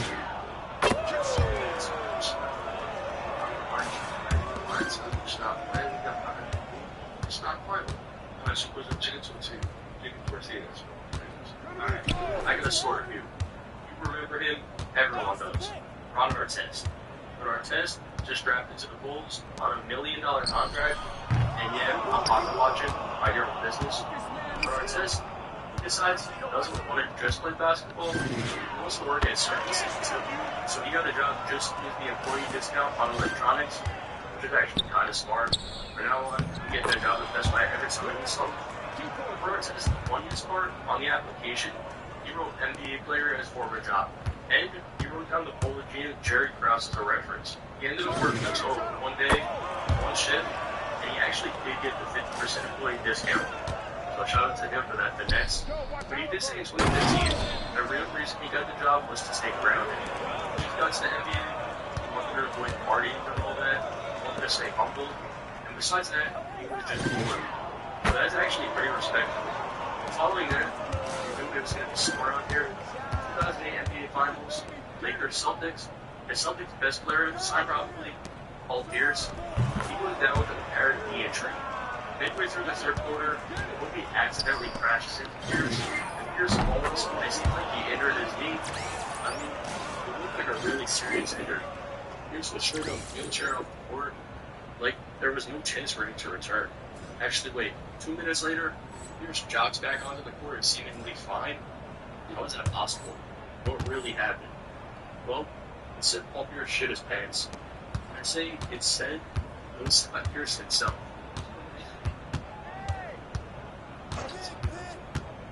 Honestly, that'd be hilarious. It's just that it's a special story. It's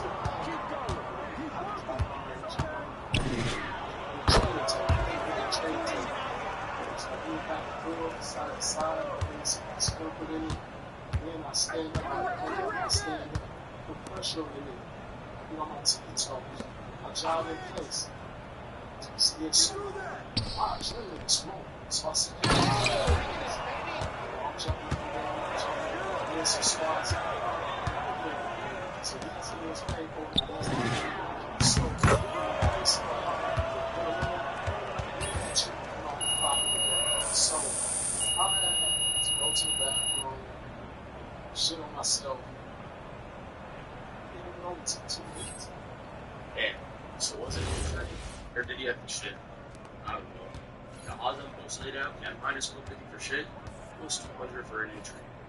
But yeah, that'd be a pretty shitty situation for Pierce.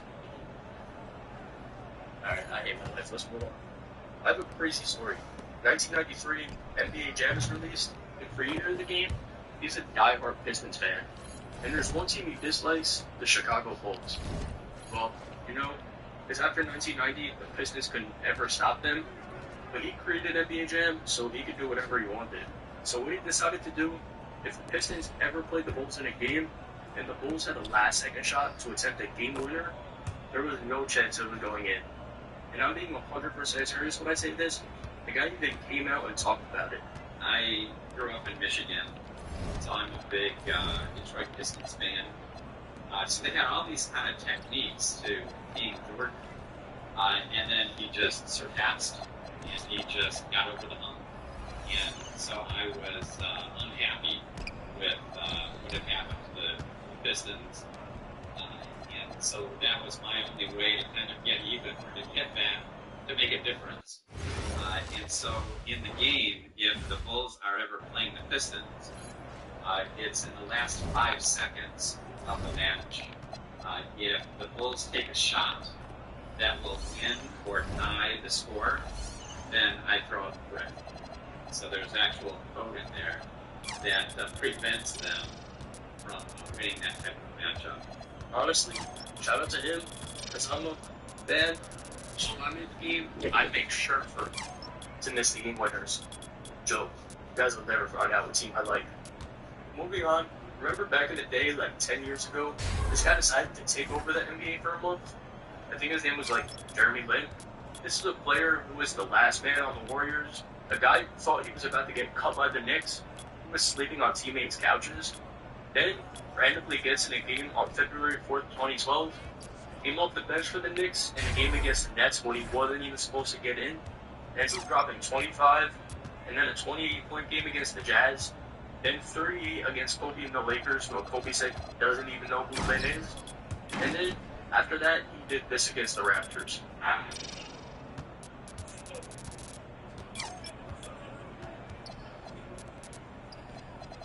So yeah, Jeremy Lin took over the NBA for a little, and the Knicks were good too. They won 10 of 13 games during Lin's sanity. And for Lin, even crazier. Lin scored 136 points in his first 5 starts, the most by any player ever. I mean, this guy was on magazine covers, newspapers. You couldn't go anywhere without hearing the name Jeremy Lin.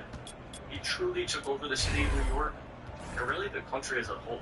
And this little role from Jeremy Lin straight up set up his career. He spent a lot of years in the NBA after this, although he never replicated that success. I mean, when you come out of nowhere and people are looking at the NBA, yeah, you know, the faces of the NBA. LeBron James, Kevin Durant, Kobe Bryant, Jeremy Lin. It's an elite group to find yourself in, especially when it came out of nowhere. But after that one, you gotta move one state over, Philadelphia. And not even a player, their president, Brian Glasgow. Remember when this guy got called with burner accounts?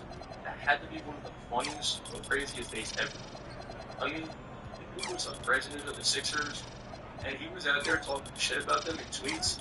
Let's look at some of the tweets. The Sixers account tweeted, "You think that this Okafor situation is helping to make Nerlens want to stay here once his contract is up?" Glasgow responded to the tweet, "Yes, because he knows his team is protecting Ja, not saying why deal fell through. Noel behaving like a vulture to get more money." So this guy's out here calling his own player vultures. Noel's looking out for Noel. Knows about Ja's injury and using it for leverage. What a great teammate. He disgusts me. This guy hates Nerlens Noel. And I'm not even kidding. Like 1,000 different tweets talking shit about Noel. And it wasn't just Noel he talked bad about. Joel Embiid too. Too bad Embiid danced like a fool and the whole disaster happened. Next time, he will think twice before talking to his team. Shit is crazy. Or, he was even trying to trade his players through Twitter. Sorry, I'm a Philly fan, but I would trade the process for the unicorn in a heartbeat. Such a smarter player. This guy could have just called the Knicks. I'm sure they would have done that too. Poirier would have got fired either way. This one, he straight up called him be a tool though. Crazy.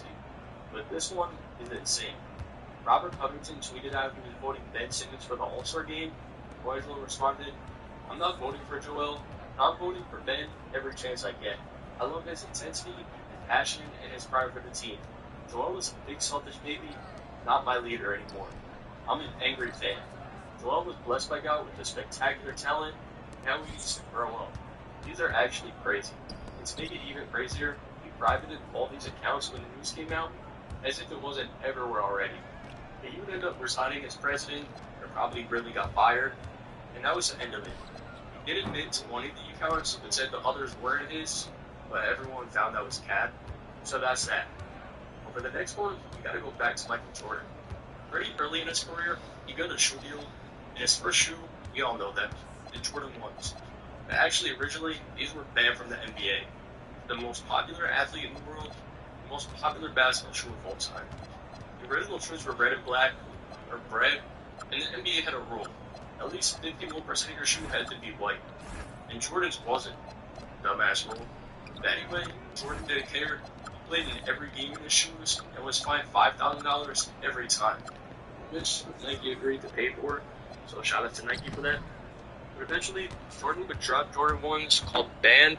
The campaign said, on October 15th, Nike created a revolutionary new basketball shoe. On October 18th, the NBA threw them out of the game. Unfortunately, the NBA can't keep you from wearing it. That's the biggest FU ever, especially from the biggest player in the league. But of course, nowadays, the NBA doesn't have any sneaker restrictions. You could literally play in Crocs if you wanted to. But let's move on. Actually, we gotta go right back to Philly. Back in the day, the Sixers traded up in the draft because the draft had a guy they really liked, Mark Williams. The unanimous first pick in the draft, he was a point guard that could do everything. In college, he averaged over 23 points while shooting 41% from the field. But then he gets to the NBA, and suddenly he can't shoot anymore. And it's not even that he can't shoot anymore, his jumper looks disgusting too. He had a weird pitch in it he didn't have before. I mean, some of this guy's free throws were like, this guy joking? And it was eventually said that he had a mysterious shoulder injury that affected his shot, but eventually he was diagnosed with a aortic outlet syndrome, a nerve condition. And honestly, I'm sure he was insanely relieved when he found out. I mean, if I had something I didn't know what was wrong with me, but something always felt off, I would want to know. But yeah, the guy who dominated in college, shot insanely efficient in college, gets to the NBA, and it's just all gone. Like he was that kid in the movie Thunderstruck. Just a really confusing story all around. But for the next one, we gotta go back to 2006. Actually, the 2006 finals to be specific, and this actually comes from Tim Donaghy, probably the most infamous NBA ref of all time. Claims that the 2006 NBA finals were rigged. So basically, the NBA wanted this series to go as long as possible, and they were repping games in favor of the Heat. Basically, Dallas was up in the series. With that being said, the way it was back then was that the NBA would come in order to extend the series, to go for plays that they felt should have went in Miami's favor that didn't, and that went in Dallas's favor that shouldn't have. And they started a program training the referees to look for certain things. He felt that eventually Dallas got robbed of the championship because they were up in the series, the games were favored for the Heat. Miami had all the momentum, and Dallas was just never able to recover from it. And apparently, the head of the officials, Ed Rush, hated Mark Cuban, so here's where Donaghy said about that too. He's programming and training these referees to look for certain things that definitely put Miami at an advantage. Ed Rush used to tell us that Mark Cuban was someone that created a lot of extra work for us, constantly calling the league office, and that really just got everyone to start to dislike Cuban. Now, was the hosting final ring? Honestly, I don't know. Maybe. I can't confirm more than not. But after that, we gotta go to another thing people thought was great. The 2002 Western Conference Finals, Game 6 specifically. Kings vs. Lakers. Kings were up 3-2 in the series, one way away from the finals, and that's until Game 6, where the Lakers shot 40 free throws in the game, including 27 in the fourth quarter, more than their average of 25 for a full game in that series. I mean, there were some really weak foul calls in this one, and some hacks to the Lakers that didn't get called. And so many people believe this is the worst ref game ever. I believe to this day, it's the worst officiating game in NBA history. That's what the big ugly guy, Bill Simmons, he said, from the officiating standpoint, this is the most one-sided game in the past. Basically, everyone was able to game officiated, the Lakers 27 the championship to the game. It's the most fun thing. It's against finals. Because this, not much of one-sided. There's a lot of difference. That's experience. It's great. I mean, it's some of these Lakers was getting traded. Just traded. They traded franchises. Actually, the Lakers were Braves at the time. In 1978, which was they swapped franchises. So these were the NBA Celtics. They just suggested the franchise swap. The Braves had John Gray. Teams would also trade most of the best players. They had the chance to acquire as a top and were signed franchise. And Larry Bird is one of these things.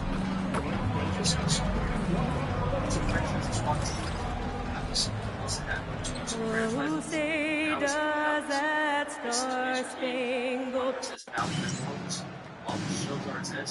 Here we go. Drinking artist. Yeah.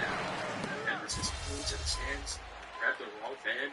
Not the guy who actually couldn't drink. Los dos equipos van a introducir cambios. Y bueno, en fin. They need the police to calm everything down and break it up. The NBA ended up suspending 9 players for a total of 146 games. Artest got the longest suspension in NBA history for an on-court incident. No oculta el hecho de que quiere hacer todo el daño posible en ataque. Y eso debería poner al resto de equipos en alerta. Cuando MP dice algo así, no suele decirlo por decir.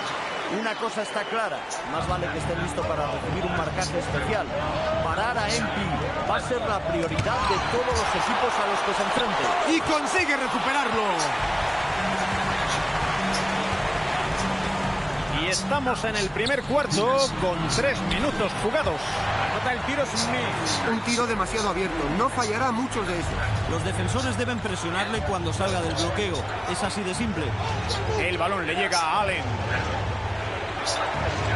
Gordon. Desde lejos. Jokic. Buena defensa de MP. Y van a por todas.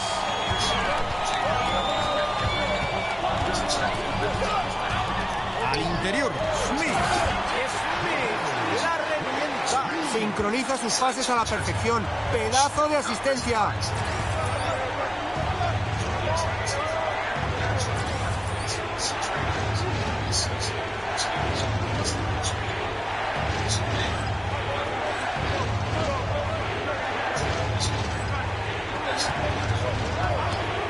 Aquí tenemos a Murray. Intenta inaugurar su cuenta particular. ¡La consigue meter! No se puede jugar mejor. Un cuarto excelente. Van perdiendo los Clippers. El balón le llega a Garland. Triple de Murray. Es canasta. La asistencia ha sido de MP. Es muy difícil de defender. Si le juegas de una forma, te responde con otra. Con el balón los Nuggets. Posición exterior para Gordon. Jokic. Taponazo de MP. Partido inaudito en la historia de la liga. MP toca todos los palos. Es una anomalía andante. Aquí tenemos a Murray. Sus cifras anotadoras son dignas de verse. Promedia más de 19 puntos por partido. Jokic se apuntará un fallo. La defensa no estuvo muy bien. Ha sido más bien un error del atacante. Leonard en la banda. Y los Clippers vuelven a anotar desde el perímetro. Están tirando muy bien en este primer cuarto. Todavía es pronto, pero si mantienen este nivel de acierto, no veo cómo pueden perder el partido. El balón sale del campo. Denver conservará la posesión.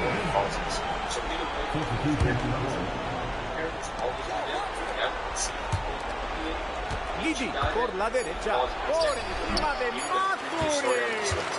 Vaya de nuevo Denver. Termina un primer cuarto en el que hemos visto bastantes canastas. Mandan los clips. Boston Celtics, well, watch this. Y a aquellos que acaben de llegar, les recordamos que ya se ha jugado el primer cuarto. Muy bien, ¿qué opináis del rendimiento de los Clippers hasta el momento? Es justo el comienzo que querían. Han atacado la canasta muy bien en el primer cuarto. Y no se han quedado sin ideas en ningún momento. Está claro que sabe anotar cuando juega cerca de la canasta. Al exterior, a la derecha. Canasta de 3. Están muy entonados desde el perímetro, Jorge. Y tanto, Anthony. Han anotado 3 de sus 5 últimas canastas desde lejos. Anota la canasta, su segunda de 2 intentos. La asistencia ha sido perfecta. Cubierto por Giddy. Whitehead. Canasta. La asistencia ha sido de MP. Están muy finos desde el exterior. De allí proceden 4 de sus últimas 5 canastas. Los defensores siguen inundando la zona y dejan espacios en el exterior. Ha mantenido la calma después de acabar el primer cuarto sin anotar. Ahora parece que recupera su juego. Whitehead. Y los Clippers vuelven a anotar desde el perímetro. 12 puntos consecutivos con triples. La defensa parece sorprendida. Sabiendo que están enchufados desde el perímetro, tienes que estar encima de ellos. No puedes dejarles ni respirar. La asistencia al poste bajo fue magnífica. Smith. La clava de 3 puntos. Están sacando las vergüenzas de la defensa. 9 puntos consecutivos con triples. Pero es que tienen que presionar más y obligarles a botar el balón. Les están matando con esos triples. El segundo cuarto ha empezado hace 1 minuto y medio. El balón le llega a Jokic. Consigue anotar. Es uno de los 5 tiros que ha convertido frente a los 7 fallos que sufre. Por fin las cosas comienzan a encajar en el segundo cuarto. Ya lo creo, están atacando mucho mejor e intentando recuperar el terreno perdido. Sus últimas 5 canastas han sido desde el perímetro. Y la defensa sigue sin presionar a los tiradores. Se están dejando masacrar. Y ya estamos en el segundo minuto del segundo cuarto. Para un bloqueo, Jokic. Murray no lo consigue. El triple parecía cantado. No debe estar nada contento con ese fallo. Lanza un triple. Y canasta. El triple es de Embiid. En este cuarto están impresionantes con los triples. El balón le llega a Jokic. Buena canasta.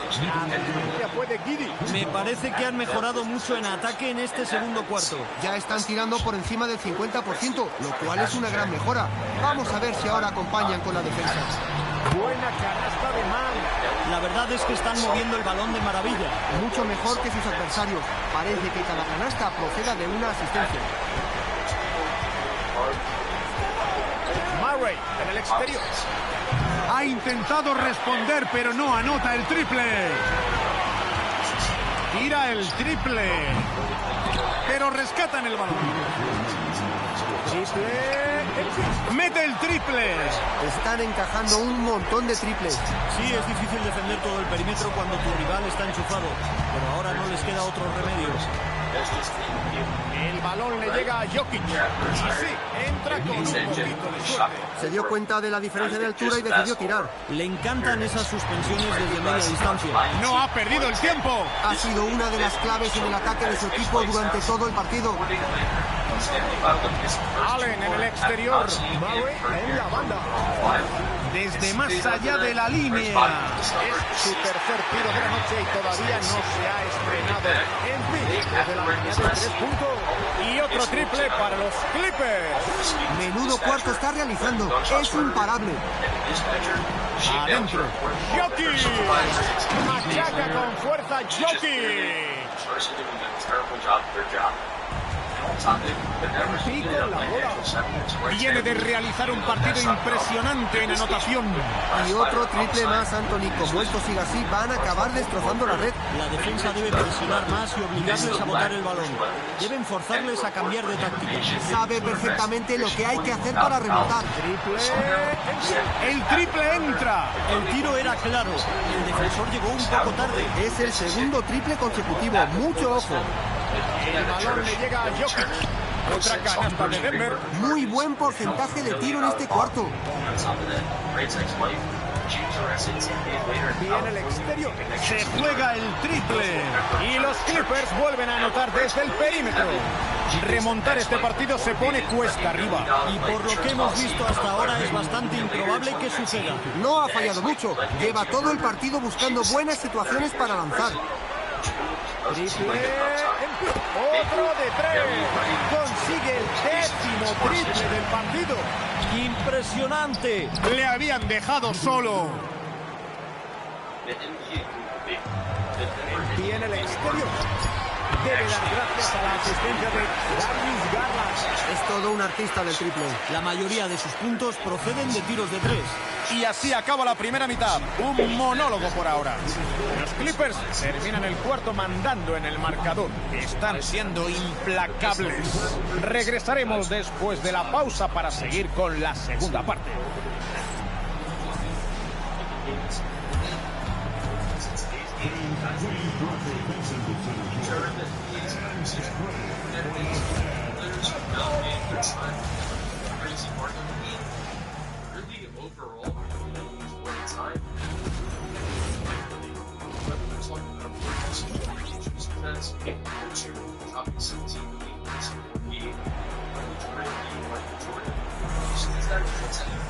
Y no ha habido mucha emoción en la primera mitad, pero quizás se apriete un poco el marcador en la segunda. MP ha disputado.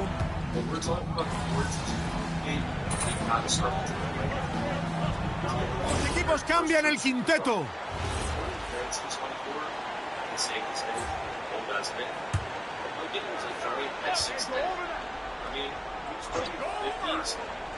Todavía no se han cumplido los 2 minutos y medio de este tercer cuarto. Gordon. El balón le llega a Jokic. El tapón es de MP. De 3 puntos. Y los Clippers vuelven a anotar desde el perímetro. Su contribución ha sido valiosísima. Ha estado ahí cuando lo necesitaban. A la zona. Jokic. Se anda con contenciones. Segunda parte, pasados 3 minutos del tercer cuarto. En el exterior. Lanza un triple. Mete el triple. No sé qué habrá pasado en el vestuario durante el descanso, pero ahora están que se salen con los triples. Apenas están fallando. Están creando muchos problemas a la defensa. El balón le llega a Gordon. Aquí tenemos a Jokic. ¡Encesta! Les está costando impedir que anoten en la zona. Deberían saber que si no se lo ponen difícil van a seguir metiendo balones dentro. Uno nunca se cansa de tirar desde tan cerca. Ha jugado a un nivel altísimo. Gran parte de su ventaja es gracias a él. Al centro. Y otra vez en Nikola Jokic. La defensa es un queso gruyere, está llena de agujeros. Están encontrando espacios en la pintura. Ya llevan 4 canastas seguidas en la zona. Deberían tener en cuenta que muy pocos jugadores de la NBA fallan desde tan cerca. Pero ¿cómo es posible? Lo que está haciendo es increíble. A la zona. Jokic. Tapón otra vez. Está siendo un baluarte defensivo. Lleva 6 tapones. Tiene el aro bajo candado. Espectacular. Buen tiro. Está jugando muy bien y ha anotado todos los tiros que ha lanzado en este cuarto. Por encima de MP. Jokic falla. Había demasiados defensores para anotar con su acostumbrada pericia. MP desde la línea de 3 puntos. La enchufa desde su casa. Ha encontrado la dinámica en el tercer cuarto, Sixto. Es evidente que tiene mucha confianza. Todo lo que tira desde el perímetro acaba entrando. Este equipo necesita reforzar su presencia interior. Están dejando muchos espacios en la zona. Y lo están pagando. Ya han encajado 5 canastas seguidas en la pintura. Para ganar necesitan sus puntos. Y es evidente que hoy los están teniendo. Tras la línea de 3. Se la lleva en pi.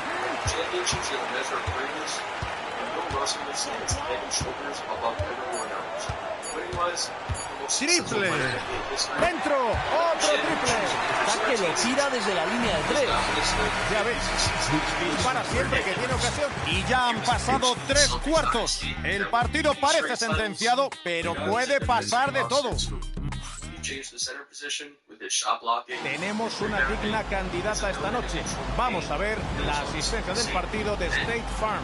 Me alegro de que hayamos elegido esta porque me encanta el pase. Una gran asistencia.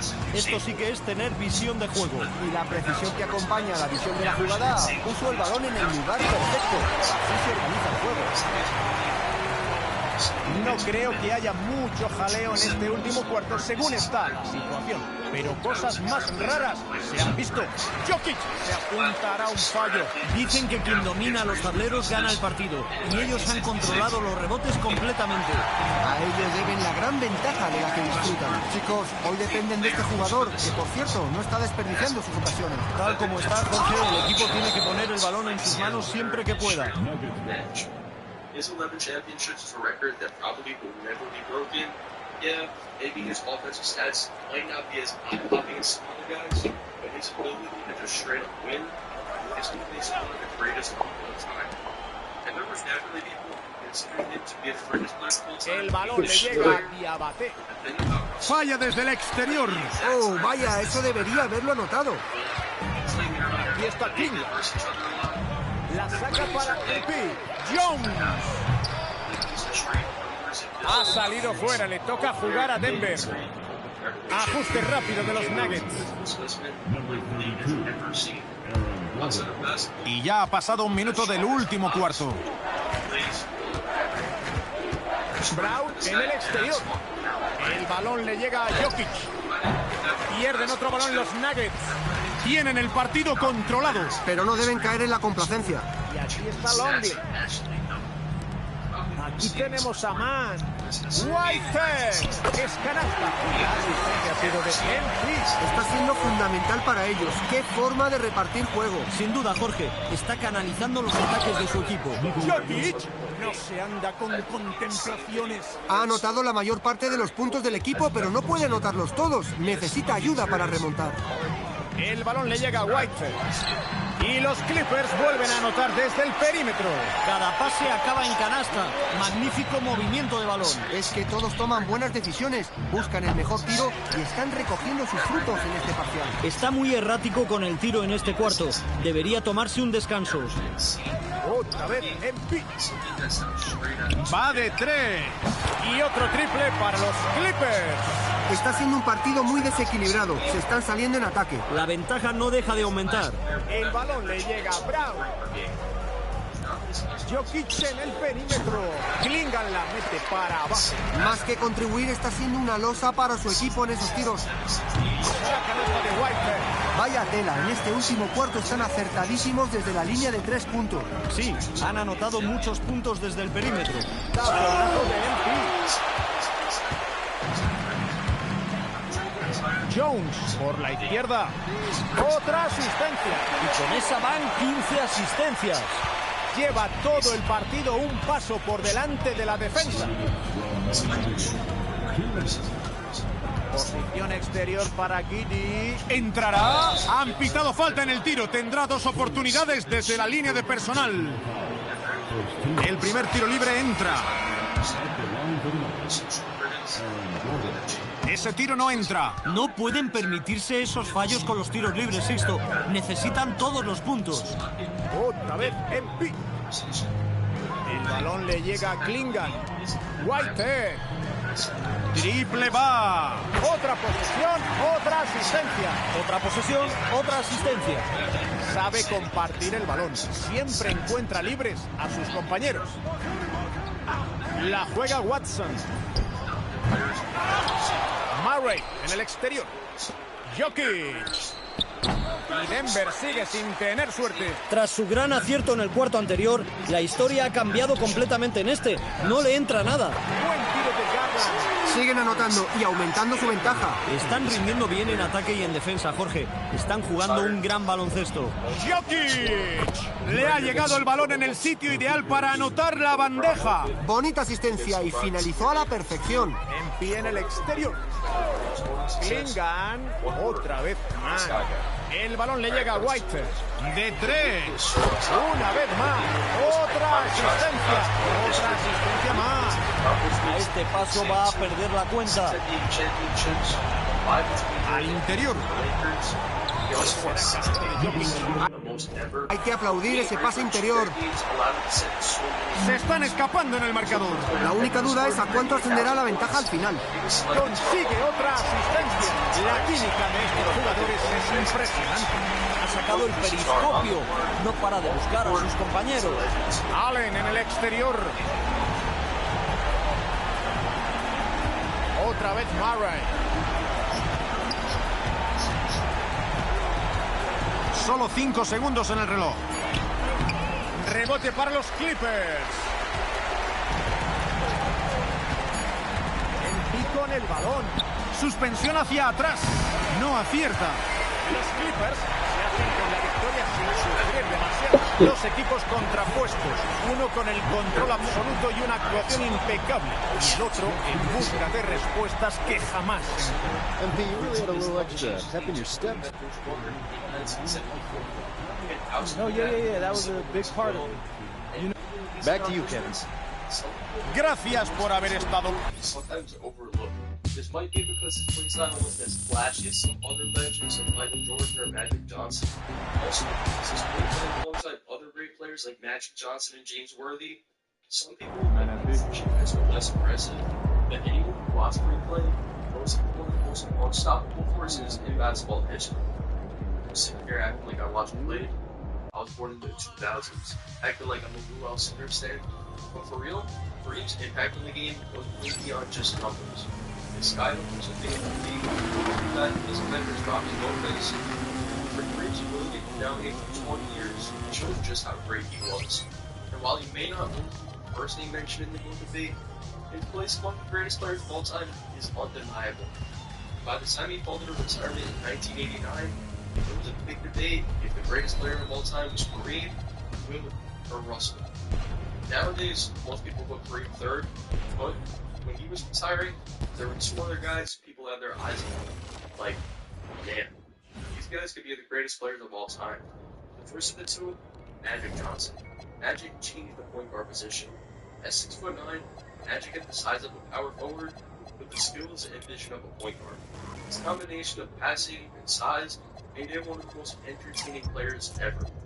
He was the leader of the Showtime Los Angeles Lakers during the 80s, a team known for its fast-paced, high-energy style of play, and Magic's NBA journey began in 1979 when he entered the league and straight-up took over. He won Finals MVP as a rookie. Over the next decade, Magic would lead the Lakers to 4 more titles and earn 3 MVP awards, and one of his most memorable performances. In the 1980 Finals, where he filled in for Kareem Abdul-Jabbar, he played center. That's what he grabbed 15 rebounds and dished out 7 assists. There, he also won the Lakers another championship, and probably the best passer ever. He had an insane ability to make a perfect pass at the perfect time. His court vision was off the charts. Really, he just made everybody around him better. Magic led the league in assists 4 different times and finished with a career average of 11 assists per game, the highest in NBA history. But Magic wasn't just a great passer, he was the best out of every teammate who averaged. He was crucial in making the Lakers 5 championships. His rivalry with Larry Bird and the Boston Celtics defined the NBA in the 1980s, and their battles in the finals helped make the NBA popular than it was before. Unfortunately, Magic's career was cut short in 1991.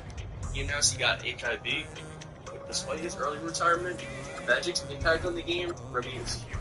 A lot of people give him credit for redefining what it means to be a point guard and showing that a player at his size can become dominant as a floor general. I mean, look at the 12 point guards today.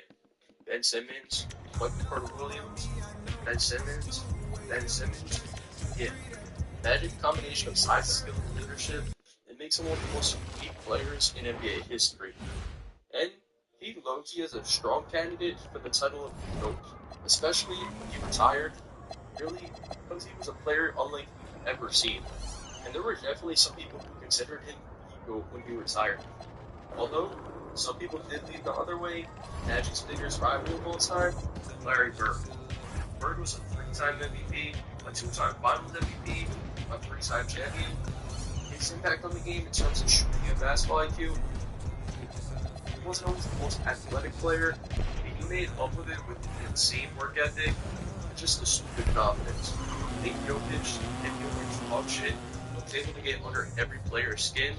Also, Bird, he was one of the greatest shooters the game's ever seen. He could make shots from anywhere in the court, including behind the backboard. Besides shooting, he could pass like a point guard. This makes him one of the most players ever, and Larry Bird's competitive fire is legendary. We all know this though. He had a unique talent for stepping up in big moments. And his trash talking stories are genuinely hilarious. This dude said this: as far as playing, I don't care who guarded me, red, yellow, black. I just didn't want a white guy guarding me, because he's disrespectful to my game. Bird, I hate to inform you. Actually, just look at your forearm, dog. But Bird was that dude. His performances in the 1984 and 86